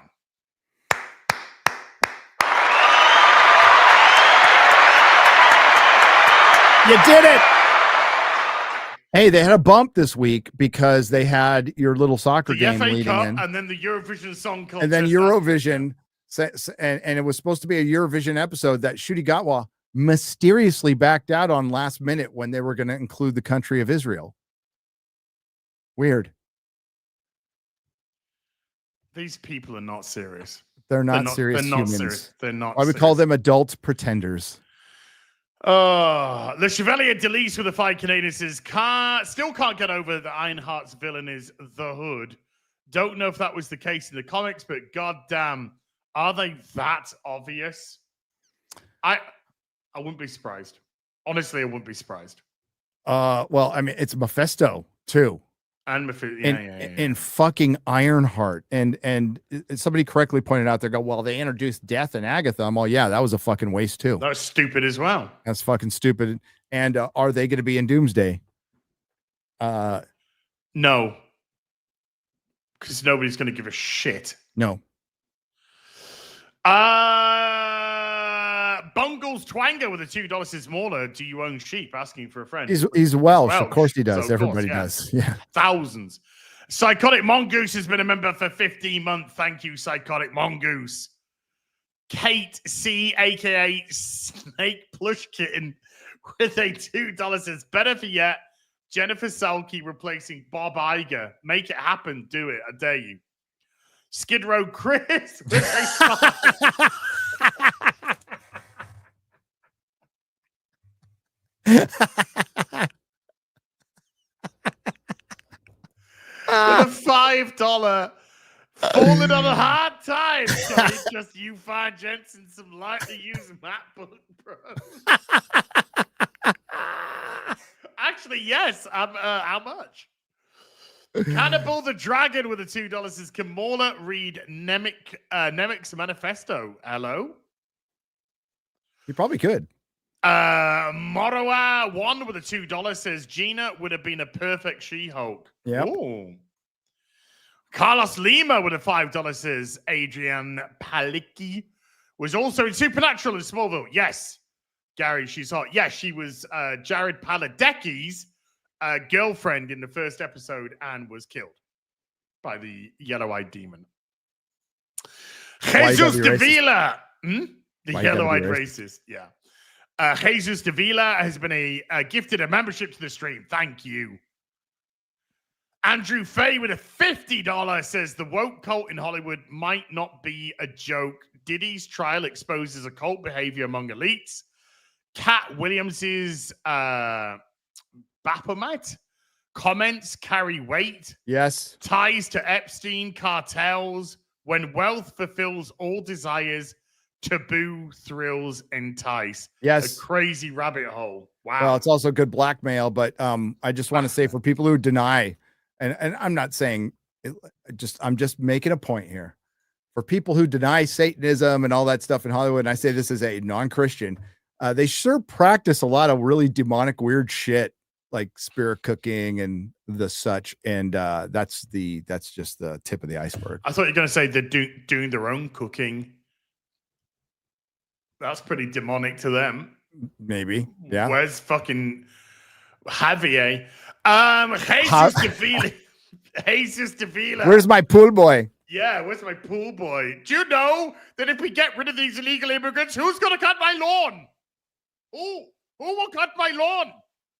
With a $1.50 hot dog. It's Hollywood, baby. You're right, chat. It's Hollywood, baby. Jed with a £10 says, I'm curious, how many guns could a James Gunn gun if a James Gunn gunned James Gunn? If James Gunn gunned, then a gun James Gunn would have to gun James Gunn, right? As any update on Mob... Oh, fuck off. Ha, ha, ha. Got him. We're 8 episodes into the best show 3 episodes of the year. 3 episodes this week. Yeah, I heard that last week. 3 episodes this week. Thank you, Jed. Zeddy Boy with a $5 says, Gran Turismo is the only recent movie that treated David Harbour with respect. He's good in the Equalizer 1. In the first Equalizer movie, he's good in there. Pegsy with a £2 says, Better Call Saul or Breaking Bad 124 BB 356 BCS for me. Pegsy. What? What? I have no idea. Jed with a £5 says, also got recommended The Agency on Paramount Plus after Mobland, Fassbender, and Jeremy Wright. Not without its flaws, but still intriguing. Have you guys seen it? No. I think Jeremy White is a pretty insufferable person in real life. I love him as an actor. I think he's a great, great actor. Jeffrey Wright? He's put yeah, shit. Sorry. Is this meant to be Jeffrey Wright or Jeremy Wright? I don't know. I haven't seen the show. Fassbender's in it. I thought he meant Jeffrey Wright. Maybe he means can we get a fact check on this? Is this meant to be Jeffrey Wright? Dude, or is it listen. Jeremy Wright? What kept me away from the show is Richard fucking Gere. I saw his dumbass in there, and I'm just like, fuck. How many fucking hamsters did he have up his ass? Yep. It is meant to be Jeffrey Wright. I think people are, yeah. Realistic delinquent with a 2 Canadian 79. Pedro's farts sound like a brisk wind over a bottle. Anonymous has been a member for 43 months. Thank you, Anonymous. Abigor with a 27 months says, Dave Stevens' Rocketeer isn't peak design, but it will be when it fits a woman. Thank the elder gods that Rocketeer Heart was cancelled. Oh. Yeah, that animated show. Fucking, yeah. Dave Stevens' Rocketeer is top tier. Josh Crush with a $5 says, honey plus butter and peanut butter sandwiches. That's good. That. Yeah. That's more than acceptable. Yeah, that's Josh, good shit. with you on that's that. Good shit. 100% with you on that. Jesus Davila. Rags. Hello, Rags. Hi, Rags. Hearing Az say that all Skyrim dungeons are different is actually bizarre. No, they are bespoke. They're all bespoke. There isn't a copy and paste dungeon. They're all bespoke. So there isn't one which is identical to another. They're all bespoke dungeons. Jesus Davila with a membership for 40 months says, I asked AI Vader which pizza was better, pineapple or pepperoni. It said pepperoni was savory and pineapple was, and I quote, an abomination. Oh, well, more for me. He's a bad guy. Duh, he's the bad guy. St. Louis with a $50 says, don't buy homo heroes, buy saints and sinners. I mean, I would just buy saints and sinners anyway, because it's out and available now, and it's the pinned comment at the top, and we are on 189,000. Yes. I bought the all-in-one bundle. I bought 2. You bought 2. I bought 2, so I'm going to give one away. One is going to be part of a giveaway. Applause to me. I also want to remind you that we are 3 days away from the return of the best show on TV. Clarkson's Farm. Oh. We are 3 days away from Clarkson's Farm. Rook takes Rook with a $2. Says, excited to read Saints and Sinners. Good show, lads. I am really excited for you to read it. Really excited for you guys and gals to read it. Jay Fraser 360 with £100. Hail, Real BBC. Thanks to the fellowship for this month's distraction. My great friend Kenny Stevenson was finally laid to rest. Fuck cancer. He loved comics, particularly X-Men. Advice to my nerds. For fuck's sake, write a will and include your massive physical media collection. Oh, hell yeah. Gary's already making sure that I get everything from his comic shop. And fuck cancer. Yeah, that's not true. But I'm taking it up with my kids. Kieran Feargay with a 64-month says, hi, Az, Gary, and Mauler. Hope you're doing well. Mauler, any chance of an unbreidled acolyte rage? You never know. Maybe someday. I think it'd be worth it. Yeah. Maybe. Estate planning is very important. We're finding out the importance of estate planning right now in IRL for us. So it's really important. Yeah. I really lit a fire under my ass to start doing the same. Fuck cancer. Yeah, fuck cancer, big time in its ass. William Draper with a $20 says, why does Hollywood insist on changing comic book stories to make them worse when they already came with a lot of fans already, and the original stories will gain them more of an audience? Because there's no ideas, William. They've got no ideas. There's no originality. There's no inspiration. It's just turn this character black, make this character gay. They're not interested in entertaining you. What they're trying to do is they're trying to get studios to look at it and go, we can adapt this now because this character now takes it up the shitter, as opposed to what they normally He takes do. it in the pooper now. Yeah. They should just do that. I want to see the gonna- CNN article going, Spider-Man takes it in the pooper Takes it in the shitter. for the first time ever. Takes it in the dirt Groundbreaking. box. Yeah. Groundbreaking. Spider-Man's first dirt box interaction in Amazing Spider-Man 952. And they think, and that's what they want to do. They're literally just pitching to studios. They're not pitching to create a good story for the characters, which is why you should buy Saints and Sinners, because the stories are written to entertain you and nothing more. Maybe stimulate you. WG with a $50 as. Here's a little something for protecting Gary from grooming gangs when he visited England. What do you mean protecting him? I'm going to pay them. Yeah, like, dude, you just gave money to sell me off. I'm going to fucking traffic this. They're going to go, what the hell you got this 56-year-old old guy? This is a little old for us. No, he isn't. Take him. Max Rebo with a £5 says, just threw my hat across the room and it landed perfectly on the coat laid over the comfy chair. I'm so happy. Dude, you just won the internet today, Max. You just won the internet today. Some random guy with the 2 Australians says, I'm down for Buffy. Get him out of here. Get him out of here. Kick. Get him out of here. Max Rebo with a £10 says, I think when I was young in the 70s, watching Planet of the Apes was predictable. Usual Suspects wasn't because it pumped it with other notable actors, so you didn't know. Just an observation. I didn't think it was predictable. I didn't think it was predictable, but it was the one though. That was back in the day, dude, Max. That was a huge thing, the reveal of the Statue of Liberty. Yep. Jens Anderson of the Turai has been a member for 48 months. Jens, thank you so much indeed, dude. Damien with a £20. Hi, Az and Gary. Will you be watching the Masters of the Universe due out in 2026? And what are your thoughts about it?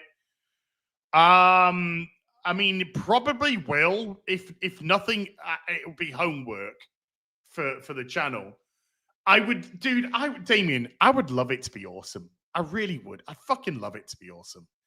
But the way that the actors are speaking about it, again, it's just like,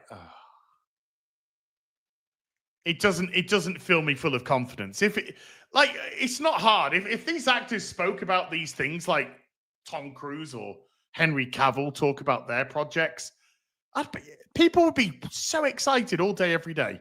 But the fucking soy dripping from this. Take a 610 with a $5 says, it's Mauler's next vid, part 5 of the TFA critique. I hate to rush him, but we're kind of in the 10th anniversary year. Khaled is Mauler's Kryptonian name. Who knows? Who knows? Who knows? Salih Ahibe with a $2 says, Az, are you finally watching Solo Leveling? Right after Mobland. Yeah.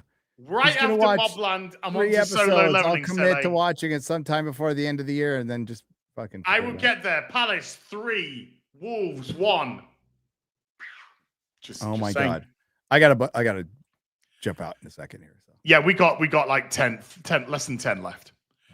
Mark Daly with a $20 says, calling Thunderbolts a censored note would be totally inappropriate. The actual censored note is Fantastic Four.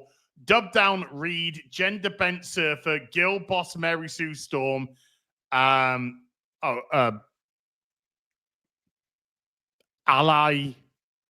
Johnny Storm. That's the MCU playing Thelma or Louise. Mm-hmm. Fantastic Four could be a fucking insufferable mess, mate. It could be. The potential is there. Yeah. I mean, if you just look at the fact that inexperienced director rushed into production, there are last minute reshoots to one extent. We don't know. That's pretty kind of normal fare for Marvel, but doing it this late in the game with a couple months to go is pretty suspect. But I think there is like with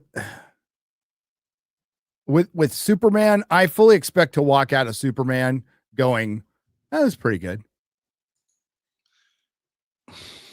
That's what I expect to walk. Like when I kind of how I felt like when I walked out of the Suicide Squad.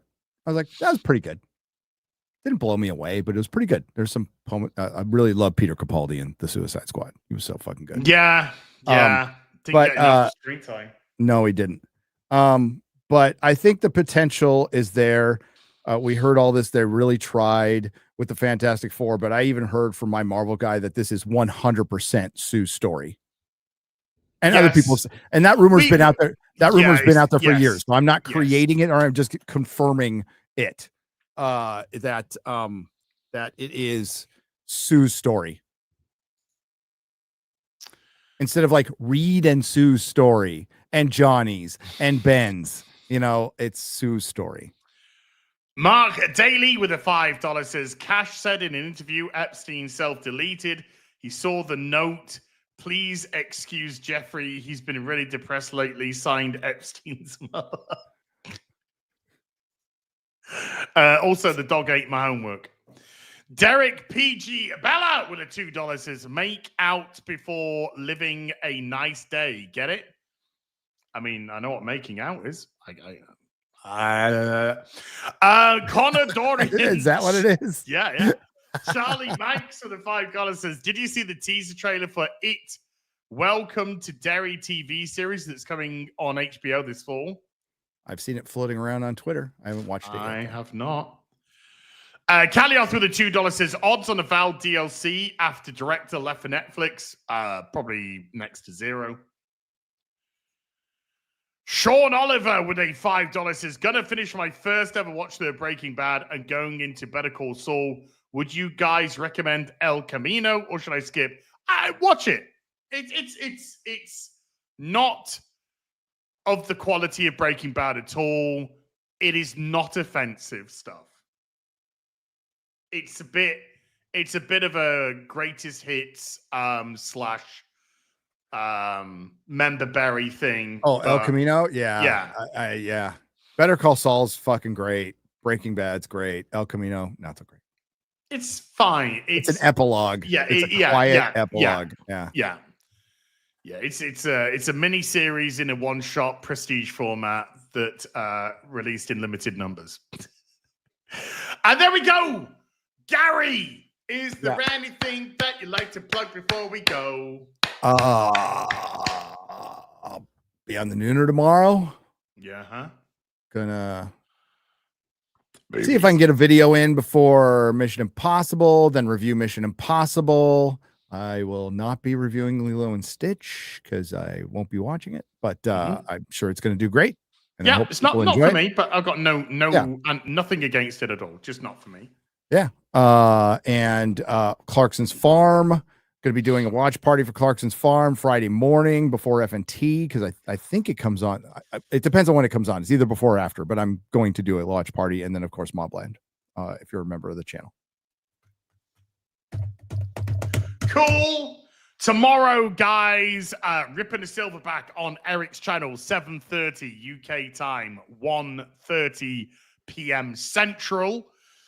Saints and Sinners, the book, the anthology, the first anthology for the Rippaverse, which includes first time ever stories from myself and Mauler, as well as stories from Drinker, Drunk 3PO, Eric July, and the Soskers, is out now for pre-order, and it's in the top link in the chat.